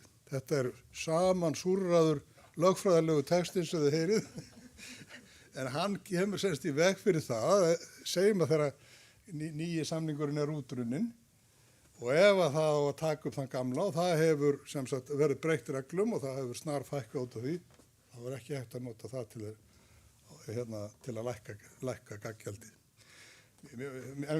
Ég segi bara, notum þennan tíma sem við höfum, það er friður þetta allavega í cirka 15 ári viðbúð. Málstekur Elínborg Sturludóttir, eftir henni talar Eva Björk Vilhjálmsdóttir. Valdimarsdóttir. Forseti, kirkjuþing. Ég ætla að fagna þessu máli séra Gísla Gunnarssonar og ég held að það sé gríðarlega mikilvægt að við hugum að því og leitum allra leiða til þess að fjölga skráningum í þjóðkirkjuna. Og ég þakka líka Óskari Magnússoni fyrir þessa upprifjun sem mjög mikilvægt að halda til haga og bara að átta okkur á því svona samhengi hlutana. En það náttúrulega sannleikurinn að sá að það bara, við prestarnir sem erum hérna, við þekkjum það bara mæta vel að það bara, það nánast undantekningarlaust þegar við tökum á móti fólki sem til dæmis að bera börnin sín til skírnar, ganga í hjónaband eða að jarðsyngja fólk, að það bara orðið alveg ótrúlega algengt að fólk ekki skráð í þjóðkirkjuna og við þjónum því auðvitað enga síður. Þetta mikil vandræði að þetta skuli vera svo komið að báðir foreldrar þurfi að vera skráður í þjóðkirkjuna. Og stundum það þannig að maður bendir fólkinu á það að nú sé faðirinn ekki skráður í þjóðkirkjuna, því sé barnið ekki skráður í þjóðkirkjuna, auðvitað getum við skýrt barnið en þau verður þá að ganga frá því og jafnvel vil hann gangi í þjóðkirkjuna. Og þá það bara auðsótt mál, en í annan tíma, vegna þess að viðkomandi mann kannski ekki einu sinni lengur út af hverja gekk úr þjóðkirkjunni. En í öðrum tilfellum það þannig að það eru svona ríkar ástæður fyrir því að viðkomandi vill ekki verið í þjóðkirkjunni. Þarna komið í raun og veru þetta að það reyn munur á hugmyndu fólks það ég trúi og því að vera tilheyrandi þjóðkirkjunni. Og það hafa verið í raun og veru settar upp gríðarlega miklar hindranir fyrir okkur að halda í þjóðkirkjufólkið okkar. Bara til dæmis með þessu að gera þetta að skilyrði og ég held að við þurfum að einhvern veginn að fara í einhverja sérsamninga jafnvel við þjóðskrána einmitt þetta eins og hinn snjalli óháður prestur hefur komist upp með og vegna þess að þetta þó að það sé búið baktryggja okkur með alls konar lögfræðilegum ágætum reglum eins og Óskar var að fara yfir þá hefur þetta svo mikil áhrif á sóknargjöldin og tekjur safnaðana og það nú tekjurnar sem við berum upp í allt safnastarfið okkar. Þannig ég fagna þessu máli Gísli og mun styðja það heilshugar. Takk fyrir. Þá tekur til máls Eva Björk Valdimarsdóttir og eftir henni tala Benjamin Hrafn Böðvarsson og síðan Kristrún Heimisdóttir.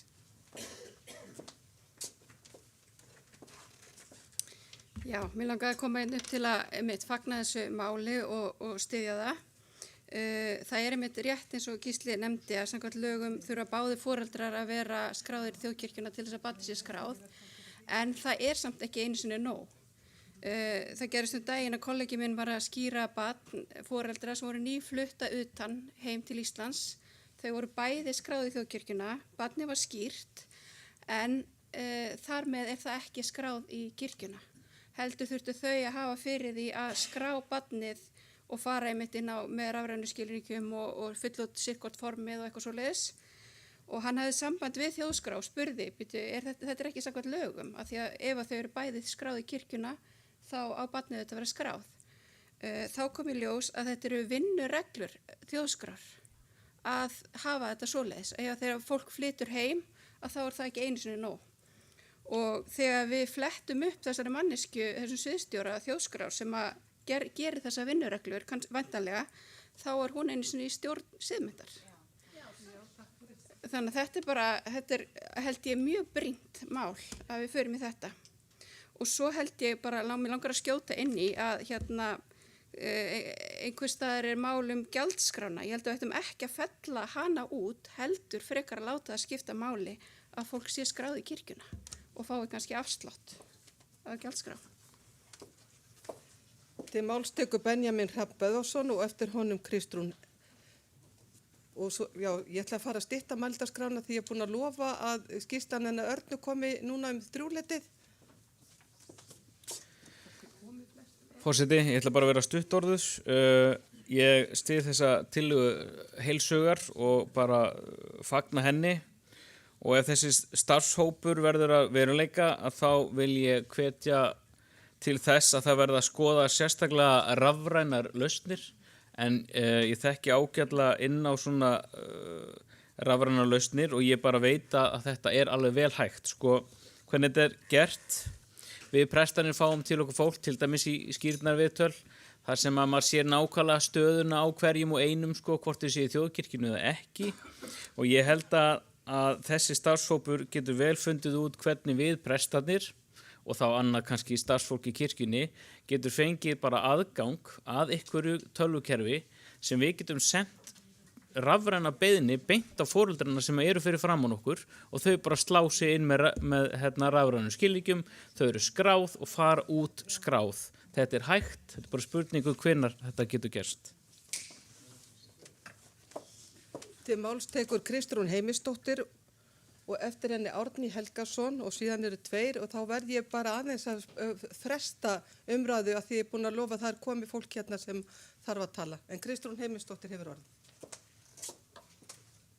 Forseti, sambandi við þessa umræðu skráningu barna í trúfélög, þá finnst mér mikilvægt að rifja það upp og ég hef sjálf tekið þátt í umræðu þessi atriði að barnasáttmáli Sameinuðu þjóðanna kveður á réttindi barna til trúar uppeldis. Þannig er það. Og það er aldrei, þetta er ótrúlega vel falið í umræðu á Íslandi. Og það er satt að segja óhugnalegt að það sé beinlínis að beita tæknilegum hindrunum sem ég er ekki undrandi á, ekki agnarögn undrandi á, vegna þess að það má segja að þessum tæknilegu hindrunum hafi verið raðað upp á síðustu árum til þess að gera einmitt alla þessa hluti sem þjóðkirkjan hefur vanist að búa við, sem að gilti hér áður fyrr. Svo frétt sem hér kemur fram það að þessi starfsmaður siðmennta sem starfi hjá Þjóðskrá sem gera þetta kemur manni bara ekkert á óvart. Maður er bara ekki vitundar agnarögn hissa. Og þetta hefur maður séð þetta líka svo mikið á vettvangi stjórnmálana og alþingi og víðar að það er verið að beita alls konar svona tæknilegum hindrunum sem að ef við værum að tala viðskiptasvið þá verður ekkert mál að fara og biðja lögfræðing að koma og berjast gegn því að það verður að beita ólögmætum tæknilegum hindrunum eins og það heitir. Og við erum náttúrulega alltaf, við skulum aldrei gleyma því og það finnst mér skipta mjög miklu máli að það eru aðilar sem að líta svo á að þau séu viðskipta stríði við þjóðkirkjuna. Það er til það fyrirbæri að menn séu annarkvort viðskipta vinir eða viðskipta óvinir. Það er voðalega erfitt að eiga við þessa viðskipta óvini oft en punkturinn er þessi að við þurfum kannski að vera að hugsa svolítið strategist í þessu og taka dálítið fast á móti.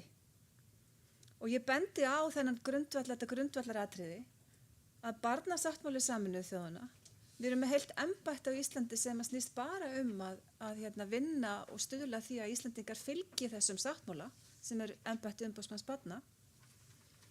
Og á þeim vettvangi veit ég að hefur umræðan þessa hluti og það er réttindi barna að vera að hljóta trúaruppeldi og það má líta á það sem beinlínis mjög óæskilegt að börn séu fram eftir öllum aldri í engu trúfélagi.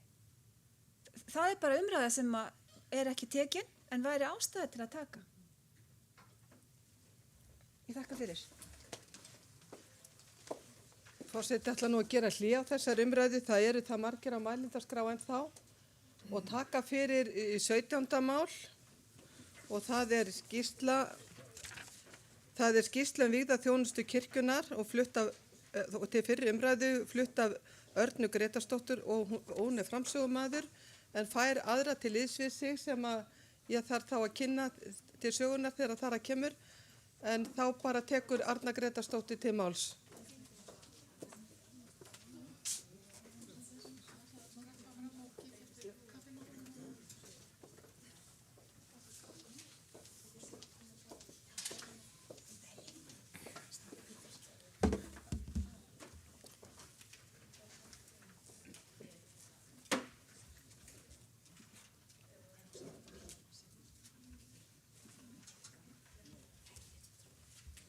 Forseti.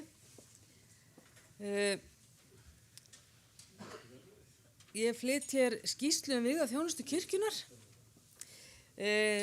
Við vorum nú starfshópur sem var settur á laggirnar hér á síðasta ári af kirkjuþingi og við vorum sem sagt 5 í þessum starfshópi. Það var ég sem hér stend, það var Svana Helen Björnsdóttir, Hermann Ragnar Jónsson og Gísli Gunnarsson sem að sagði sig frá hópnum þegar að hann skiptum starfshlutverk. Þóra Björg Sigurðardóttir sem ætlar að flytja hluta af skýrslunni með mér og svo Margrét Hannesdóttir sem er starfsmaður á Biskupsstofu, hagfræðingur og var hvalreki fyrir okkur að fá hana til liðs við okkur og það var hluti af samþykkt kirkjuþings að við myndum skilgreina þörf fyrir vígðaþjónustu og hún er tiltekin djákna, presta, prófastar og vígslubiskupar. Við áttum að vera í góðu samstarfi og samráði við biskupafund og við áttum að leita álits vígðaþjóna og sóknarnefndafólks og starfsfólks safnaðar sem við síðan gerðum með könnun sem að verður kynnt hér á eftir, niðurstöður hennar. Við áttum síðan að líta til framtíðar. Það var líka atriði sem var hérna í erindinu sem við fengum frá kirkjuþingi. Þið lesið náttúrulega kannski bara svona yfir þessa skýrslu, ég ætla ekki að fara allt og nákvæmlega hérna í inngangin og formálan, annað en þetta að starfshópurinn var í raun og veru settur til hliðar við biskupafund sem hefur það erindi samkvæmt starfsreglum að endurskoða árlega skipan sókna, prestakalla og prófasdæma. Þannig að við svona vinsamlega speinum því svona til kirkjuþings að kanna vel áður en að farið af stað með dýra starfshópa, nefndir eða ráðgjafa teymi eða hvað sem það á að kallast, að kanna hvort þetta sé mögulega á borði einhvers annars. Þannig að það sé nú svona bara, þá er ég búin að koma því frá mér. Mér langar til þess að biðja hana Margréti Hannesdóttir að kynna niðurstöður könnunar sem við sendum út og mjög merkilega niðurstöður og ég held að það skipti máli að við höldum síðan áfram að senda út svona könnun, viðhorfskönnun til þess að heyra. Við erum í okkar búblu hérna og ykkur eru smá búblu hérna úti líka en svo er alveg fullt af fólki sem er í sóknarnefndum sem er hérna úti og við höldum að þessi hópur hérna úti hafi eitthvað ákveðna skoðun og við tökum eitthvað ákvarðanir hér svo bara nei, það er kannski ekki alveg þannig en það er bara gaman að þessu ég biðja hana Margréti Hannesdóttur að taka við þetta er alveg dásamlega teymisvinna. Við komum hérna 3 ár upp í pontu og kynum þetta. Þá gef ég Margréti Hannesdóttur orðið, gjör svo vel. Takk fyrir. Já, ég ætla aðeins að kynna þessa könnun sem var gerð og fara bara svona stuttlega yfir. Þið getið lesið svona aðeins ítarlegur þetta í könnunin sjálfri eða í skýrslunni sjálfri og sé þar myndir líka en markmiðið var sem sagt að varpa ljósi á viðhorf kirkjustarfsfólk til hinnar vígðu þjónustu í þjóðkirkjunni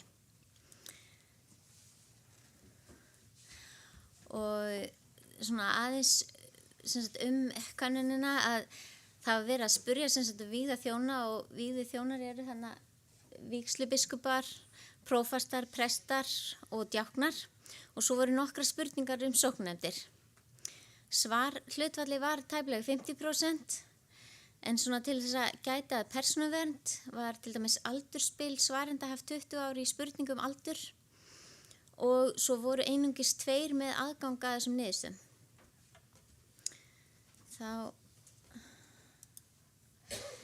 sem sagt ætla ég fara bara svona yfir hvert og eitt hlutverk sem sagt taka það svolítið saman þó að spurningan hafi ekki verið spurðar alveg í röð hlutverkin en meiri hluti var sem sagt sammála því að þörf væri fyrir vígslubiskupa og að vígslubiskupar ættu að vera 2 og búa í Skálholti og á Hólum. Þeir sem búa næsti vígslubiskupsdæminum voru meira sammála því en aðrir að hafa 2 vígslubiskupa sem byggju þá í Skálholti og á Hólum. En svo líka tóku aðeins fyrir hvernig þetta myndi, hvernig svörin yrðu þegar að við sáum hvert hlutverk svarendana væri og þegar við skoðum eins og sóknendafólkið, þá voru 52% sóknendafólk sammála því að vígslubiskupar ættu að vera 2, en 65% presta voru ósammála því. Þannig að þetta er alveg akkurat öfugt þarna sem við sjáum. Þá voru 55% sem að fannst að vígslubiskupar einnig geta sinnt prófastörfum. 41% vissi svo hvert starfsvið vígslubiskupa væri, sem er mjög lágt hlutfall miðað við það sem við sjáum þegar við skoðum eins og þessa spurningu starfsvið presta og djákna og prófasta. Þannig að þetta er kannski eitthvað sem mætti það bæta að kynna störf vígslubiskupa frekar. Og svo verða það að þeir sem hafa unnið í kirkjunni í 11 til 20 ár virtust vita minna störf vígslubiskupa heldur en þeir sem höfðu unnið í 6 til 10 ár. Það var nú kannski líka svolítið sérstætt. Ég veit ekki hvort að þá sé ekki nógu mikið samband þarna á milli þeirra sem eru búin að vinna í 11 til 20 ár eða kannski meira samband þeirra eru ekki búin að vinna eins lengi eða eitthvað svoleiðis. Það er svona... Já, ekki tveggjamannatal. Þetta gæti fyrir. En já, svo komum við að prófastunum og þá voru 57% sem fannst ekki þurfa að fjölga prófastum. Og líka þarna sjáum við eins og 57% vissu hvert starfsvið prófasta væri sem er náttúrulega svolítið hærri hlutfall heldur en við sáum áðan. En minni hluti, eða 26% vildi að prófastar væri bara að sinna prófastarfinu. Þannig að það var svona svolítið skýrt að fólki fannst sem sagt að prófastar ætti að sinna ykkur öðru líka. Og já, þá kom að prestunum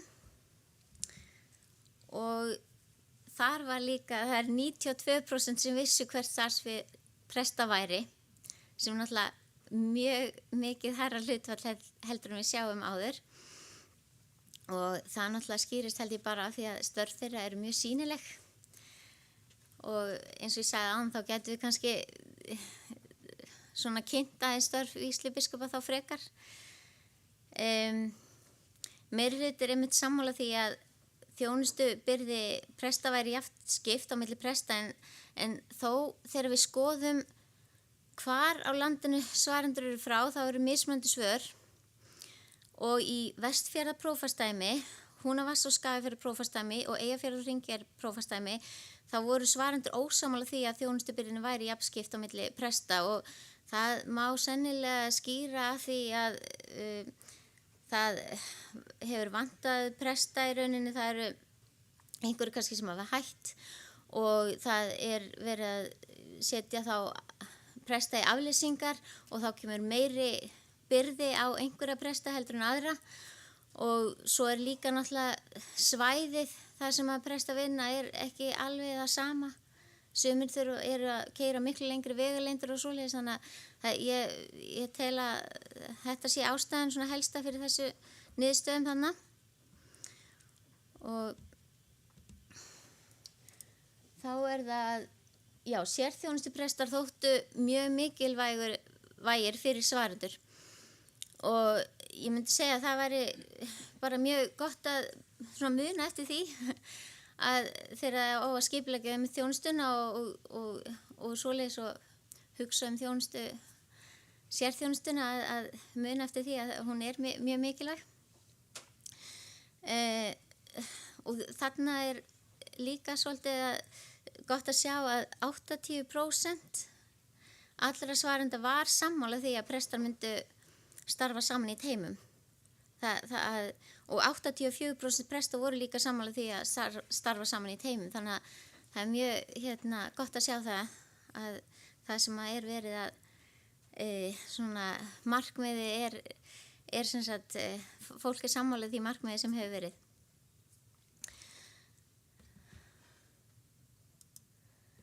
Þá eru sko flestir sammála því að djáknar eigi að vera hluti af hinni vígðu þjónustu.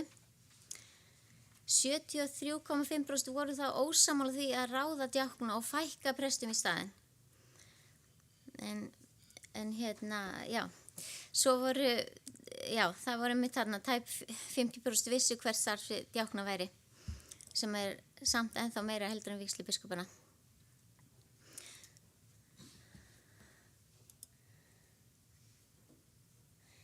Þarna fannst mér svolítið ánægilegt að sjá niðurstöðunar varðandi sóknarnefndarspurningarnar. Meiri hluti var sammála því að sóknarnefndir væru vel upplýstar ákvarðanir varðandi skipulag víðra þjónustu. Og 70% svarenda þótti þjónustan í kirkjunni fullnægjandi við íbúana, sem er bara mjög gott, myndi ég segja.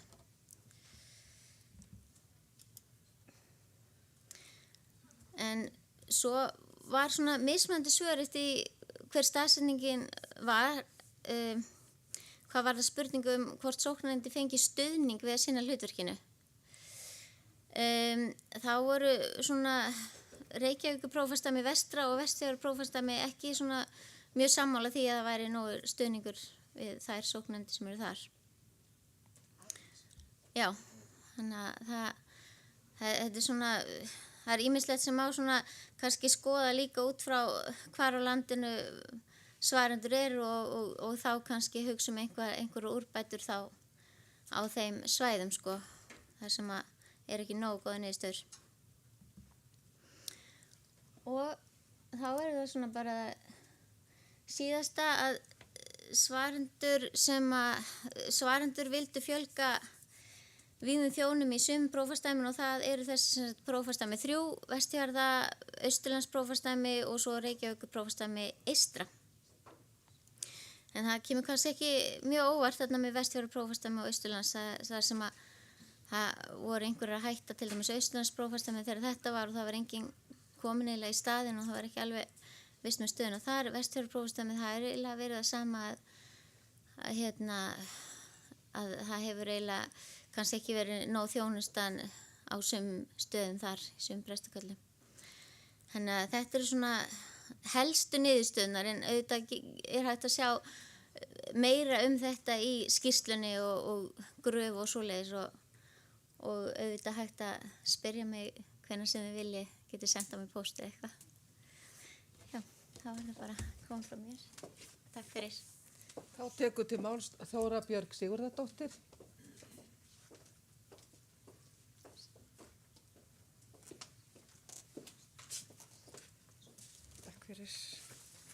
Já, ég ætla að kynna þann hluta skýrslunar þar sem er verið að taka saman hlutverk hinnar vígðu þjónustu samkvæmt innri samþykktunum og það má kannski bara setja skýrsluna svona cirka á blaðsíðu 17 ef það er möguleiki.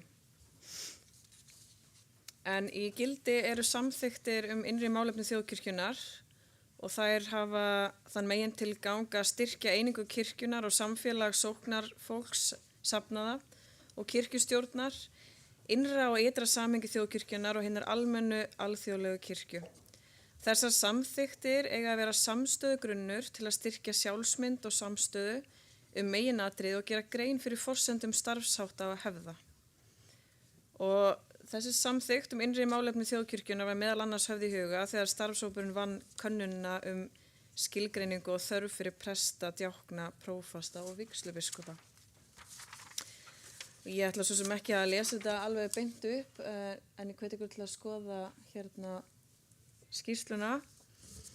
Það kemur fram meðal annars í samþykktinni að sóknin sé grunneining þjóðkirkjunar og vettvangur þjónustu hennar á hverjum stað Sóknin er félag þess fólks innan þjóðkirkjunnar sem myndar söfnuð og í samþykktunum segir að kirkjan sé líka með þar sem limir hennar hafa mismunandi hlutverk og náðargáfur og allt starfsfólk kirkjunnar byrju fagnaðarerindi áfram með orðum og verkum, þjónustu sakramentana og í þjónustunum við náungan, umfram allt nauðstadda og sjúka. Í samþykktunum kemur einnig fram að frumskylda sóknar sé helgihald, kærleiksþjónusta og fræðsla sem nærir og eflir trú sem starfar í kærleika og að hvert sóknarbarn eigi að hafa kost á guðþjónustu hvern helgan dag.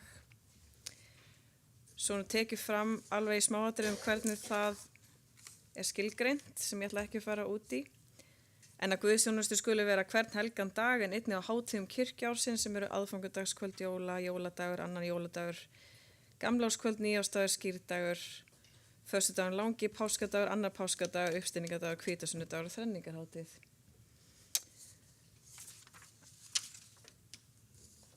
Og svo tekið fram hvaða sem að við þjónar eigi að sinna. Ég ætla heldur ekki að fara alveg nánar í það. En skipan innri mála þjóðkirkjunnar hlýtur að vera í stöðugri endurskoðun til þess að kirkjan geti sem best sinnt skyldum sínum, aðlagast breyttum aðstæðum og eflst á grundvelli köllunar sinnar. Samþykktunir gefa ekki alveg tæmandi mynd af trú og lífi þjóðkirkjunnar en gefa nokkuð góða heildarsýn á skipan mála og samstarfsgrundvelli vígðra og óvígðra. Þegar litið er yfir hlutverk vígðra þjóna kirkjunnar má sjá að það er umfangsmikið og að verkefnin eru á ýmsum toga. Vígður þjónn þarf að vera til staðar fyrir söfnuð sinn og hlúir að samfélaginu í umhyggju og kærleika. Vígður þjónn sinnir helgihaldi, veitir fræðslu, sálgæslu, leiðsögn og uppörfun. Og í samþykktunum eru verkefni ábyrgðarsvið presta og sóknarpresta talin upp, en mjög lítið er fjallað hlutverk eða ábyrgðarsvið djákna, en þó er ljóst að þeir starfa við hlið prestana. Niðurstöður könnunnarinnar sýna vilja kirkjufólks til að auka djáknaþjónustu inn í sóknum, en þó ekki í stað prestana. Ekki er minnst á prófasta eða vígslubiskupa, enda er það hluti af hinni vígðu þjónustu og hafa þau stöðuheiti tilsjónar hlutverk í umboði biskups Íslands. Biskup Íslands er nefndur í samþykktunum þegar skert er á tilsjónar eða yfirmannshlutverki hans gagnvart kenningu kirkjunar og þar með henni vígðu og óvígðu þjónustu sem starfar að boðun á akrinum. Biskup Íslands veitir leyfi, undanþágur og frávik frá samþykktunum og í stefnumörkun kirkjuþings frá árinu 2000 er þó að finna nánari útlistanir á mismunandi hlutverkum hinnar vígðu þjónustu. Lagt er til við biskupafund, prestastefnu og kirkjuþing að endurskoða innri samþykktir innri málefni þjóðkirkjunnar.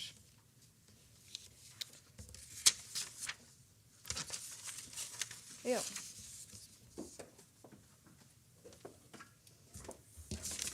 Arna Gretarsdóttir tekur þá til máls.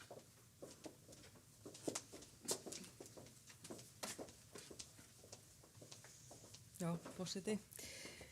Já, stefna biskupafundar kom skemmtilega óvart að stefna biskupafundar var í samræmi við niðurstöðu könnurinnar og kannski áttu það ekki að koma óvart vegna þess að biskupafundur er að vísitera og prófastar er að vísitera og það er partur af þarfagreiningu varðandi hérna vígðu þjónustu og þess vegna leggjum við til hugmyndir til framtíðar. Og ég vil leggja áherslu á að skýrslan hefur ekki tillögur varðandi skipan hennar vígðu þjónustu heldur með hugmyndir. Það er stór munur þarna á, hugmyndir eru settar fram til að það verði breytingar á þeim, þær fái umræðu, samtal og við komum og síðan er það biskupafundar að leggja til síðan það við kirkjuþing varðandi eitthvað nánara skipulag. Það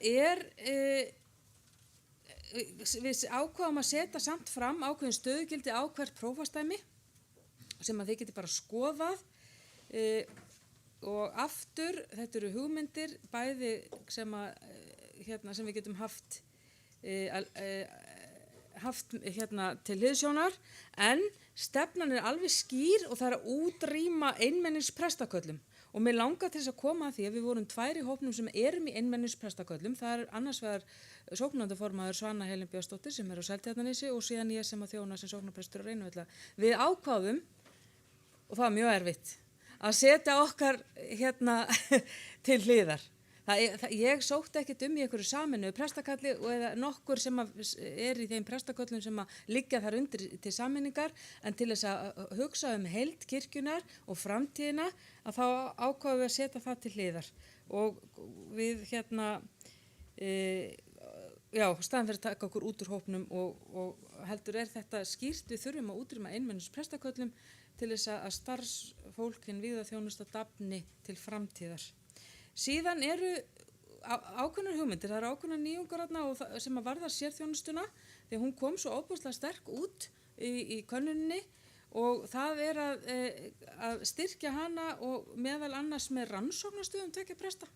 Mér fannst þetta mjög skemmtileg hugmynd að það kæmu, staðan fyrir að einhverju héraðsprestar hafa verið nánast í einhverju svona rannsóknarstöðum að þá væri bara hægt að kalla þetta rannsóknarstöður, líka hugmynd.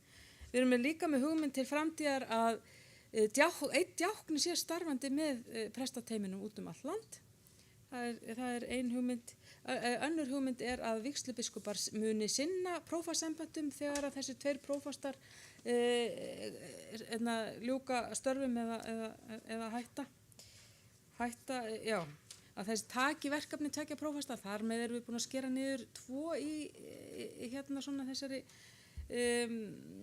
yfirmannsstöðum kirkjunar og þá endum við á því að samtals eru þetta svona 139 stöðugildi vígðra þjóna sem við þurfum til framtíðar og það er líka í samræmi við niðurstöðuna sem að hún Margrét Hannesdóttir fór yfir áðan að kom ekki út úr könnuninni að það væri mikið þörf fyrir fleiri þjóna heldur frekar að þetta sé bara á ágætis róli þó að þurfa að jafna þjónustubyrði. Ég ætla að henda fram einni hugmynd líka sem er þannig af hverju við erum með sóknarprest og presta, eru ekki allir sóknarprestar sem að vinna í prestaköllum, bara pæling og svo skiptum við með okkur verkum í þessum samstagssvæðum, þurfum við þessa tvískiptingu inn í, þetta er líka bara hugmynd. Síðan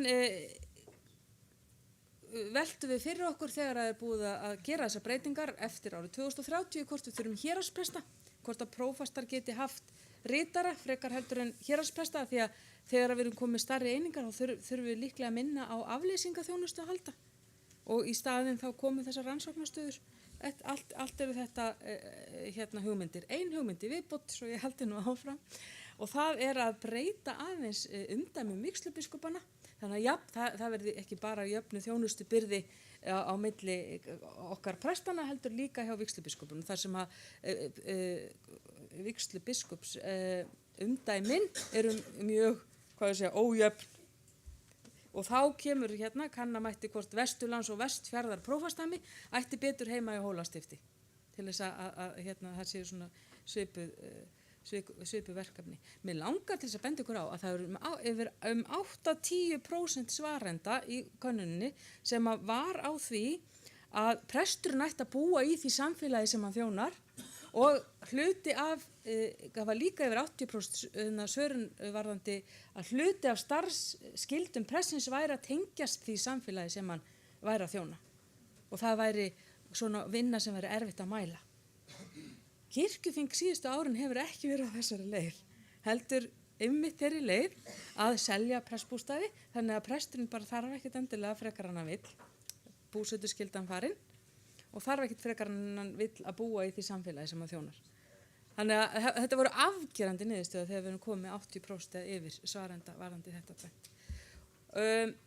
Ég ætla ekki að tefja tímann, þið bara lesið þetta, það eru takmarkanir eins og er skrifaðar varðandi þessa skýrslu, við hefum getað farið í einhverjar aðrar áttir varðandi gagnaöflun, en við erum allavega á einhverju leið og svo þetta að setja verkefni og hlutverk og ábyrgð á rétta staði og ég var eiginlega bara svolítið fegin því að koma að staði að það veri bara skemmtilega og faglega unnið á biskupafundi. Ég vissi það ekki og líklega ekki því heldur. En ég hefði átt að vita það kannski. Takk fyrir. Orðið er laust og til málstöku Steindór Unnuberg Haraldsson og eftir honum Stefán Magnússon og Arnfríður Guðmundsdóttir. Og Óskar Magnússon.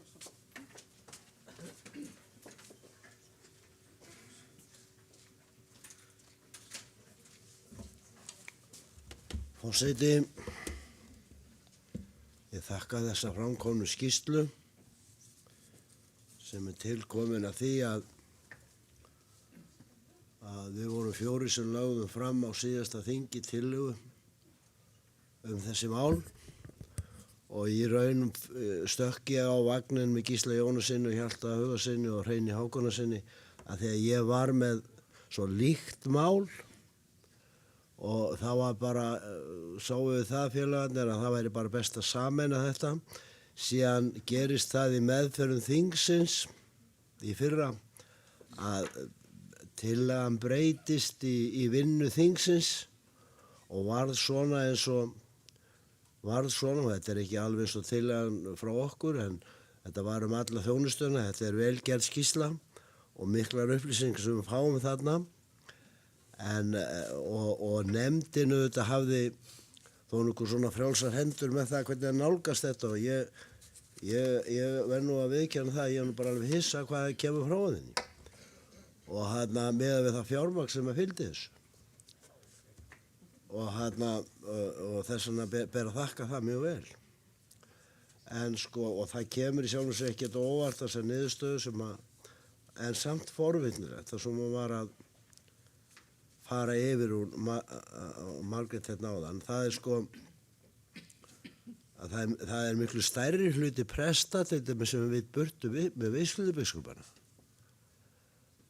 En sem betur fer var gerð könnun hjá hinum almenna leikmanni eða þjóðkirkjufólki líka. Annars væri það bara skoðu kirkjuna þegar þetta fær í burtu og það hefði ekki verið gert. Þess vegna svona kannanir niður til sóknarbarna og til fólks í þjóðkirkjunni eru rosalega góðar til þess að reyna að brúa þetta bil sem oft verið að tala á milli kirkjunnar og fólksins. Þetta er rosa, við hefum að gera meira af þessu og kannski kostar þetta ekkert rosalega mikið í nútíma tækni. Það sem að Arna kom hérna upp með áðan sóknarprestana, ég kem nú með mál hér á eftir sem seinna, það sem ég er algjörlega sammálinni algjörlega. Þetta er bara barn síns tíma og einhver svona bitlingur að vera sóknarprestur, þetta er sama vinnaðum öllum og það getur verið að skipta þessu svona upp að mínu vati. En ég er með líka vegna þess að ég þóttist vita það út af því að hérna er farið í að skilgreina þörfina fyrir alla víða þjónustu. Ég hef nokkru sinnum reynt að koma því hér að og er með umdeilda tillögu núna og var þá að koma bara beint að kjarnanum. Ekki að vera neitt að tala við hlutinu undir rós, heldur bara koma bara beint að því sem brennur á mér og það kemur fram hér seinna. Ég þoldi ekkert við lengur. En ég þakka fyrir þessa skýrslu og svo langt sem hún er hún góð og vel unnin og það er gott að sjá þessa könnun. Og þetta bara gæti verið svona vegvísir til að gera meira af þessu. Takk fyrir. Til málstöku Stefán Magnússon og eftir honum Arnfríður Guðmundsdóttir.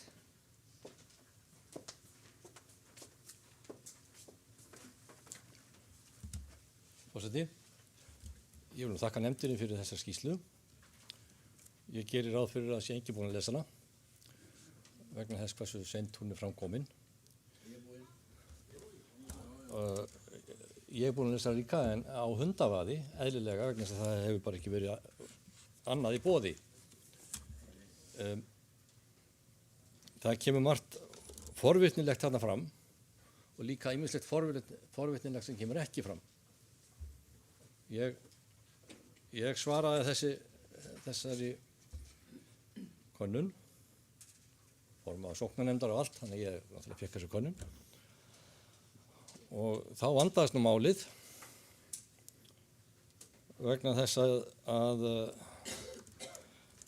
hvort átti ég að svara henni sem sóknarnefndarformaður út í sveit á Norðurlandi eða maður sem þekki all þokkalega vel innviði kirkjunnar, hafandi starfað á kirkjuþingi 12 ár. Sko, það láið að ég færi fram að ég fengi að svara 2 könnunum. Þetta segir mér það að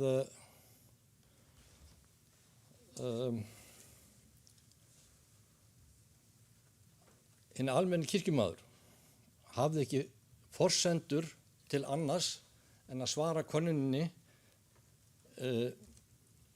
út frá því sem hann þekkti. Og það er að segja, könnunin var til þess að staðfesta status quo í kirkjunni.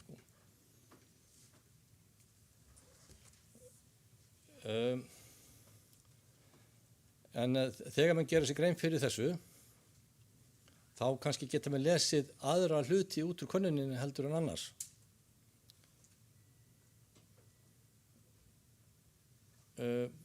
Sóknarnefndar fólk sem hefði fengið einhverjar upplýsingar, einhverjar umræður, einhvert samtal þessi mál, hvað væri verið að velta fyrir sér, hvaða valkostir væri í stöðunni.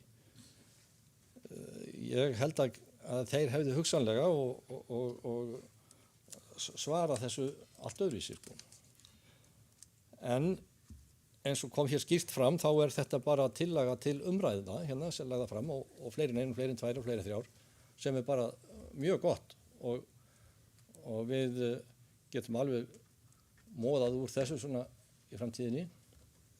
En það er dálítið hæpið að sko, og ég sé ekki fyrir mig hvernig á að afgreiða þetta í sjálfu sér núna, eða það kannski hefur aldrei staðið til einu sinni, ég veit það ekki. En þetta verður kannski fer í einhvern byrjunarfasa í nefnd en ekkert meira en það að mínum viti. Ekki getum við botnað þetta núna. Menn hafa kannski varla að lesa þetta nema hundavæði eins og ég. Þannig að bara takk fyrir ágættu vinnu. Til máls tekur Arnfríður Guðmundsdóttir og eftir henni talar Óskar Magnússon og síðan Benjamin Hrafn Böðvarsson.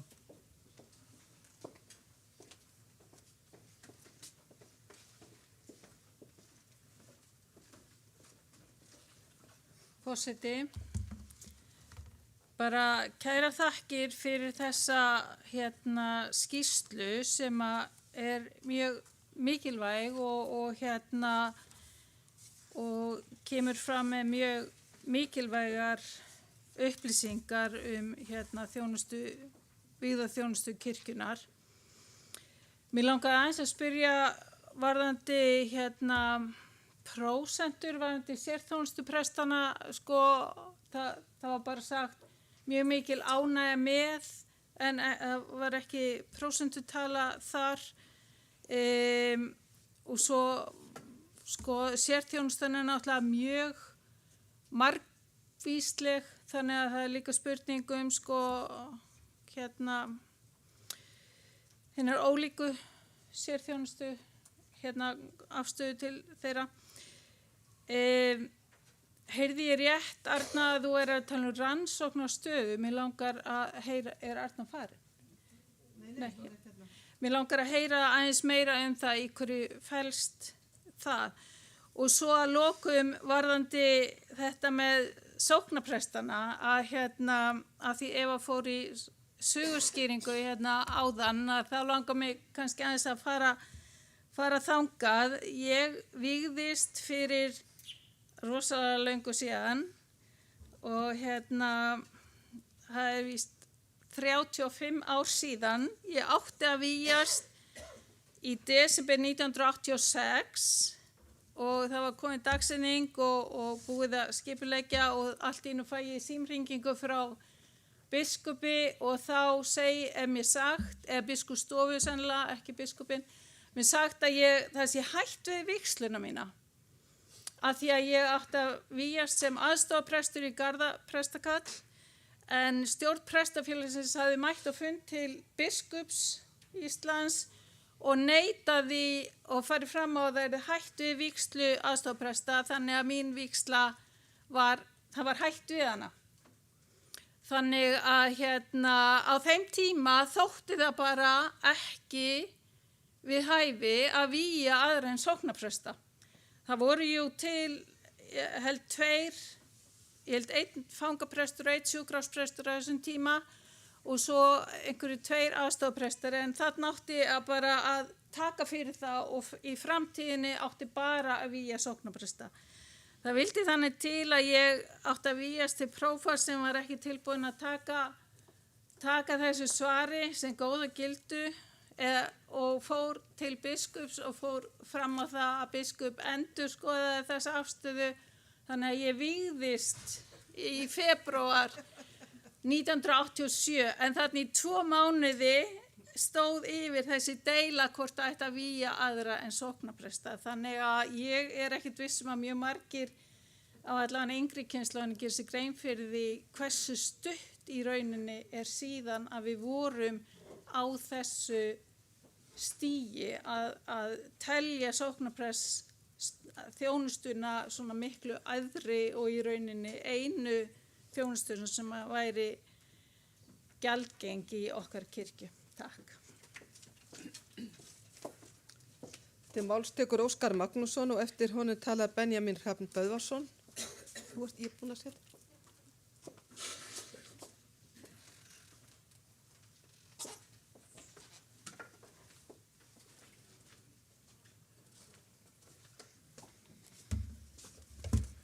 Forseti, ágætu þingmenn, ég vil nú fagna svo ítalegri vinnu. Það er gaman að sjá þegar fólk leggur það á sig og leggur svo mikla lykkju á leið sína í öðrum önnum og gerir hluti og leggur fram með þeim hætti sem er ágætur umræðugrundvöllur, og þessi, eins og Arna tók fram, og að þá er þessi skýrsla lögð fram sem hugmynd og við vitum svo sem ekki hvernig henni verður fyrir komið og hvernig hún þróast, en hún er all víðtæk þessi hugmynd. Ég er búin að lesa skýrsluna og hún kemur víða við og er auðvitað ekki, og sjálfsagt ekki ætlast til þess, hún er auðvitað ekki óumdeilanleg og þessi könnun sem fylgir er það sjálfsögðu ekki, en skýrslan hefst með mjög afgerandi orðum sem ég til ástæðu til að fjalla hérna og hún segir: í þessari skýrslu eru lagðar til hugmyndir og horft til framtíðar. Tekið undir með þeirri stefnu biskupafundar að sameiningar prestakalla haldi áfram eins og verið hefur. Niðurstöður spurningakönnunar styður þá stefnu. Hugmynd er sett fram að sameiningum verði lokið fyrir árslok 2030 og svo vegferð leiði til þess að einmenningsprestakall heyri sögunni til og svo framvegis. Nú er það svo að á þessu þingi hefur verið rætt hér sameiningar prestakalla og það voru hér tillögur fyrir sem að í dag eða gær, maður mann ekki hvað dagur er lengur, en gott og vel, og þar var verið að samsagt vísa slíkum tillögum áfram og ég raun veit að þeim brautargengi. Ég tel að svo afgerandi frásögn upp úr þessari skýrslu sé til umhugsunar. Og ég tel að svo könnun sem liggur hér til grundvallar, sem er ágætt til síns brúks eins og venjulega, en ekki fullkomin og henni er sjálfsagt ekki ætlað að vera það. Og það er nú svo með hana að það er helmings svarhlutfall og alla það, og auk þess talað það hér í kynningum að meiri hluti sé fylgjandi þessu og hinnu, og það er ekki verið að segja ósatt neitt hlut hér, en það er kannski svona nánast 50-50 ansi margt í könnuninni. Ég bið mennum að hafa það í huga.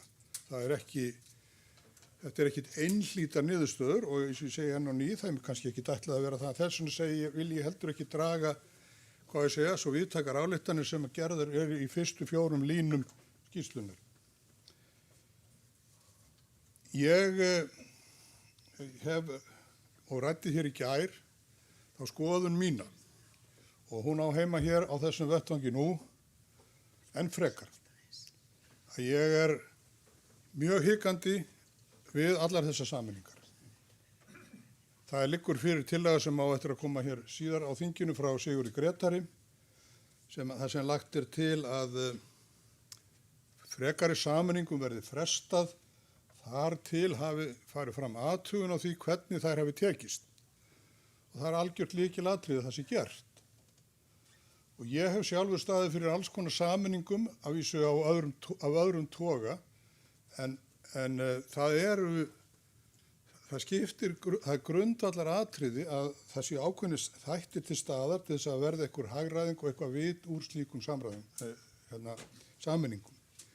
Ríkisvaldið hefur sameinað stofnanir og Ríkisendurskoðun hefur fundið að því í margsinnis að þær hafi ekki skilað neinu. Það er samt haldið áfram að gera það og það getur vel verið að menn hafi lært eitthvað. Ég bara segi tillaga eins og það að það sé sjálfgefið að það eigi að sameina prestaköll og sóknir. Og sóknir takið eftir. Ég er mótfallinn þessari almennu stefnu. Ég er talsmaður þess hér á þessu kirkjuþingi og hef verið það utan kirkjuþings að það sé ekki gert nema einhver sérstakar ástæður mæli með því og auðvitað sér í lagi ef að sóknirnar sjálfar eða prestaköllin vilja það alveg endilega, þá ætla ég ekki að leggjast þversum fyrir það. En það var fundið að því við mig hér í gær, eftir ég talaði, að ég væri eitthvað á villigötum það, að það væri verið að hvetja til sameiningar sókna. Og ég misskildi hér hluti. Og gerði ég það. Að því ég sagði talaði sameiningu sókna en ekki prestakalla. Ég er ekki viss það.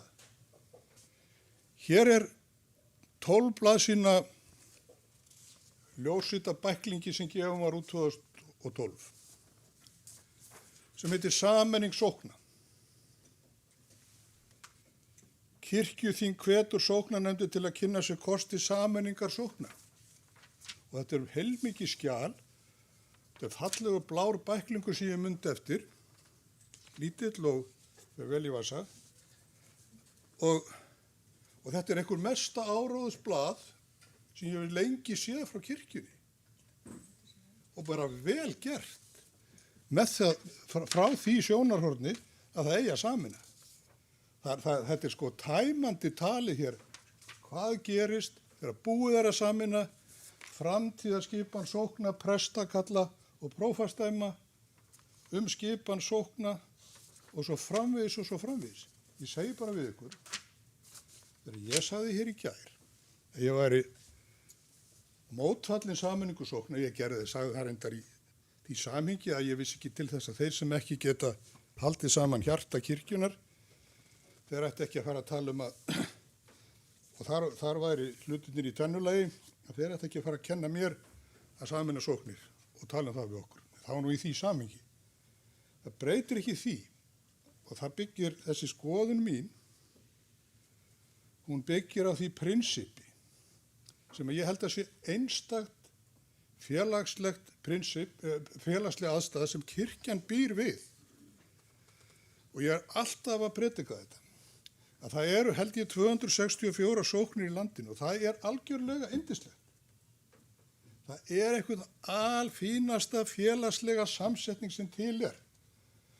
Og af hverju skildum við vilja taka þessar einingar, þessar litlu fallegu einingar okkar all land, þar sem fólk vinnur í sjálfboðastarfi áriðum kring að mestu leyti og hnoða þeim saman í stærri einingar þar sem að maður fjarlægis kirkjuna sína, þar Þessi ég hætti að moka snjó á tröppunum á kirkjunni fyrir messurnar af því að það eru orðnar 5 saman eða hvað þær eru.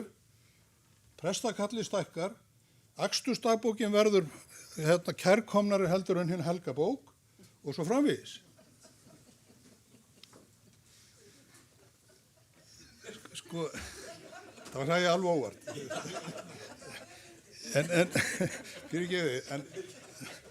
En sko, ekkert félagslegt afl.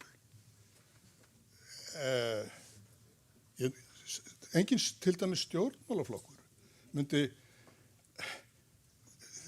ég þekki til starfa í sjálfstæðarflokknum, svo sjá má, og það eru hverfafélög til dæmis í Reykjavík. Það er einhver dýrmætasta grasrótar einingar sjálfstæðisflokksins. Það dettur engum í hug að fara að nuddast í því að sameina hverfafélagi Grafarvogi og Grafarholti hósist út á milli. Ef að fólkið í flokknum vill starfa svona í litlum einingum og berjast fyrir sjálfstæðistefnunni, þá er það Guð velkomið og allir fagna því. Þess vegna er ég að tala um þetta núna, af því að það er undirliggjandi þessari sameiningu prestakalla sameining sóknar. Ég er þeirra skoðunar og það þýðir ekkit fyrir æðstu menn kirkjunar að segja ég sé á villigötum þegar svona skjal liggur fyrir og það er ekki verið dregið tilbaka. Það voru menn eins og ég sem risu upp reyndar þegar þetta kom, en ekki leist mér á blikuna því að svo vel var þetta gert. Og svo vil ég taka undir það sem Rúnar Vilhjálmsson sagði hér í gær og ég segi nú bara ekki annað en það er bara afbragð að hafa mann eins og hann hér með þá þekkingu sem hann hefur innan borðs. Hann nefndi hér þau sjónarmið sem uppkoma þegar að farið að stækka einingarnar, þegar að farið að breiða meira úr, þegar að fjarlægðin verður meiri, tengslarof og svo framvegis. Þetta er allt saman órætt í þennan hóp og í Guðanna bæni gerum það nú, tölum þetta. Skýrsla Örnu og félaga er fín, hún er allavega hvatning til þessar umræðu sem að ég tek hér núna og ég ætla ekki að halda, ég tel að það sé, þetta undirliggjandi sé miklu meira innan kirkjunar og það eigi að varðveita þessar smáu dýrmætu einingar, þær eru gull fyrir kirkjuna. Takk ykkur fyrir.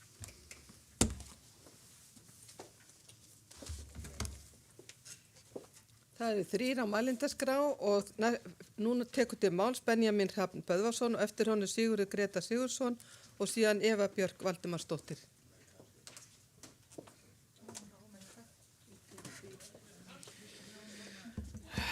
Hér spurði allir um kaffi, forseti. Ég var nú að taka málstafhópsins hérna inni, en ég bara þakka fyrir greinagóða skýrslu. Ég er sammála mörgu, meðal annars að það megi fara að skoða það, endurskoðun þurfi að eiga sér stað í innri málefnum kirkjunnar og auka fjölbreytni þjónustu, hinnar vígðu þjónustu. En ég ætla hins vegar að tala núna sem talsmaður í Austurlandsprófastsdæmi og mér langar að spurja starfshópinn hvernig þau komast að ákveðinni niðurstöðu. Ég ætla ekki að bera spurningun alveg strax. Mér langar að vísa í skýrslu sem heitir Nýskipan prestakalla frá júlí 2018 og er frá biskupafundi. En það er verið að tala um Austurlandsprófastsdæmi. Og hérna stendur Djúpavogs, Heitala, Kolfreyjustaðar, Eskifjarðar, Norðfjarðar prestaköll saminist í 1 prestakall, Austfjarðar prestakall, þar sem sóknarprestur og 4 prestar þjóna. Og þetta var kynnt sóknunum, þar fengur rosalega lítið þetta ráðið og nú er ég að tala um upplifun sóknana sem hefur borist til mín og það var lofað þeim að það yrðu þar 5 stöðugildi, 5 prestar, það yrði ekki fækkað og þetta er einmitt það sem þeir óttuðust og síðan sjáum við í þessari úttekt eða þessum hugmyndum sem betur fer bara hugmyndir að þarna er einn sóknarprestur og 3 prestar. Þannig að vera að fækka um 1 prest og í samtalinu aukna fjölbreytni hina vígðu þjónustu, það er ekki gert ráð fyrir djákna í staðin fyrir þennan eina prest. Það er ekki gert, og þarna náttúrulega bara vígða þjónustan. Svo mér langar að spurja í raun og veru hvernig kom starfshópurinn að þessari niðurstöðu að þörfin væri í raun og veru ekki meiri heldur en 1 sóknarprestur og 3 prestar með alla þessa sögu. Takk. Það eru það margir komnir á mælindaskrá að forseti hyggst fresta umræðu eftir kaffi, þannig við nú tökum við 20 mínútur kaffihlé.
En fundi er framhaldið og fyrir er tekið aftur 17. mál.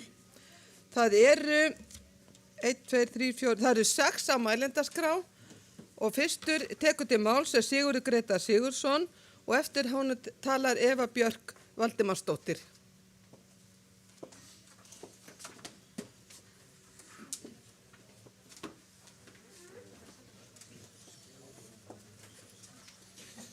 Ég var svona að reyna að rifja upp hvað ég ætlaði að segja, sko. Öll orkan fór í magan, forseti.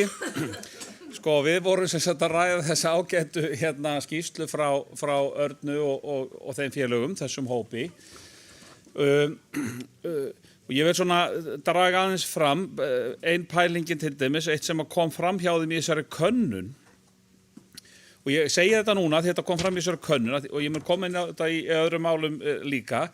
80% svarenda var bæði sammála því að vinnutíminn presta ætti að fara í það að tengja samfélaginu og að prestur... Já, og að prestur ætti prestur ætti að búa í því samfélagi sem hann þjónar. Og þetta er mjög stort mál sem þarf að taka til umræðu og horfa á og það eru ólíkir hagsmunir þarna og þeir eru báðir skiljanlegir þessar hagsmunir. Það eru fasteignahagsmunir og þar sýnir sitt hverjum og svo eru það sem sagt búsettumálin og þetta er bara heilmikið mál í þessi kirkjupólitíska stefna sem að miðar að pressutrunum og hvar prestandir eru búsettir. Og svo eitt sem að Arna kom aðeins inn og ég man ekki hvort að það var akkurat orðað í könnunni eða skýrslunni að hún var að tala sko eins og núna þetta þið vitið það eru sóknarprestar og prestar. Hún segi akkur er ekki bara allir að vera sóknarprestar eitthvað svona. Það er svona eitt af því kannski sem að mitt vantar í þessar sameiningar umræðustundum og þarf að undirbúa betur. Það er hvernig eru sko strúktúrinn, stjórnunarstrúktúrinn, eru menn með eitthvað boðvald eða ekki boðvald, hvað felst í samvinnu og hvað er teymi. Sko teymi er ekkert bara það einhverju 2 prestar. Teymi getur verið prestur, organist og kirkjuvörður. Og þannig að þetta er svo víðfemt og margt. Ég ætla nú bara að stoppa núna held ég. Ekki bara sátt við það? Jú, mjög sátt. Til máls tekur Eva Björk Valdimarsdóttir og eftir henni talar vígslubiskupinn í Skálholti Kristján Björnsson.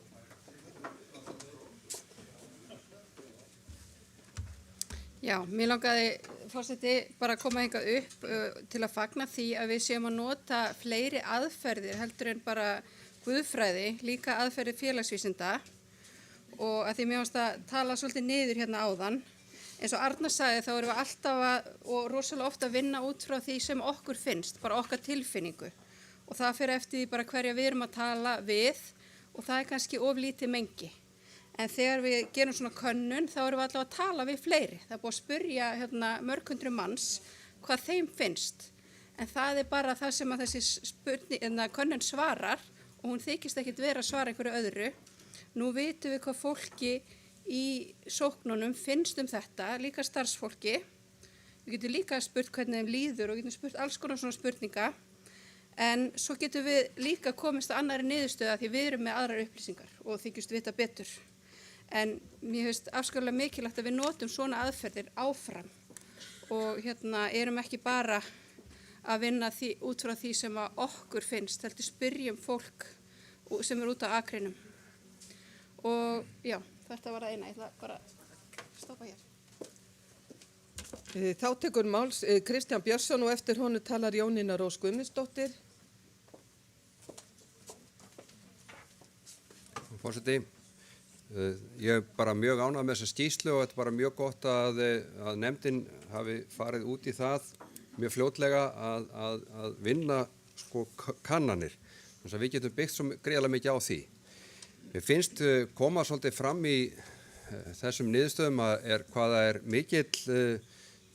mikill stuðningur við kenningar það að kirkjan er sko eiginlega hvar kirkjan er svona sýnilegust og mest að störfum og það eru auðvitað í prestakallinu, í sókninni, í kirkjunni sem fólk tengist.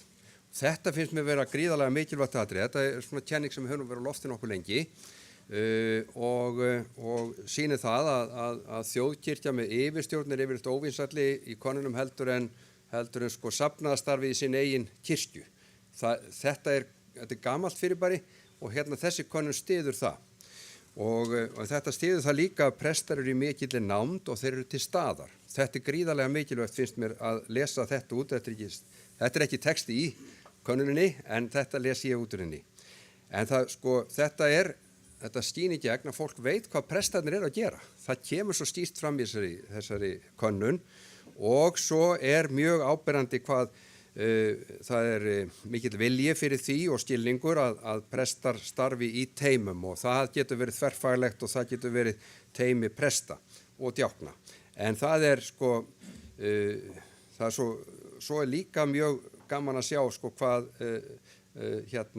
prestarnir tengjast samfélaginu og það les ég út úr þessari könnun og svo mætti skipuleggja vinnutíma betur og djákna verði áfram hluti að vígðri þjónustu.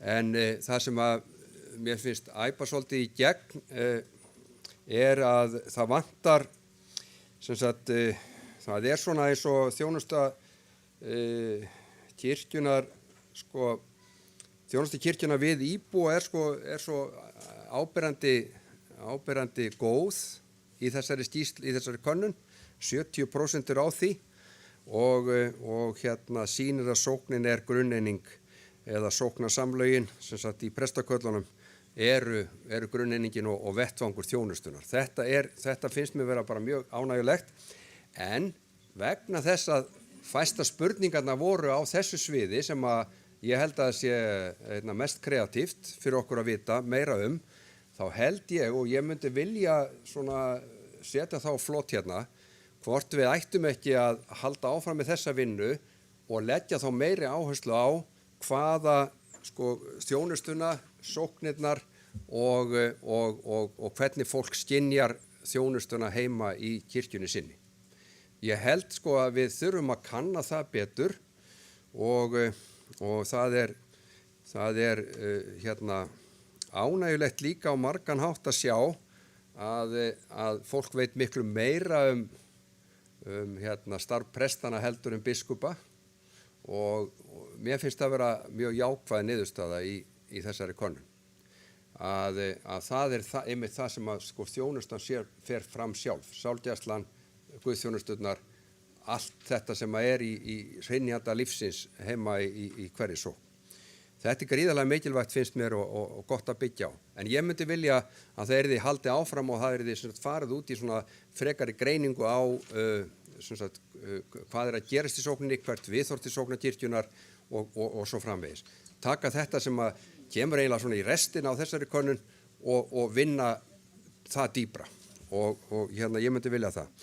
Og svo er náttúrulega sérstaklega ánægjulegt að sjá að sú stefna biskupafundar undir forystu frú Agnesar biskups Íslands að hún virðist njóta mikil stuðnings sem er á margvíslegan hátt, kemur fram í þessari könnun finnst mér og það er beinlínis orðað að það er talað stefnu biskupafundar þarna og það er verið að tala það finnst mér í þessari skýrslu að það er margt sem kemur fram í þessu niðurstöðum sem styður það að biskupafundur á réttri leið með sameiningar upp á meira samstarf, meiri teymisvinnu og miklu meira starf.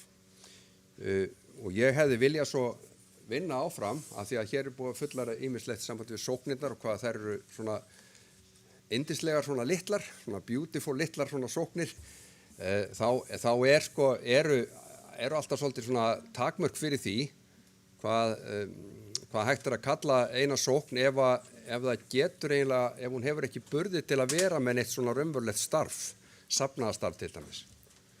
Og ég held að það þurfa að draga þar einhverstað línu.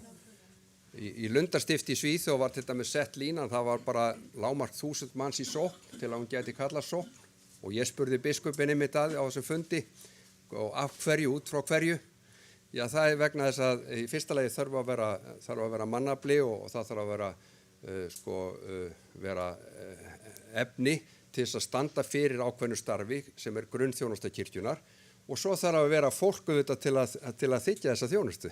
Þannig að þeir bara miða við þetta er það sem maður þarf og þau eru náttúrulega með miklu þéttbýlasvæði heldur en við en þetta er svona dálítið gaman að þessu að þetta hefði ég viljað sjá núna í framhaldi þessu farið meira út í greiningu og sókninni og við þurfum fólk til sóknarkirkjunar.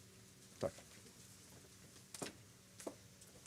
Til máls tekur Jónína Rós Guðmundsdóttir, eftir henni Auður Torberg og að lokum Einar Már Sigurðarsson og síðan tekur Frumalandi við. Þannig mælendaskrá er bara lokað núna.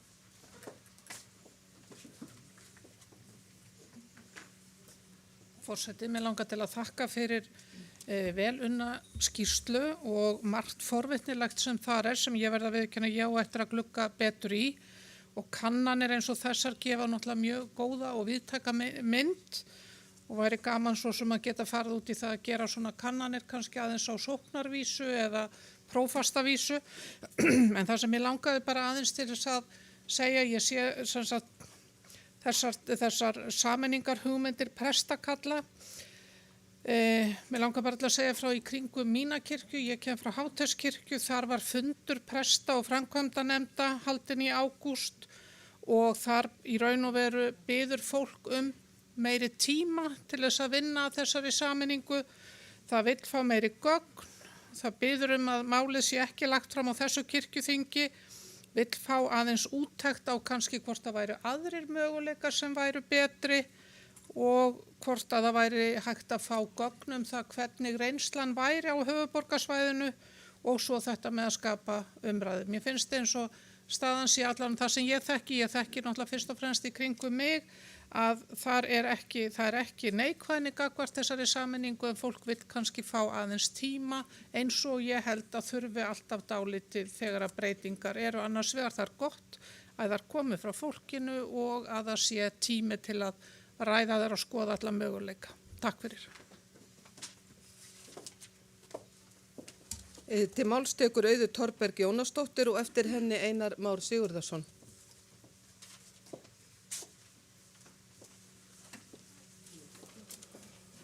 Forseti, ég ætla nú kannski, ég er alveg ný, það verður engin söguskýring af minni hálfu. Það er engar áhyggjur, það verður stutt fyrir spörn. Og ég er með mjög stóran framheila, þannig að ég ætla ekki að fara í tilfinningarnar sem að vöknuðu við lestur sumt í þessari skýrslu. Ég ætla bara svona spyrja aðalega kannski einnar spurningar, af því að við erum að tala að hafa fleiri en guðfræðin að hafa félagsvísindi með. Hvort það hefur komið til tals að fá fagaðila til að hjálpa til við skýrsluna? Sem sagt spurningar og úrvinnslu og framsetningu á niðurstöðum. Til máls tekur Einar Már Sigurðarsson og eftir honum tala Frumalandi.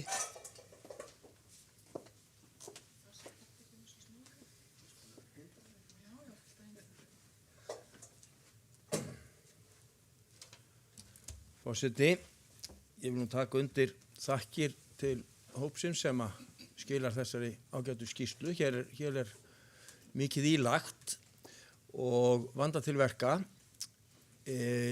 Ég er þó þannig gerður að ég vil eiginlega alltaf meira þegar eitthvað er gott. Þannig að ég hefði saknað svolítið að sjá til dæmis alls konar samanburð á hlutum og eins og mann var við þá er mér svona fjármagnir svolítið hugleikið þar sé hvað kosta hlutinir.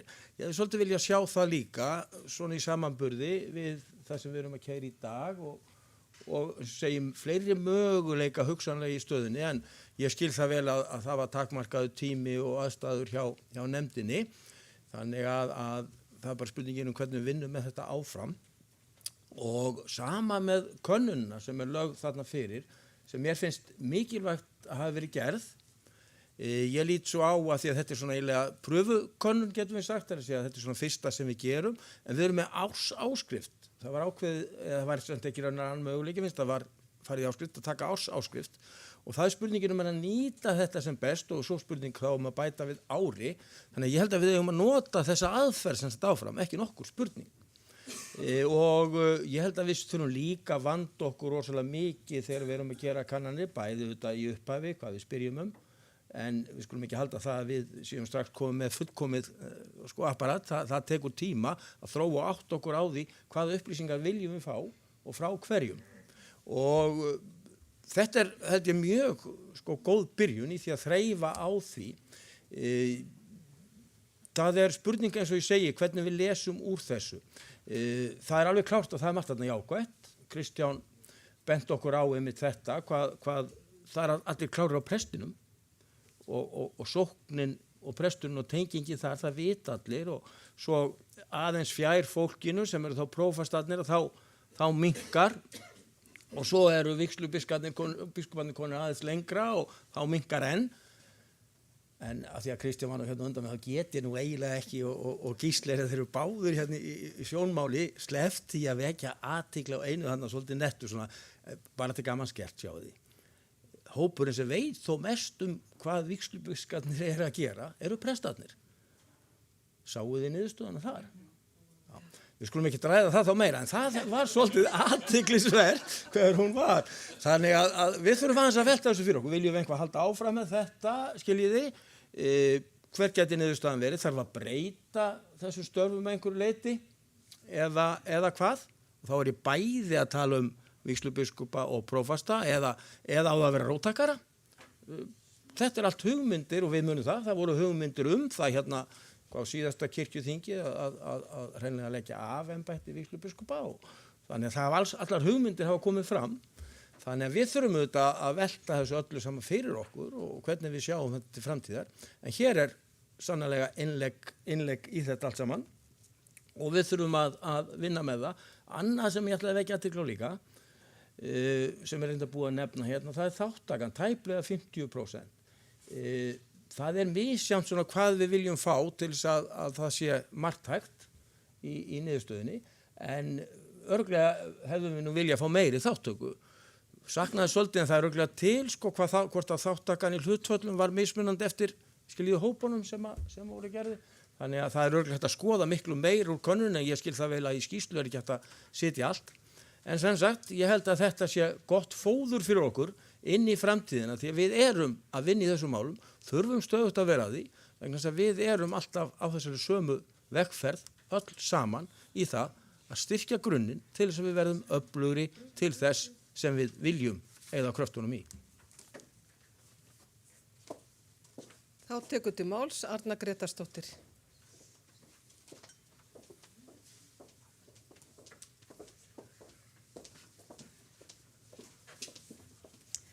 Forseti. Já, ég ætla að reyna bara aðeins að svara svona helstu athugasemdum og spurningum. Mér fannst til dæmis, Stefán Magnússon fjallaði að hinn almenni kirkjumaður hefði ekki forsendu til þess að svara. Við verðum bara taka afstöðu til þeirra athugasemda. Mér finnst það örlítið vera að tala niður til fólks, en það hafa náttúrulega allir sínar forsendur og þær eru bara alveg jafngildar. Allar skoðanir fólks eru jafngildar, alveg sama hvort það hefur þekkingu eða ekki og þannig er það í lýðræðinu. Bara meira segja lýðræðislega kjöri kirkjuþing, við getum haft skoðanir á því hvort að fólk hafi forsendur til þess að kjósa okkur, til dæmis, ef við ætlum að halda áfram með þetta. Nú, Arnfríður, hún spurði prósentuna varðandi sérþjónustuna, það var á blaðsíðu 13, það kemur fram að það voru 63% svaranda sem þótti sérþjónustan gegna mikilvægu hlutverki á sínu svæði, eða sínu prestakalli. Varðandi þessar rannsóknarstöður, þetta er aftur hugmyndir sem við erum að henda út, farprestar, rannsóknarstöður, allavega séu 3,5 staða kannski, 3,5, 4, þar sem er hægt að nýta eins og þarf. Ég held að kirkjan þurfi að hafa fólk sem er í rannsóknum, að guðfræðilegum rannsóknum. Við erum náttúrulega með háskóla, það er lítil deild, en ég held að kirkjan ætti alveg að setja, vera með einhverja svoleiðu stöðu, einhver sem er kannski að vinna doktorsverkefni eða eitthvað svona, sem gæti þá henst inn í og messa svona einstöku sinnum og eitthvað. Það var það sem lá að baki. Varðandi að Óskar Magnússon kom aðeins inn á og pínulítið rugglar umræðina, sko, við erum að tala um sameiningu prestakalla, hann fór síðan að tala um sameiningu sókna sem að var eitthvað á dagskrá 2012 og er ekki til umræðu og ég hef bara svona satt að segja ekki heyrt neitt tala um sameiningu sókna svona síðustu ári nema Stefán Magnússon mögulega, þannig að það verður rosa fínt að þeir bara vinnirnir myndu bara ræða þetta saman það er alveg bara og það er bara gott mál, sko, við getum haft alls konar skoðanir á því. Alfred talaði um þessa prestafjölda í Austfjarða prestakalli. Fyrirgefðu, Benjamin, afsakið. Skal beðið afsakuna betur og eftir. En það eru gögn sem eru þarna undir, sem sagt, við vorum með gögn sem að voru, eins og við sjáum í yfirleiti gagna, þannig að við byggum ekki til neitt. Þetta eru bara, við erum bara með gögn sem að taka til íbúafjölda nú, íbúafjölda þróun og síðan settum við fram þessar hugmyndir sem að aftur, þær eru í raun og veru til þess að við getum metið hvert á okkar svæði. Er sameiningin betri í þessa átt eða hinn áttina, hvernig virkar þetta hérna hjá okkur? Og þá koma kannski einhverja hugmyndir sem eru enn betri heldur en eru þarna og þá verður enn meiri sátt, held ég. Við séum að ræða þetta. Svo kom Auður, er ég með rétt nafn? Já, Auður Þorberg, inn á hvort að við hefði komið til greina að fá sérfræðinga til þess að aðstofa okkur við þetta og já, við bara rættum það heilmikið. Í fjárhagsáætlun, ég er mjög upptekinn við að halda fjárhagsáætlun, fengum við 50.000 í sérfræðikostnað. 50.000. Það er bara ekkert, það kostar svona cirka 4 milljónir að fara til Gallup, við hefum bara vitað. 4 milljónir að fara til Gallup til þess að biðja Gallup að gera svona könnun.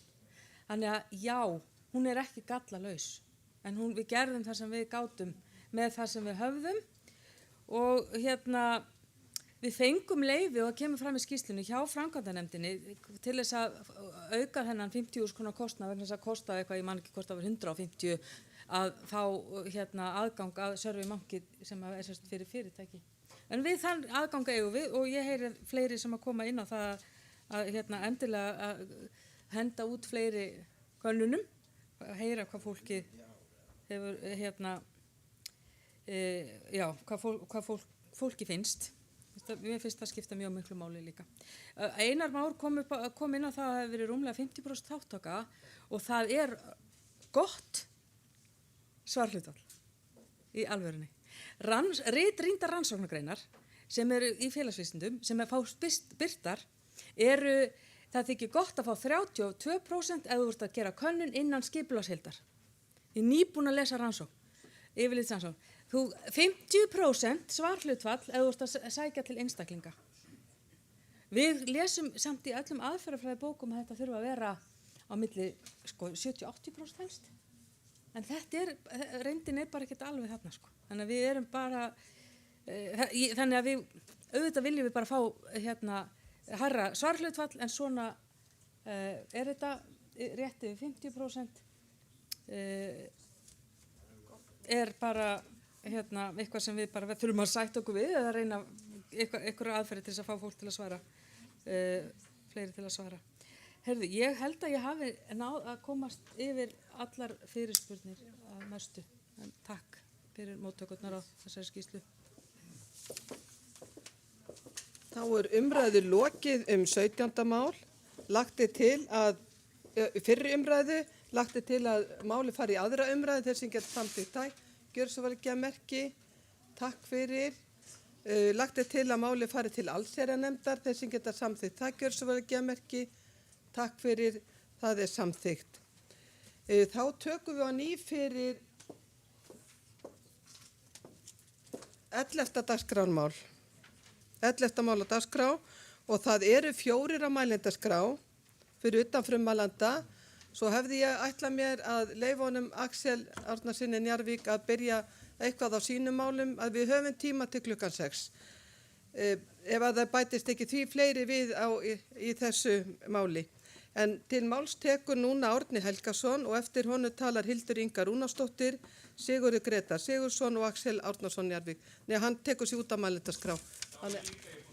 Heyrðu, takk, gott mál. Forseti, ég skal vera mjög snöggur. Ég fagna þessari tillögu mjög, því að þetta er náttúrulega mjög mikilvægt fyrir okkur sem að störfum í sóknarnefndunum að ná að fjölga þeim sem að greiða í okkar sjóði. Mér langaði til þess að nefna aðeins varðandi þessa tæknilegu útfærslu. Það var verið að tala um að presturinn í óháðasöfnuðin léti menn skrifa undir þetta, en þetta er náttúrulega ekkert mál að gera þetta rafrænt á staðnum. Það er bara, það tekur bara mínútur sko. Þannig að það getur ekki stoppað okkur. Þannig að ég legg til að það því verið hringt í framkvæmd sem fyrst að það sé hægt að gera þetta. Síðan langar mig aðeins að nefna varðandi þessar tölur, vegna þess að þær líta svolítið illa út hérna og það sjást líklega ekki, 84,4% og í cirka 60%. 2005 þá eru 250.000 cirka í þjóðkirkjunni, 2022 eru 229.000, það hefur fækkað 21.000 cirka. Á sama tíma hefur þeim sem eru utan trúfélaga fjölgað úr 7.000 í 29, þetta er nánast nákvæmlega sama talan. Þeir sem eru utan trúfélaga eru nánast akkurat jafnmargir af þeir sem ekki eru í kirkjunni. Hins vegar er rétt að benda á það að töluvert mikið af fjölgun þjóðarinnar á þessu tímabili sem er 25% úr cirka 300.000 í 376. Hún er náttúrulega vegna þess að fólk er að flytja til landsins frá öðrum landum og stór hluti þeirra er ekki í evangelísku lútersku kirkjunni.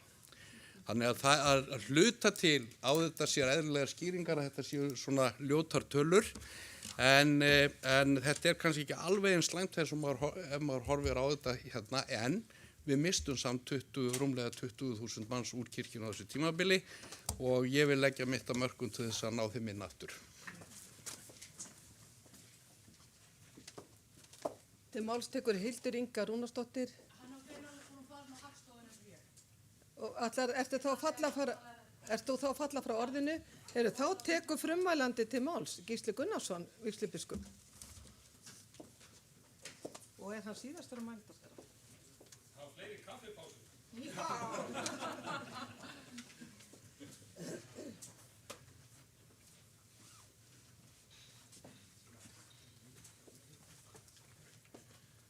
Forseti, ég þakka góðar umræður þetta mál. Þakka þeim líka sem gleymdu hvað þeir ætluðu að segja.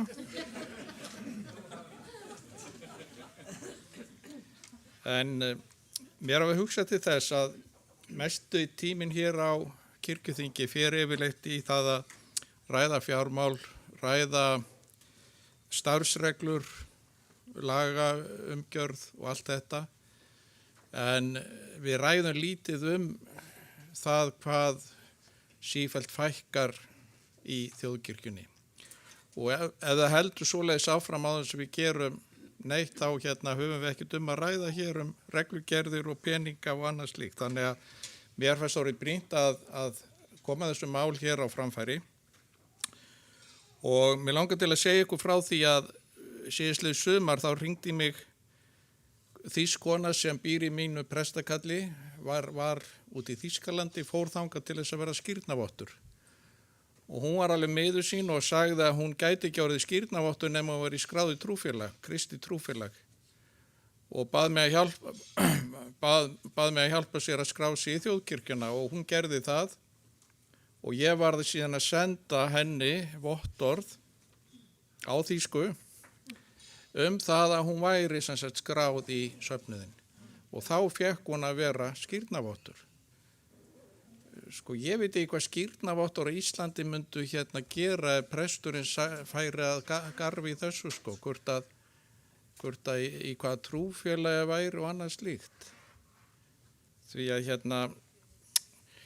við einhvern veginn hugsum öðruvísi og kannski þurfum við í skírna viðtölum að fara bara að útskýra þetta. Ef þú ætlar að vera skírnavottur, þá væri nú bara betur og væri í þjóðkirkjunni, allavegana í kristnum söfnuði.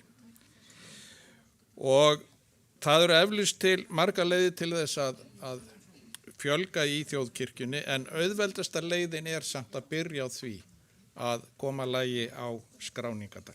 Takk.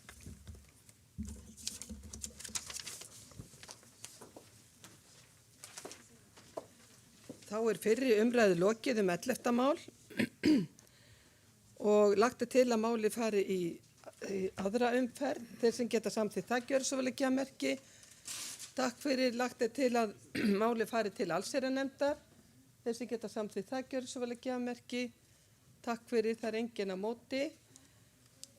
Þá tekið fyrir 18. dagskrármál og það tillaga til þingsályktun að kirkjuþing skipi 3 manna starfshóp vegna frjálsra framlaga til sókna flutt af Axeli Árnasyni Njarðvík og framsögumaður Axel Árnason Njarðvík og tekur hann út til máls.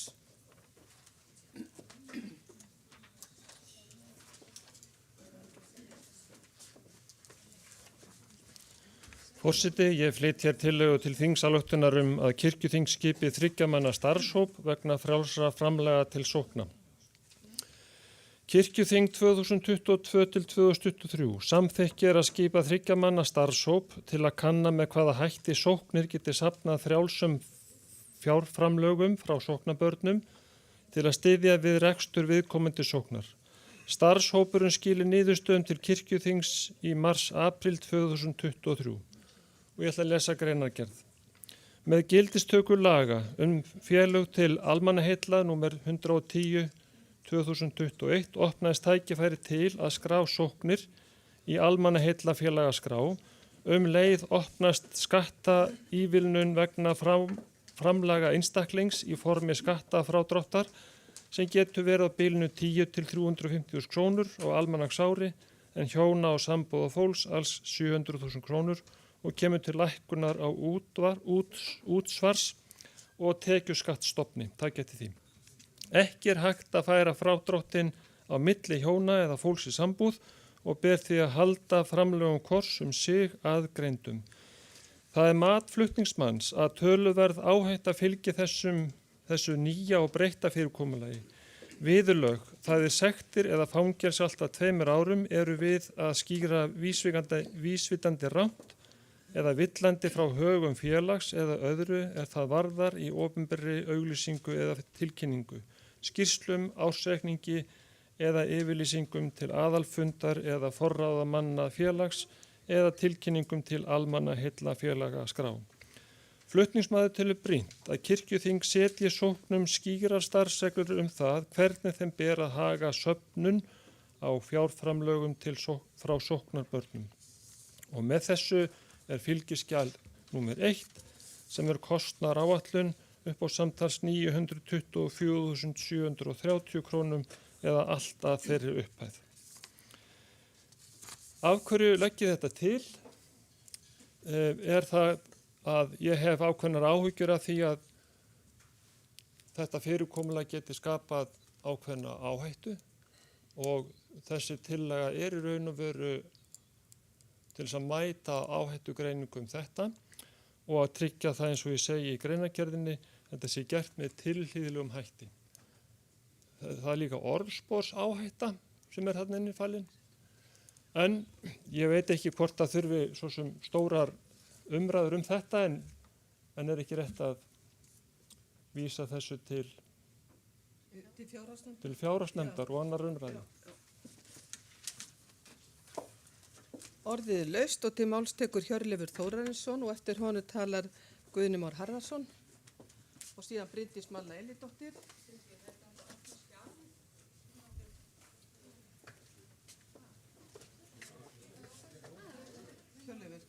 Já, forseti, ég vil nú þakka frumvarpsnefnd fyrir þetta mál. Ég í sóknarnefnd Víðisstaðakirkju og þegar þessi lög tóku gildi þá fórum við þessa vegferð að skrá okkar söfnu sem almannaheillafélag. Þannig að við getum í dag tekið á móti framlögum frá einstaklingum allt að 350.000 krónum og fyrirtækjum allt að 1,5% af tekjum. Þannig að þetta getur verið umtalsverðar fjárhæðir sem hérna ræðir. Og ég alveg sammála því að það fylgir þessu ákveðin áhætta og jafnvel orðspors umræða sem getur farið á stað ef illa á málum haldið. Þannig ég styð það að þetta fórum eða biskupsstofa setji í gang skoðun og komið með leiðbeiningar til sókna varðandi hvernig þetta skuli fara fram. En ég held þessi tvímælust sóknarfæri en hins vegar ég, kannski að því ég nýr þá bara setja í spurningu við að svona skoðun kosti alltaf 1 milljón eða tæpri milljón. Ég var að horfa á það, það náttúrulega alls konar kostnað sem er reiknaður inn í og kannski þetta eitthvað svona hámarstala en þetta ætti nú varla að kosta svona mikið, sko. Takk. Til máls tekur Guðni Már Harðarson og eftir honum tala Bryndís Malla Elídóttir og svo Stefán Magnússon. Já, forseti, ég vil bara fagna almennt þessari löggjöf. Hún er ofboðslegt sóknarfæri fyrir okkur sem að megum skrá okkur sem almannaheillafélög. Sjálfur í stjórn og gjaldkeri hins íslenska biblíufélags sem er almannaheillafélag. Við höfum safnað mikið af gefendum sem að voru ekki, velunin okkar núna sem gefa 10.000 eða meira á ári eru að verða 500. Þannig að við þurfum að standa okkur vel í að upplýsa þannig að næstu áramót þegar þeir fylla út skattaskýrsluna á næsta ári þá fá þeir gleðilega að þeir hafi gefið svona mikið til biblíufélagsins og hafi unnið sér skattaafslátt í vikið. Þetta er ekki flókið. Ég get alveg tekið undir það að sé áhætta í þessu en fangelsið og það, við þurfum ekki að vera hrædd við það.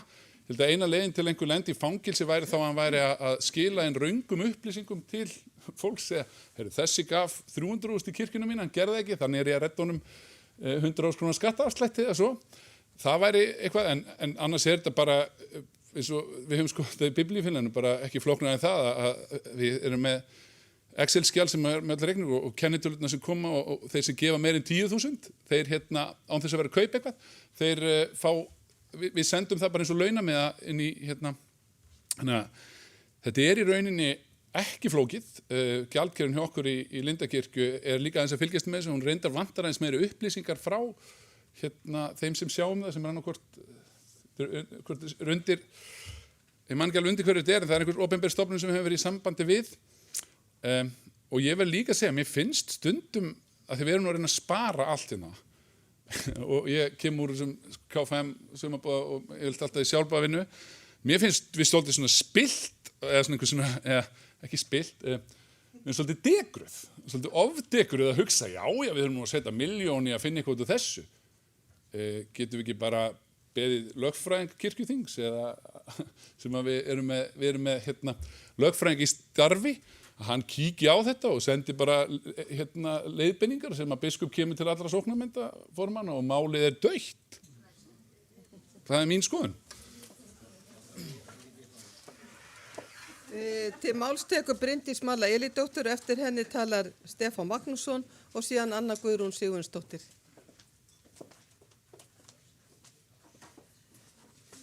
Forseti, Guðni Már sagði nú mikið af því sem ég ætlaði að segja en erum við mjög samstiga í prófstæminu mínu þannig að tölum sem einn maður. En ég er nefnilega einmitt sammála þessu. Ég veit ekki af hverju við þurfum alltaf að stofna starfshóp þó málefni sé mikilvægt og brýnt. Og nú þegar er til dæmis tölver reynsla af því hvernig sóknir eru að afla sér frjálsa framlega. Og get nefndi dæmi til dæmis af Breiðholtssöfnuði sem að bara Brynjun Auðsinn hefur þurft að leita ýmissa leiða til að sækja sér fé inn í safnaðarstarfi og það hefur gengið mjög vel hjá þeim og skemmtilega leiðir sem þau hafa farið þar og þau leitu til dæmis í góða reynslu í Hafnarfirði til Fríkirkjunni í Hafnarfirði og fengu góður upplýsingar þar og leiðbeiningar.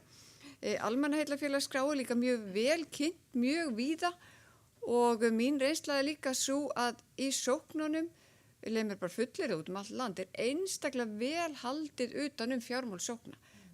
Sko gjaldkera sókn nefnda sjá alveg einstaklega vel fjárhag sókna.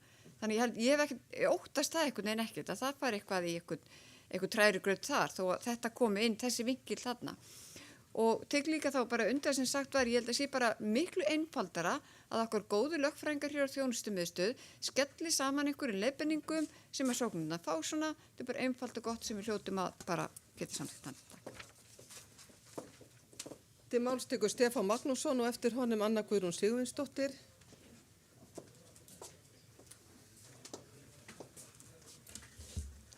Forseti, þetta nú er á stöðun að vera að koma hérna upp að því ég er að gera sammála síðust 2 ræðumönnum og er ég þó ekki í prestakalli möllu.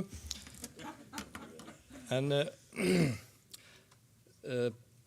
þjónustumiðstöðin er búin að senda okkur sóknarfólki þessar leiðbeiningar í tvígang minnstakosti og það er allt í lagi að senda þetta árlega sko, eða jafnvel 2 ári sko, bara þessar leiðbeiningar sem til eru, bara copy-paste sko, vegna þess að það minnir á þó að ég sé ekki annað.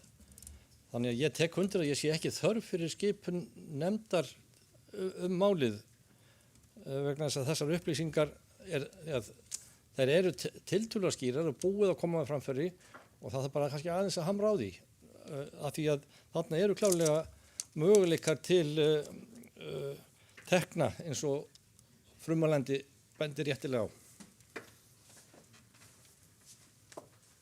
Þá tekur Anna Guðrún Sigurvinsdóttir til máls og fleiri hafa ekki hvatt sér hljós þannig að frummálandi mun þá taka orðið eftir Anna Guðrúnu. Forseti, og ég er sammála þeim 3 sem komu hér á undan, enda starfaði með Bryndísi Möllu og Guðna Má í prófasdæmi. En það er svo sem komið fram eiginlega meira hlutina sem ég ætla að segja. Það var 12. apríl 2022 sem hún Ásta Guðrún Beck sendi okkur formönnum sóknarnefnda leiðbeiningar. Ég veit þess að dagsetningum sem ég var áfram sendi hennan post hérna á félag okkar hér á Kirkjuþingi fyrir í dag því við vorum að tala um almannheillaskrá í hádeginu. Ég get sent ykkur þetta líka að þið viljið.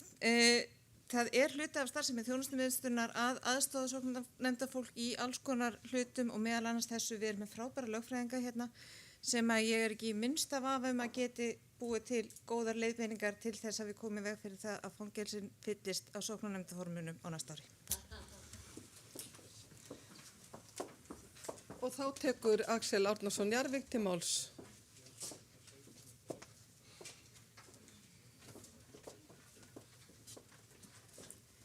Forseti, ég þakka undirtektir og umræður þetta mál, þessa tillögu. Því má bæta við að kostnaðaráætlun er með þessum hætti í gjörð og hvort að það sé dekur eða ekki dekur, þetta er bara plagg sem er lagt fram, hvort að þurfi þessu upphæð ekki. Starfshópar sem Kirkjuþing býr til þurfa samkvæmt starfsreglum að, öll mál sem lögður fram fyrir Kirkjuþing þurfa að fylgja þarf fjárhagsáætlun að fylgja og þessi lítur út svona. Það sem fyrir mér vakir er það fyrst og fremst að Kirkjuþing ber ábyrgð á starfi kirkjunnar öllu, þar með talið fjármálum og það að láta þetta alveg frá sér fara, það sé bara gott eins og það er þá bara ákveðin Kirkjuþings að gera það þannig. En ég vona það að okkur að við veljum þá leið að setjum þetta einhverja starfsreglur þannig að það sé þetta vísi þær. Þetta er til dæmis hvað á að gera í sóknum við þessar upplýsingar sem til verða og tryggja það að það séu skil á þessum upplýsingum til skattyfirvalda. Og það er ekki hægt að tryggja það að svo sé hjá öllum 265 sóknum landsins vegna þess að suma sóknir skil ekki einu ársreikningi. Þannig að það verður nú ekki gott mál. Ég ætla ekki að lengja málið svo sem lengra en já. Takk. Þá er fyrri umræðu lokið og lagt til að málið fari í aðra umræðu þeir sem geta samþykkt takjör svo vel ekki að merki. Takk fyrir ykkur á móti. Það eru 2 á móti, 3 á móti. En það er samþykkt að fari í aðra umræðu. Lagt til að máli fari í fjárhagsnefnd, þeir sem geta samþykkt það gjör svo vel ekki að merki. Einhver á móti, það er 1 á móti. Fyrir er tekið 19. mál. Tillaga til þingsályktunar skipun starfshóps til endurskoða starfsreglur presta flutt af Axeli Árnasyni Njarðvík og framsögumaður er sá sami og tekur hann út til máls. Forseti, ég flyt hér tillögu til þingsályktunar að forsætisnefnd skipi nefnd til að endurskoða starfsreglur presta númer 1110 frá 2011 með síðari breytingum. Og tillagan er svona: Kirkjuþing 2022 til 2023 samþykkir að beina því til forsætisnefndar að skipa 3 manna starfshóp til að endurskoða starfsreglur presta. Nefndin skili kirkjuþingi tillögum að breytingum á starfsreglum á kirkjuþingi 2023 til 2024 og greinargerð. Flutningsmaður leggur til að forsætisnefnd verði falið að skipa nefnd til að endurskoða starfsreglur presta sem eru frá árinu 2011. Ljóst er að margt hefur breyst í starfsumhverfi presta á þessum rúma áratug og því telur flutningsmaður nauðsynlegt að starfsreglur presta endurspegli þá breytta starfsumhverfi sem prestar búa við í dag. Þrátt fyrir skilgreiningar á guðfræðilegu innihaldi hins heilaga prests og predikunaembættis liggi ljósar fyrir, telur flutningsmaður að það gæti oft misskilings prestsembætti og störf presta þjóðkirkjunnar. Flutningsmaður telur því brýnt að í starfsreglum sé meðal annars skilgreint hvað það þýði að vera þjónandi prestur þjóðkirkjunnar og það sé einnig kveðið á málsmeðferð varðar þau úrræði sem biskup hefur í vandasömum starfsmannamálum. Einnig að þar séu ákvæði þann stuðning sem þau prestsþjónustu sinna þurfi nauðsynlega að hafa vegna þjónustu sinnar. Í 11. kafla samþykkta innri málefni þjóðkirkjunnar segir að biskup Íslands geti að undangenginni þeirri málsmeðferð sem lög og starfsreglur kveða á afturkalla tímabundið eða fullu umboð vígslunar og fellt vígslubréf og gildi. Þau lög sem vísað til eru ekki gildi lengur, eins og til dæmis konungsbréf afsetta presta 7. október 1740 sem féll brott við hreinsun eldri laga árið 1990 en þar segir, innan gæsalappa: Prestar sem settir verða frá kalli sínu skulu leggja niður prestlegan skrúða og eigi leyfilegt að nota þá þaðan í frá til nokkurar geistlegra þjónustu. Flutningsmaður telur að engar heimildir séu í dag fyrir því til að umboð vígslunar geti verið afturkallað innisvega að geta unni prestverk og nota embættisklæðnað kirkjunnar. Aðstæður geta skapast að grípa þurfi til slíkra heimilda, til dæmis ef prestur hafnar opinberlega játningum evangelískra lúterskra kirkju, segir sig á þjóðkirkjunni eða evangelisk-lúterskum fríkirkju söfnuði eða hefur brotið af sér í starfi, til dæmis rofið þagnaskyldu eða orðið uppvís að hegðun eða atferli sem stríðir gegn vígsluheitum. Einnig þarf að huga þeim heimildum til embættisverka fyrrum presta þjóðkirkjunnar sem unnin á vegum þjóðkirkjunnar. Flutningsmaður telur það ekki vera rétt að prestur sem vikið hefur verið embætti vegna broti starfi skuli geta haldið áfram að koma fram í umboði þjóðkirkjunnar og unnið prestverk. Sama þá presta sem sagt hafa sig úr þjóðkirkjunni. Eins og fyrr segir telur flutningsmaður nauðsynlegt að setja reglur málsmeðferð í þessum efnum. Flutningsmanni finnst ekki eðlilegt að umboð presta falli niður þegar þeir láti af embætti í náð vegna aldurs eða hverfa jafnvel til annarra starfa. En mikilvægt er að það sé haft í huga að þeirra prestverk séu í umboði þjónandi prests. Flutningsmanni er ekki ljóst hvernig reglur í þessum efnum í nágrannakirkjum nema nýlega var biskupinn í Gotlandi sviptur kjólakalli og misti sem sett umboð vígslunar og fær því ekki að vinna prestverk. Lagt er til að nefndin verði skipuð einu lögfræðingi og 2 guðfræðingum sem öll hafa glöggan skilning á kirkjulegri þjónustu. Og með þessu fylgir kostnaðaráætlun sem með alveg sama sniði og svo sem fylgdi 18. máli. Alltaf 924.730 krónur. Ég legg til að máli verði sett í aðra umferð og til löggjafarnefnd. Og ég ætla ekki að hafa fleiri orðum greinargerði með það neitt. Orðið er laust, ef eitthvað vill. Enginn hefur hvatt sér hljós og þá fyrri umræðu lokið. Þeir sem geta samþykkt að máli fari í aðra umræðu, gerðu svo vel gemerki. Takk fyrir. lagt til að máli fari til löggjafarnefndar, þessi geta samþykkt það, gjör svo vel að gefa merki einhverja móti, það er samþykkt samhljóða eða með næstum öllum greiddum atkvæðum. Fyrir er tekið 20. mál til að til þingsályktunar að þjóðkirkjan og söfnuði þjóðkirkjunar geri heimsmarkmið Sameinuðu þjóðanna leiðarvísi alls starfs, flutt af Axel Árnasyni Njarðvík og er hann framsögumaður Axel Árnason Njarðvík og tekur nú til máls.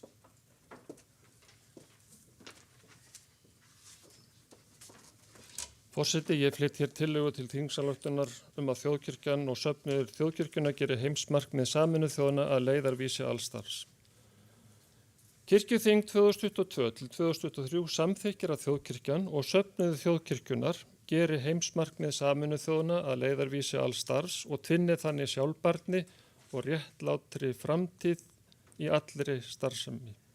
Greinargerð. Alþjóða heimsbyggðin samþykkt í september 2015 framtíðarsýn sem er samþætt og órjúmanleg og myndar jafnvægi milli 3 stoða sjálfbærar þróunar, hinna efnahagslegu, félagslegu og umhverfislegu. Alþjóða heimsbyggðin hefur þannig skilgreint markmið sín og skref sem þarf að taka til þess að stuðla þessari framtíðarsýn. Markmiðin sem gilda á tímabilinu 2016 til 2030 eru 17 talsins með 169 undirmarkmið og taka bæði til innanlandsmála sem og alþjóða samstarfs á gildistímanum. Aðalsmerki heimsmarkmiðanna er að þau eru algild og því hafa aðildarríkin skuldbundið sig til þess að vinna skipulega að innleiðingu markmiðanna bæði á innlendum og erlendum vettvangi út gildistíma þeirra. Mörg af þessum markmiðum hafa lengi verið baráttumál í kirkjum landsins eins og að bæta kjör og aðstæða þeirra sem minna mega sín og vera til staðar fyrir náungan. Í heimsmarkmiðunum endurspeglast helstu gildi kristinnar trúar eins og kærleikur, virðing, umhyggja, samkennd, nægjusemi, jöfnuður og réttlæti. Trúin getur því hér haft mikilvægt hlutverk í að rækta þessi gildi, lifa eftir þeim og stuðla meðal annars þannig að heimsmarkmiðunum. Núverandi og komandi áskoranir heimsbyggðarinnar á borðið loftslagshamfarir, hnignun náttúrulegra auðlinda og lífbreytileika, hungursneyð, stríð og óréttlæti kalla á sameiginlega sýn og aðgerðir í anda heimsmarkmiðanna þar sem allir hjálpast að. Þjóðkirkjan í öllu starfi hennar getur því tekið höndum saman við aðrar hendur heimsbyggðar sem vilja feta þessa mikilvægu vegferð og hafa samþykkt að stuðla henni.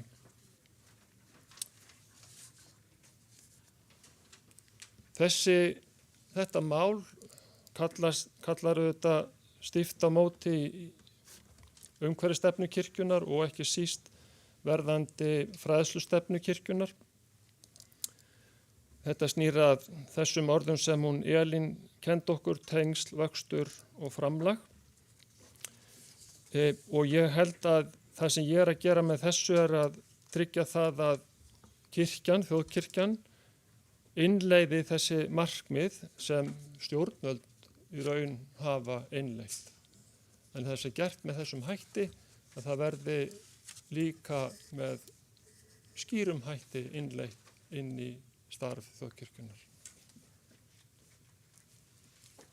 Ég legg til að þetta fari til annar umræðu. Já, og fjárhagsnefndar. Og fjárhagsnefndar. Nei, alls er að nefnda þetta mál. Ég var komin í næsta mál og eftir. Orðið er laust. Það eru tveir, það er Þuríður Víum Arnardóttir og síðan Arna Gretarsdóttir.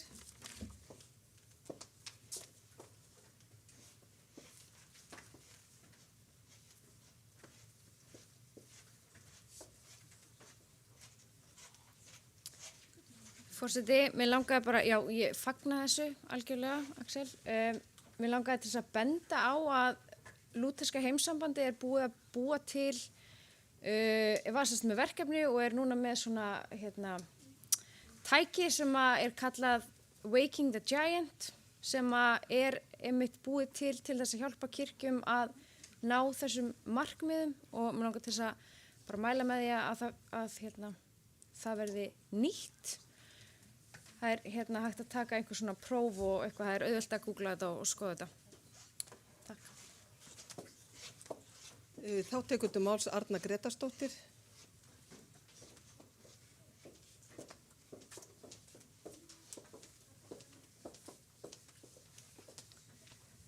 Forseti, já, þetta er mjög göfugt markmið og ætti eiginlega heima í einhvers konar hópi þar sem er verið að taka til allra stefna.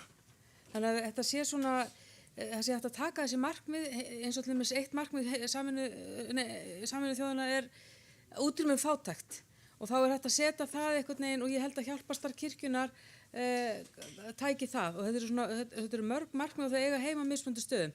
Sunnudagsskóla efni frá því fyrra var með þessi heimsmarkmið og þannig að það er byrjað að vinna með þetta í kirkjunni. Þannig að ég er svona velti fyrir mig hvað er þetta, þú veist, hvert þetta mál eitt að fara. Ég velti fyrir mig hvort þetta þurfi ekki að fara bara til Elínar Elísabeth og bara, já, inn að fræðslusviði. Ég sé hún brosi bara. Þannig að það er það sem ég er að velta fyrir mér. En virkilega gott málefni og kirkjan er byrjuð að vinna eftir heimsmarkmiðum Sameinuðu þjóðanna og við skulum bara halda því áfram.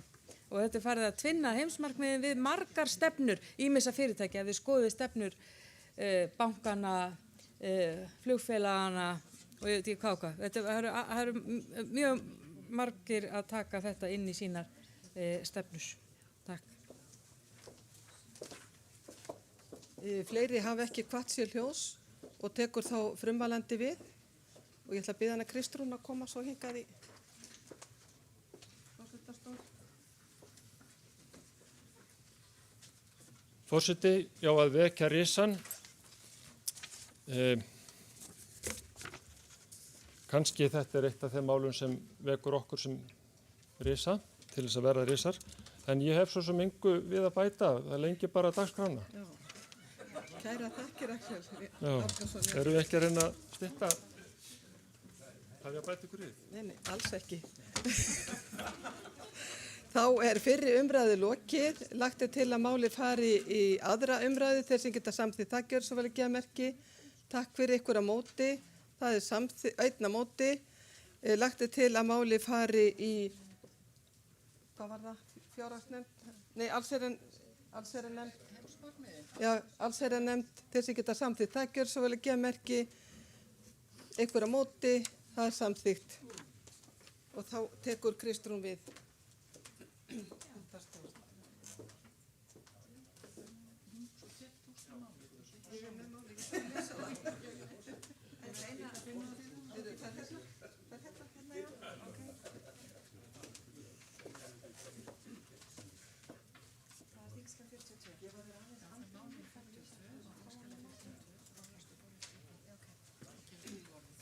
Já, næsta mál á dagskrá er á þingskjali 42. Kristrún. Já, hérna, fyrirgeðu ég. Ég fannst að tala við bjölluna. Er það ekki bara eitthvað svona heimsmet? Ég reyni aftur. Sem sagt, næsta mál á dagskrá er á þingskjali 42, mál nr. 42. Er að ræða tillögu til þingsalyktunar að kirkjuþing skipi starfshóp til að koma með tillögu að framtíðar húsnæði fyrir þjónustumiðstöð þjóðkirkjunnar. Framsögumaður málsins er Drífa Hjartardóttir og ég get Drífu orðið. Gjör svo vel. Ekki tala við björn. Forseti.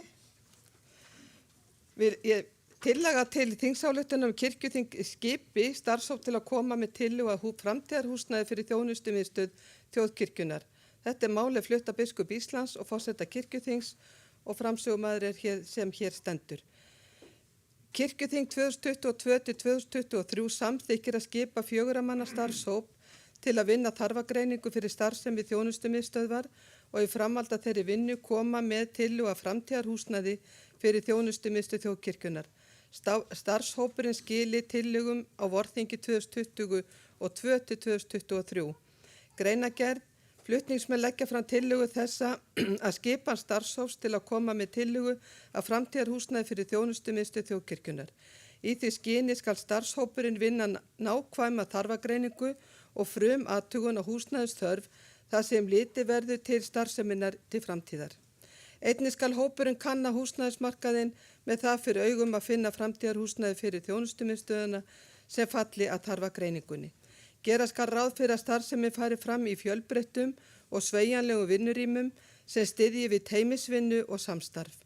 Einkum skal tekið mið af þeim verkefnum sem þjónustumiðstöðin sinnir samkvæmt starfsreglum hana og þá að tekið sér mið að þeirri kirkjulegu starfsemi sem þunga miðjan í starfi starfsfólks þjóðkirkjunar. Mikilvægt að húsakynni geti hýst kirkjuþing, Skálholtsútgáfu og kirkjugarðaráð. Húsnæði þarf að vera með góðu aðgengi fyrir alla. Það þarf nægan fjölda bílastæða fyrir starfsmenn og gesti og huga þarf að aðstöðu og koma fyrir hreyfihamlaða, hjólandi, akandi og gangandi starfsmenn og gesti þjónustumiðstöðvarinnar svo nálægð við almenningssamgöngur. Flutningsmenn leggja áherslu á að starfshópurinn vinni þarfagreininguna í nánu samráði við starfsfólk þjónustumiðstöðvarinnar og komi með tillögu á vorþingi að hentugu framtíðarhúsnæði fyrir þjónustumiðstöð þjóðkirkjunar og kostnaðaráætlun fylgir með tillögunni. Ég legg til að máli verði farið í aðra umræðu og svo til fjárhagsnefndar.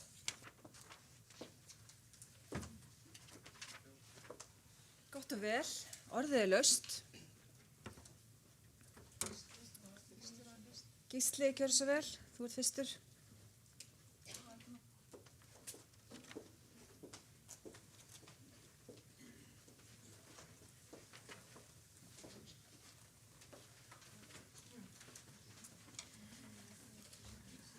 Forseti, ég fagna þessari tillögu og mér finnst gott að sjá það að biskup Íslands og forseti kirkjuþings leggja þetta saman fram hér og held að þetta sé mjög verðugt að þessi hópur sem sagt vinni þessa vinnu. En það sem ég vil svona aðeins hugsa með ykkur hér að það er svo margt sem breytist hratt þessa dagana og til dæmis bara eftir COVID-tíman þá hafa hugmyndir fólks skrifstofurými breyst mikið og þetta það þurfi sem sagt hver og einn starfsmaður þurfi ákveði rými í skrifstofu og annað slíkt þegar sumt hægt að vinna heima einhverja dag í viku hægt að vinna heima þurfi ekki allir alltaf að vera á skrifstofun og annað slíkt. En aðalatriðið er það að hér segir að mikilvægt sé að þessi húsakynni geti hýst kirkjuþing. Og ég vil bara spyrja, er það svona mikilvægt? Því að þá í þessum húsakynnum stór salur, þess í það minnsta, sem mest allt árið, ef ekki tómur, þá notaður í eitthvað annað. Og við erum með hér safnaðarheimili út allt stór höfuðborgarsvæði sem við getum alveg notað þegar við erum að koma saman á kirkjuþing. Þannig að ég vil svona aðeins kannski að fá rök fyrir því að hverju þarf þetta húsnæði sem við erum að hugsa skrifstofuhúsnæði fyrir biskupsstofu og rekstrarstofu, að hverju þarf hún að geta rúma kirkjuþing. Ég held að við þurfum ekki að hugsa það og þar með getum við svona hagrætt mikið og hugsa allt öðruvísu húsakynni þegar við erum búin að koma kirkjuþinginu fyrir einhvers staðar annars staðar. Ég vildi svona nefna þetta en tillagan góð og ég vona að við fáum gott fólk í þennan starfshóp sem víðsýnt og hugmyndaríkt. Takk.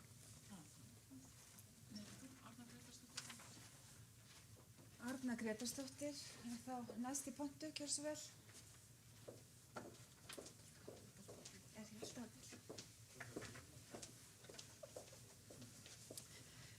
Forseti, já, ég vil fagna þessari tillögu og ég held að sé mjög þörf. Ég held þetta sé líklega þriðji hópurinn sem ætlar að fjalla húsnæðismál sem að ég hef vitað bara núna síðustu 4-5 árum og það bara vel.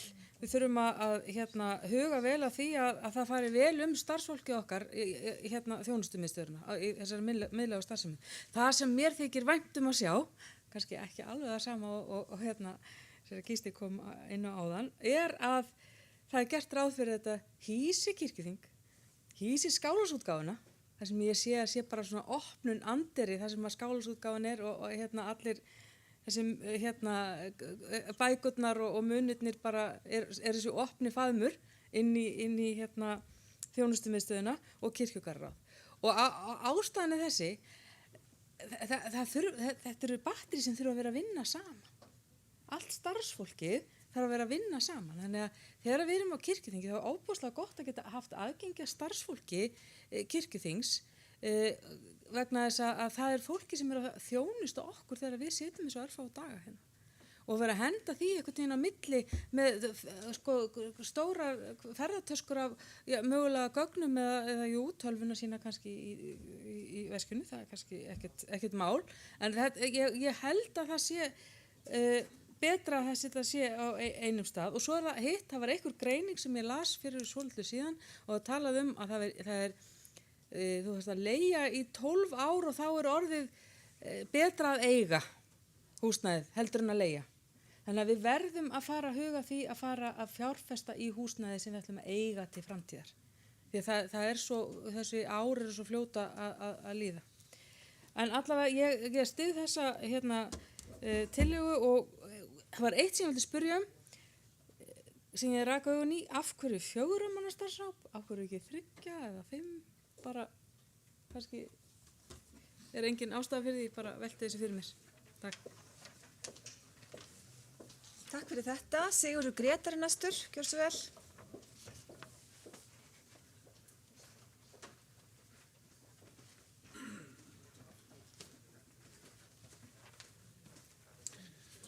Já, forseti, ég fagna líka þessari tillögu og hefði meira áhuga að vera í þessum starfsfólki, ég veit ekki hvernig það fer nú fram, en það nú annað. Kannski er allt í lagi að taka það í umræðum eða sem viðbrögð og þetta er auðvitað bara innleggin í þessu umræðu, ég tek undir það þarf auðvitað að hafa allt starfsfólk með í ráðum og svona, en eitt af því sem ég hef stundum íhugað, það er einmitt kirkjugarðaráð, það er kannski bara fáfræði hjá mér, en einhvern veginn svona hef ég velt fyrir mér er það eitthvað sem er nauðsynlegt inn í þessari einingu, á það ekki frekar heima jafnvel bara út á landsbyggðinni vegna þess að kirkjugarðarnir flestir sem að þeir eru að sinna eru út á landsbyggðinni eftir sem ég best veit.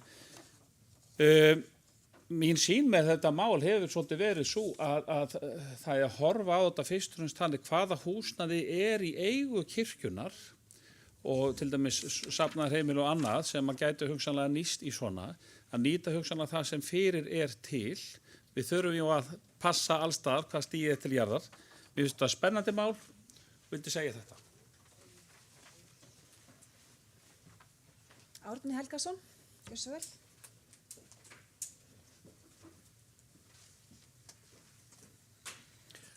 Forseti, ég fagna þessari tillögu, ekki síst í ljósi þess sem við höfum verið að ræða hér aðallega í gær þessa tvískiptingu þjónustumiðstöðvarinnar og ég held að það sé mjög nauðsynlegt að við finnum húsnæði sem að hentar fyrir alla starfsemina.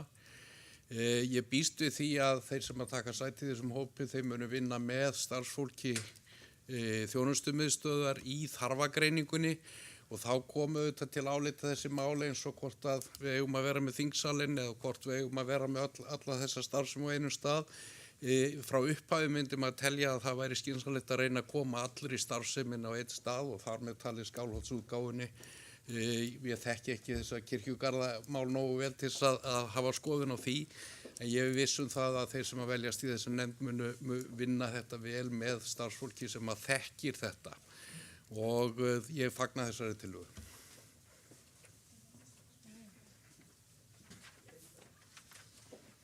Þá tekur biskup Íslands til máls tillöguna. Gjör svo vel. Forseti, að sjálfsögðu fagna ég þessari tillögu sem ég lagði fram. En og það sýnir náttúrulega samlyndið innan dyra. Við forseti kirkjuþings skulum leggja þetta fram sameiginlega. Og Þessi húsnæðismál hafa nú kannski, já eins og ég sagði bara í gær, það stóð aldrei til að þetta húsnæði væri nema til bráðabirgða og þegar við fórum hér inn vorum við miklu fleiri en við erum í dag. Það var fyrir COVID og það hefur mikið breyst síðan, bæði hvernig við hugsum og það hvað við þurfum og svo framvegis og ég vona bara að niðurstaðan af þessu verði góð og þau sem að vinna að þessu veljast í nefndina finni gott húsnæði fyrir okkur. Og ég er náttúrulega sjálf búin að finna húsnæði eins og allir vita, eins og alþjóð veit næstu því, en þetta snýst ekki um mig, þetta snýst um framtíð biskupsstofu og þjónustubiðstofnunar kirkjunnar. Og það vil ég bara segja hér. Ég er ekki dæmi í þessu, persónulega og prívat.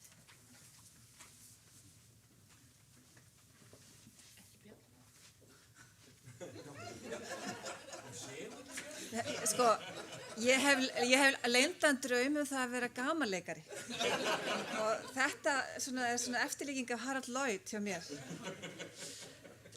En sem sagt, það hafa ekki fleiri óskað eftir að taka til máls. Ætlar að fá hérna... Ég þarf að svara. Ok, fyrirgjöf, gjör svo vel, þá ætla ég að gleða að svara.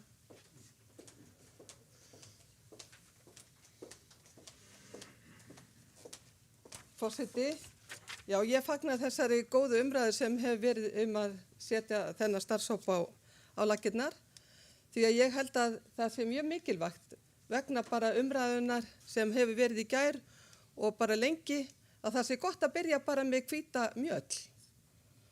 Og nú byrjum við bara upp á nýtt og það þarf að tala við alla starfsmenn. Það er mjög mikilvægt að það séu allir með að því við ætlum að vera eins og Jesper, Kasper og Jónatan. Við ætlum að fara sömu leiðina og við ætlum að taka hana Sofíu frænku og bara vera með henni sko. En bara það að kirkjuþing er nefnt þarna, það er bara, þið sjáið, við erum hérna inn í þessu sal.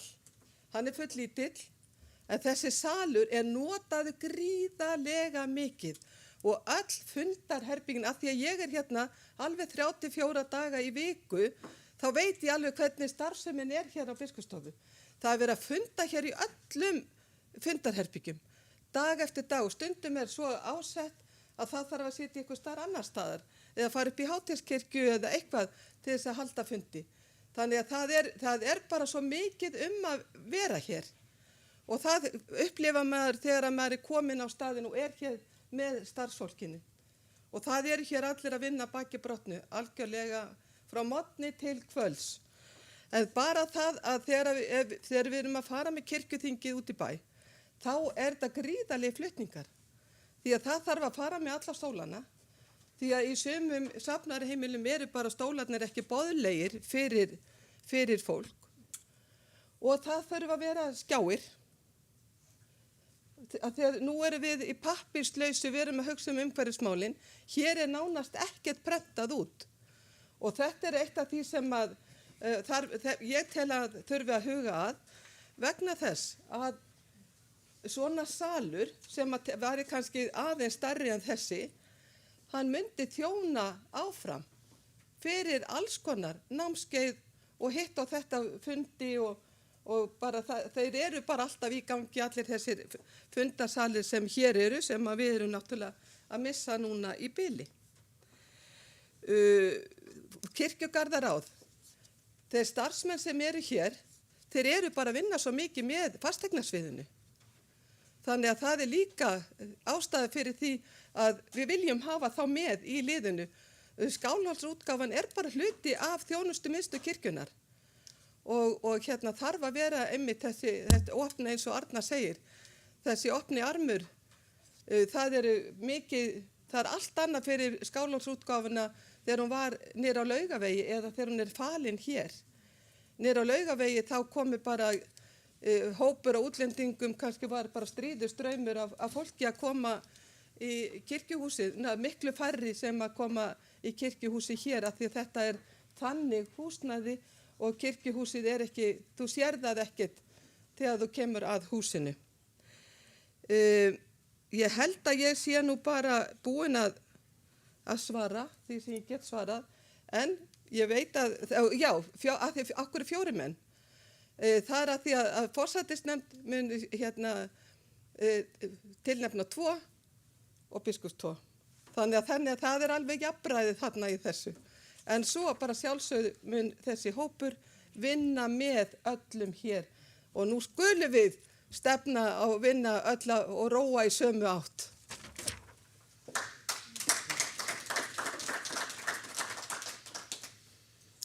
Að svo mæltu og í ljósi þess að enginn hefur beðið orðið, þá óska ég eftir því að fundurinn svari því hvort að hann heimili að máli fari í aðra umræðu. Mér sýnist að það sé einróma og að því loknu að þá það ég eða hvað sem á að spyrja þá hvort að en ekki þú. Þá spurningin þessi, samþykkir fundurinn að máli fari til fjárhagsnefndar. Það samþykkt einróma. Þannig að ég þakka fyrir gott hljóð. Takk. Þá tökum við fyrir málin mín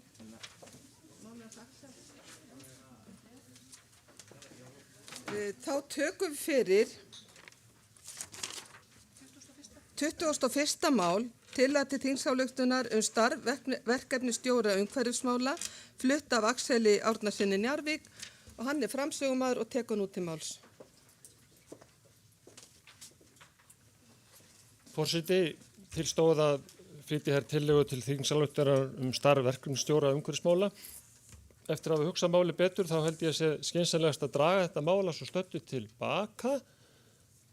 Það lengir fundurinn bara vegna þess að þetta rataði ekki inn í fjárhagsáætlun og ég varla hæfur til þess að flytja þetta mál því ég verkefnisstjórinn og vanhæfnisreglan hún eiginlega segir mér bara setjast. Nákvæmlega, Axel alveg óðum að læra en lagt til að máli verði dregið tilbaka þeir sem geta samþykkt það gjör svo vel ekki að merki. Takk fyrir, það enginn að móti. Og þá ætla ég að freista þess að taka fyrir 22. mál, það tillaga til þingsályktunar kirkjuþing skipi 3 manna viðræðunefnd við fjármálaráðuneytið vegna sóknargjalda flutt af Axeli Árnasyni Njarðvík og framsögumaður sá sami og tekur hann út til máls.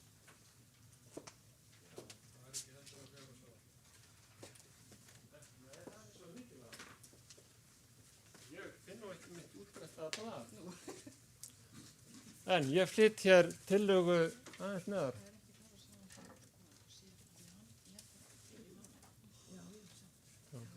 Tillögu til þingsályktunar að kirkjuþing skipi 3 manna viðræðunefnd við fjármálaráðuneytið vegna sóknargjalda.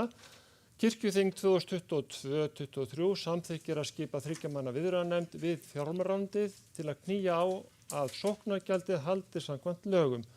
Viðræðunefndin ljúki störfum innan 2 ára og gerir kirkjuþingi glögga grein fyrir gangi viðræðuna með reglubundnum hætti. Greinargerð. Sóknargjöldin eru víðast nánast einu tekjur safnaðanna. Innheimta sóknargjalda samkvæmt lögum sóknargjöld frá númer 91 frá 1987. Allt frá árinu 2008 hafa skil fjármálaráðuneytisins á sóknargjaldinu verið skert. Þetta auðvitað vitið. Árið 2008 voru 84,4% af sóknargjaldinu skilað en nú telst skilin vera komið niður í 52,3%. Til hægðarauka mætti því setja málið upp til frekari skilnings að tekjur safnaðanna sem og allra annarra trú- og lífsskoðunarfélaga eru helmingur af því sem þær ættu að vera. Ríkið skattleggur þannig trú- og lífsskoðunarfélag með þessum hætti og heftir þar með starfsemi þeirra. Samkvæmt fjárhagsforsendum fjárlagafrumvarpsins fyrir árið 2023 ætti heildarframlag til sóknargjald á landsvís að vera 3,3 milljarðar miðað við óbreyttar forsendur frá fyrra ári sem þá voru þó aðeins 57,8% af því sem það ætti að vera. Óskert ætti það að vera nærri krónum 5,7 milljörðum en samkvæmt í frumvarpinu til fjárlaga 2023 aðeins 2,960 milljarðar.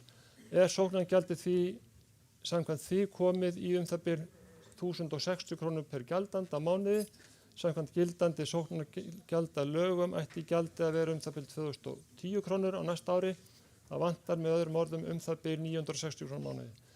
Viðræðunefndin ætti að hafa það hlutverk að funda með fjármálaráðuneytinu og kalla eftir skýrum svörum skil ríkisins á tekjum safnaðanna og hvort það hyggist fara lögum 1987 og eftir atvikum að lögum sé þá breytt á þann hátt að kirkjuþing fyrir hönd þjóðkirkjunnar ákveði það sóknargjald sem ríkið innheimti. Kostaráætlun hún fylgir sem fylgiskjal. Þetta var vinnutexti minn og á ekkert að vera þarna. En hún hljóðar upp á, með minnir 924.730 krónur, allt að, standard. Að þessum orðum sögðum þá náttúrulega tónninn minn þessi að kirkjuþing taki af skarið og með einhverjum hætti leiði þetta mál til þeirra lykta að söfniðnir getur þú fara að gera eitthvað annað heldur en að biðja og biðja og bíða eftir að sóknargjaldið tósist upp. Það er mitt, ég má koma því að, mitt hyggjuvit segir það að sóknargjaldið sé á leiðinu út og hverfi algjörlega. Og það er það sem dregur mig áfram að gera eitthvað í þessu og fá okkur í lið með okkur til þess að gera það. En, forseti, ég legg til þetta farið til annarri umræðu og fjárhagsnefndar. Orðið er laust og Stefán Magnússon hefur beðið orðin, síðan Elinborg Sturludóttir og síðan Einar Már Sigurðarson og Sigurður Grétar. Náðu við þessu. Forseti, það er alveg hárrétt hjá framsögumanni að þetta er stór mál að sóknargjöldin skili sér. Það er hins vegar svo að þetta mál er í ákveðnum farvegi. Það eru hópur fólks sem tengjast á sóknarsambandinu sem er að vinna í þessum málum og þar ekki er eins og framkom held ég í gær þá er ráðherra núna að skipa nefnd til að vinna áfram í þessu máli og reyna að botna þetta til einhverja framtíðar. Þessi fulltrúar sem ég ræddi hér eru búin að vera í sambandi við í 2 eða 3 ár í sambandi við ráðuneytið og Alþingi og þeim hefur verið mjög vel tekið, það eru fleiri reyndar sem hafa verið þarna, það hafa verið starfsmenn þjónustumiðstöðvarinnar hafa verið þarna líka með þessum hóp og Gísli Jónasson hefur lagt sitt að mörkum til margra ára að sinna þessum málum. Það að ætla að fara að bæta við einum hóp í viðbót mun ekki skila okkur nokkrum árangri. Það er eiginlega 2 leiðir sem við höfum. Annars vegar að fella þetta mál vegna þess að málið er í farvegi. Hins vegar að hvetja áfram þá sem eru að sinna þessu og veita þeim þá stuðning kirkjuþings að auki til að vinna þessu máli. Það er sem sé þeir sem hafa verið að í samskiptum við ríkisvaldið eru Steindór Haraldsson, Óskar Magnússon og Valgerður Sverrisdóttir fyrrverandi ráðherra. Ég held að þessi hópur sé vel skipaður og ef að þau ekki ná árangri þá veit ég ekki hverja við eigum að skipa aðra. En ég segi það, ég er bara hreinlega efast það að ríkisvaldið tæki því vel ef að færi koma einhver annar hópur og myndi bara jafnvel ekkert vilja ræða við þann hóp.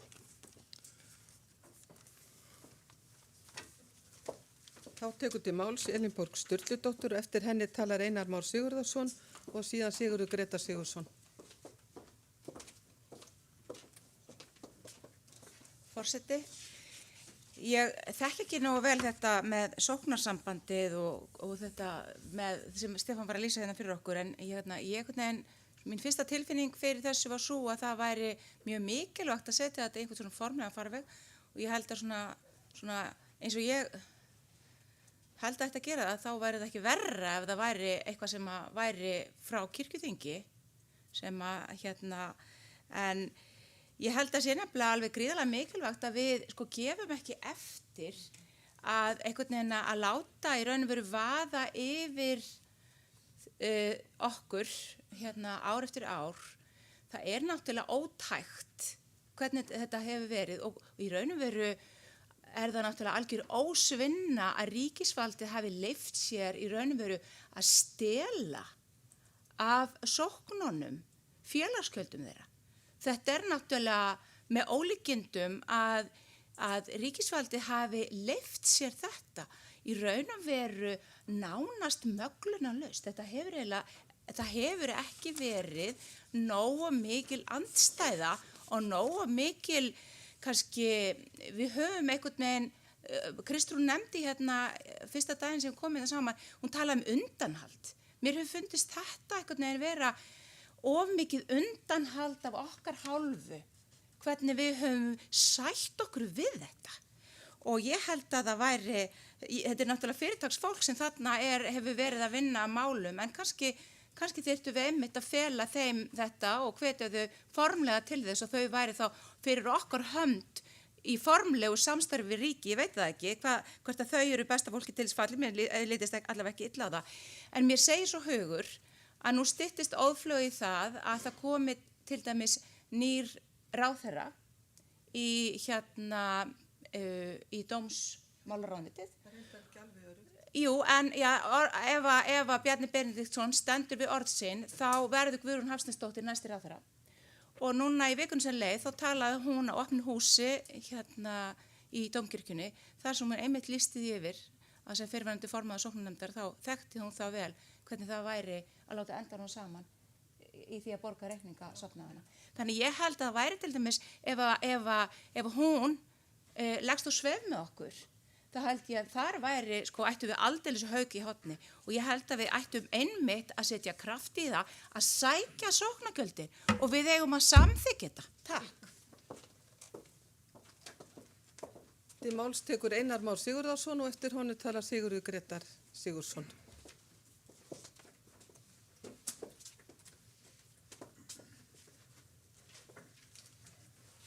Forseti, byrja á því að fagna því að Axel hreyfir þessu máli. Þetta er stórt og mikið mál og fagna því líka að Axel treystir okkur í fjárhagsnefndinni fyrir málinu. Við auðvitað munum handfjalla það með silkihönskum og reyna að bæta ef hægt er og ég held að það sé hægt. Ég held að það sé hins vegar mikilvægt að við látum það ekki alveg bara sigla hjá. Þannig að við finnum rétta farvegin. Ég tel til dæmis að það sé eðlilegt að þarna væri ekki nefnt eingöngu fjármálaráðuneytið, heldur líka dómsmálaráðuneytið því það er kirkjumálaráðuneytið. Þannig að það sé allavega þau séu jafngild. Það má segja að þetta skiptist nefnilega í tvennt. Annars vegar er það fjárlögin núna sem að náttúrulega það er bara neyðarredding sem verður að bjarga og er búið að vera sem sagt ár eftir ár að undanförnum sem menn hafa náð að koma í veg fyrir lækkun. Nóg er nú samt bilið frá því sem það ætti að vera þó að sé nú ekki vera að lækka það.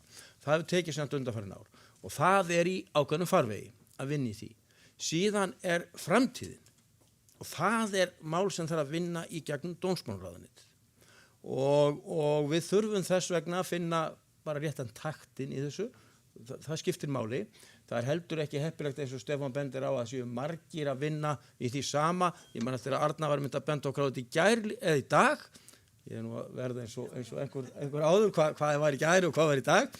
En það er nú alveg að koma lokum í dag ekki þá. Þannig að það er eðlilegt að maður sé að fara að slá svona saman í þessu. Við þurfum svona að passa það en menn sé nú ekki að marg vinna saman hlutin. Þannig að við munum bara í fjárhagsnefndinni fara sjálfsögðu yfir málið og vonandi finna henn rétta farveg því málið er brýnt og við þurfum að sinna bæði nauðvörninni sem er núna og síðan framtíðinni. Því hún er ekki síður mikilvæg og þar þurfum við verulega að sækja til sóknar og við þurfum að leita allra sóknar færa og það er spurning hvort að það þurfa að vera einhver hjáveita í málinu til þess að ná því en markmiðið er klárt, við þurfum að fá það sem innheimt hefur verið fyrir okkar hönd.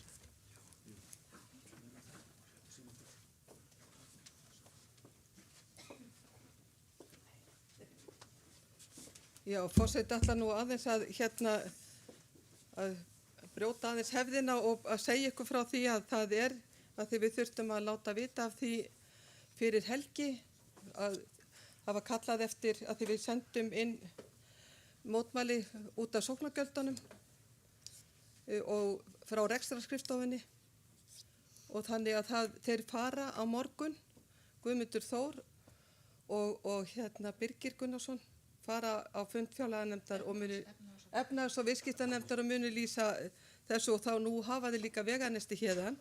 En í fyrra var þingsályktun leiðréttingu sóknargjalda sem var samþykkt 27. október í fyrra að hvetja alla sem koma á stjórnun innan þjóðkirkjunnar að setja leiðréttingu sóknargjald á dagskrá og hafa það sem forgangsmál þar til leiðrétting fæst. Forsætisnefnd kirkjuþings fylgir málin eftir og felur rekstraskrifstofu þjóðkirkjunnar að veita sóknarnefndum og öðrum sem vilja beita sig fyrir leiðréttingu sóknargjalda, upplýsingar og ráðgjöf það með hvaða hætti það verið best við komið. Og aðeins til að bæta við þetta að þá hef ég verið bara að brýna ráðherra að setja saman hóp til að skoða sóknargjöldin því að kannski þurfa þau að fara í einhvern annan farveg. Það kemur bara í ljós. Það er ekkert víst að þetta sé akkurat rétta leiðin og það kemur eins og hefur verið talað áður bæði eins og súistar og aðrir sem er ekki að veita neina þjónustu en eru samt að þiggja sóknargjöld. En því miður þá, ég bara varð að koma þessu að, en til máls tekur Sigurður Grétar Sigurðsson.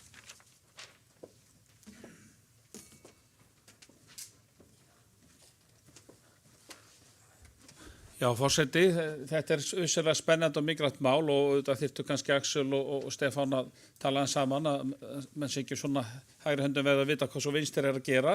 Svo er það auðvitað spurning hvort að þau eru eitthvað að fjölga eitthvað í hópnum, en það eru vissulega 2 kirkjuþingsfulltrúar í þessum hópi sem er mjög mikilvægt.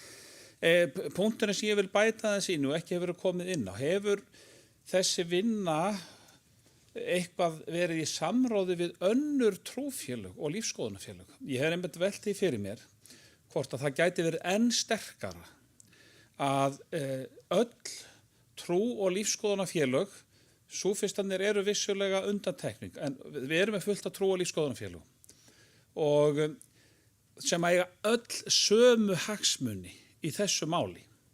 Hvort að það gæti verið sterkara að samin einhvern veginn þessa krafta og sjá hvort að það myndi nást þannig samstaða til þess að þrýsta á þetta mál sem er geysilegt hagsmunamál. Og ef við hugsun bara hvernig Jón Gunnarsson talaði við setninguna í gær mikilvægi í rauninni kirkjustarfs, þá bara það algjörlega, ef hann er samkomið sjálfum sér, þá náttúrulega styður hann einhvers konar svona vinnu.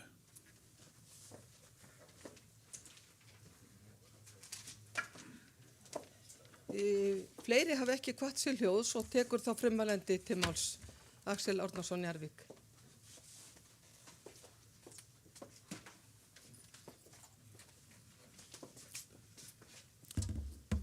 Forseti, ég þakka framkomna umræðu þetta mál. Ég er nú eiginlega alveg gáttaður á orðum Stefáns og ég ætla að leyfa mér að eyða smá tími í það. Ég tel að kirkjuþing eigi að leiða þetta mál. Kirkjuþing er sú stofnun þjóðkirkjunnar, sú stofnun þjóðkirkjunnar sem getur veitt einhverjum aðilum umboð til þess að gera eitthvað fyrir hönd þjóðkirkjunnar. Og fyrir ekki orðalagið að fólk út í bæ, jafnvel þó að sitja á kirkjuþingi, taki það upp hjá sér að fara að ræða við ráðuneytið málefni þjóðkirkjunnar og að þegar þessi hópur er að tala þá á kirkjuþing að leggja niður laupa hann í raun og veru og leggja þetta til hliðar. Við erum að tala að við eigum ekki að starfa umboðslaus. En þetta fólk er algjörlega umboðslaust sem Stefán vill að þetta mál sé fellt út á. Ef ég skildi hann rétt. Við klöfum á því að kirkjuþing hefur æðsta vald í málefnum þjóðkirkjunnar. Og það er það sem á að skapa og búa til nefndir til að ræða við stjórnvöld. Get ég og einhver annar bara komið fyrir hönd þjóðkirkjunnar og fara að ræða ykkur mál við ráðuneytið? Að sjálfsögðu, en það hefur ekkert vægi. Allir geta gert það sem þeir vilja. Ég er ekki að gera þetta ennum ástendingasteini, heldur þannig að ég er að tjá eiginlega vonbrigði mín að stoppa svona mál af því að fólk út í bæ, sem er svo sem ekkert bara fólk út í bæ, það er kirkjuþingsfulltrúar, umboðslaust séu í viðræðum við ríkið. Það er það sem ég er að tala um. Það sem Sigurður Grétar sagði með önnur trúfélög, það getur vel verið þessi praktist að gera það.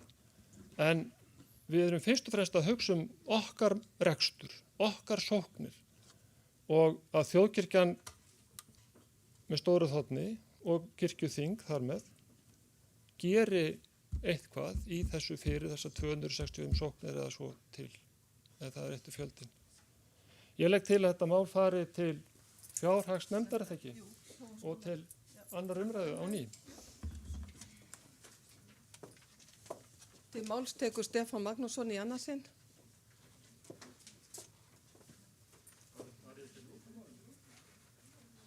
Ég var ekki búin ég verða að gera það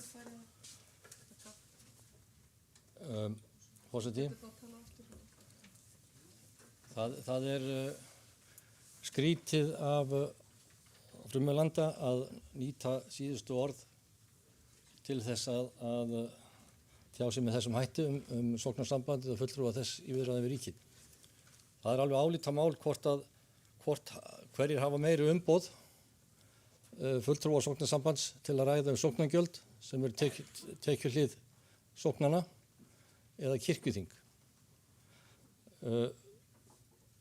Ég lagði líka fram hér áðan, þegar ég kom hér í fyrri umræðu, að kirkjuþing gæti nýtt sér þetta öfluga lið sem er í viðræðunum og stutti baki á þeim. Þannig að það er kannski farsælasta leiðin í þessu. Það væri undarlegt ef að þessir fulltrúar væru ekki fullboðlegir og rúmlega það til þess að ræða þessi mál við ríkisvaldið. Ég bendi á að í hópnum er Óskar Magnússon og Valgerður Sverrisdóttir sem eru engir aukvissar í þessu og Óskar meðal annars í samninganefndum kirkjunar við ríkið fjárhagsleg samskipti sem skilaði okkur gríðargóðri niðurstöðu. Þannig ég heldur vættum aðeins að spara stóru orðin í þessu og reyna þá frekar að vinna saman að þessu heldur en sundur. Ég held ég hafi gengið fram hjá honum með Einari Má. Nei, gott. Þá tekur til máls Axel Árnason Njarðvík í þriðja sinn. Hann hefur leyfi til þess sem frummælandi.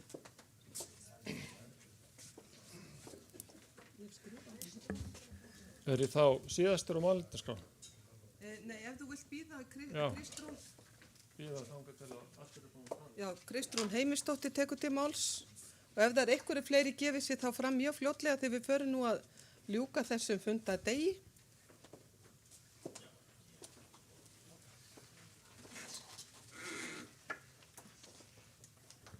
Ástæða þess að ég kem hér í pontu er að ég tel eiginlega nauðsynlegt fyrir umræðuna að geta borið upp þá spurningu ef ég má með leyfi fundarstjóra, forseta afsakaðu, þetta sóknarsamband. Hvað er sóknarsambandið? Er þetta lögaðili, opinber, er þetta hvers konar félagskapur er þetta? Og hvað er verið að tala þegar ég spyr bara vegna þess að þessar upplýsingar hef ég ekki, ég veit ekki hvernig þetta nákvæmlega liggur, mínir sessunautar höfðu það ekki og ég spyr þess vegna þessara spurningar, væri hægt að fá fram betri upplýsingar sóknarsambandið?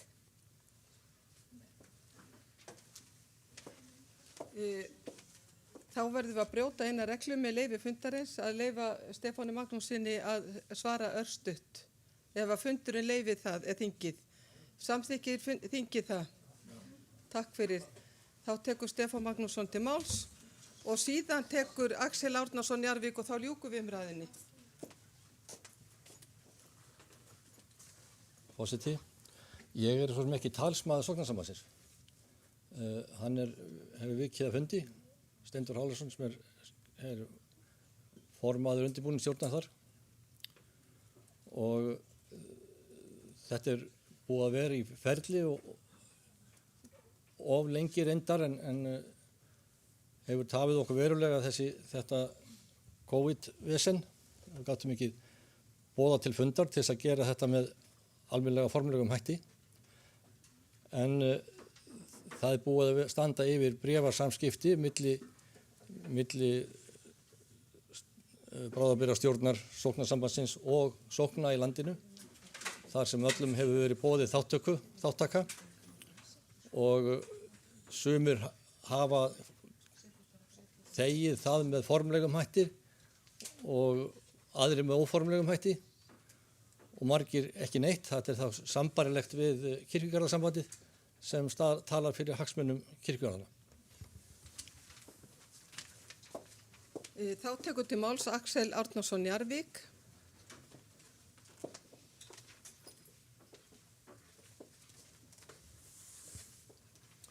Forseti, það kannski lengir bara dagskrána að tala því að við Stefán lendum stundum í samtali svona í gegnum stólinn.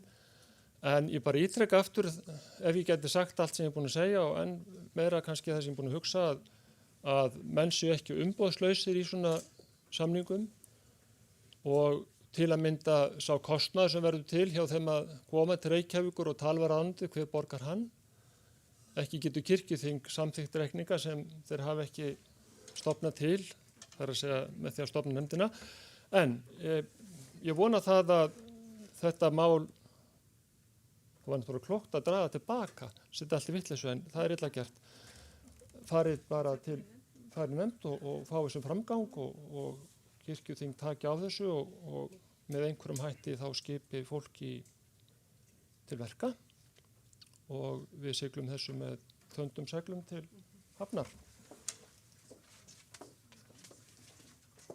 Umræðu er þá fyrri umræðu lokið 23. mál. Þeir sem geta samþykkt að máli fari í aðra umræðu gjör svo vel að gefa merki. Takk fyrir ykkur á móti.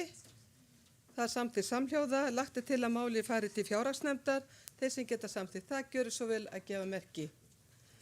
Þá er komið að lokum þessa fundar og út af dagskrá eru þessi mál tekin 8., 9., 12., 13. til 16. mál og 23. til 41. mál. Við munum halda áfram að mæla fyrir málum í fyrramálið.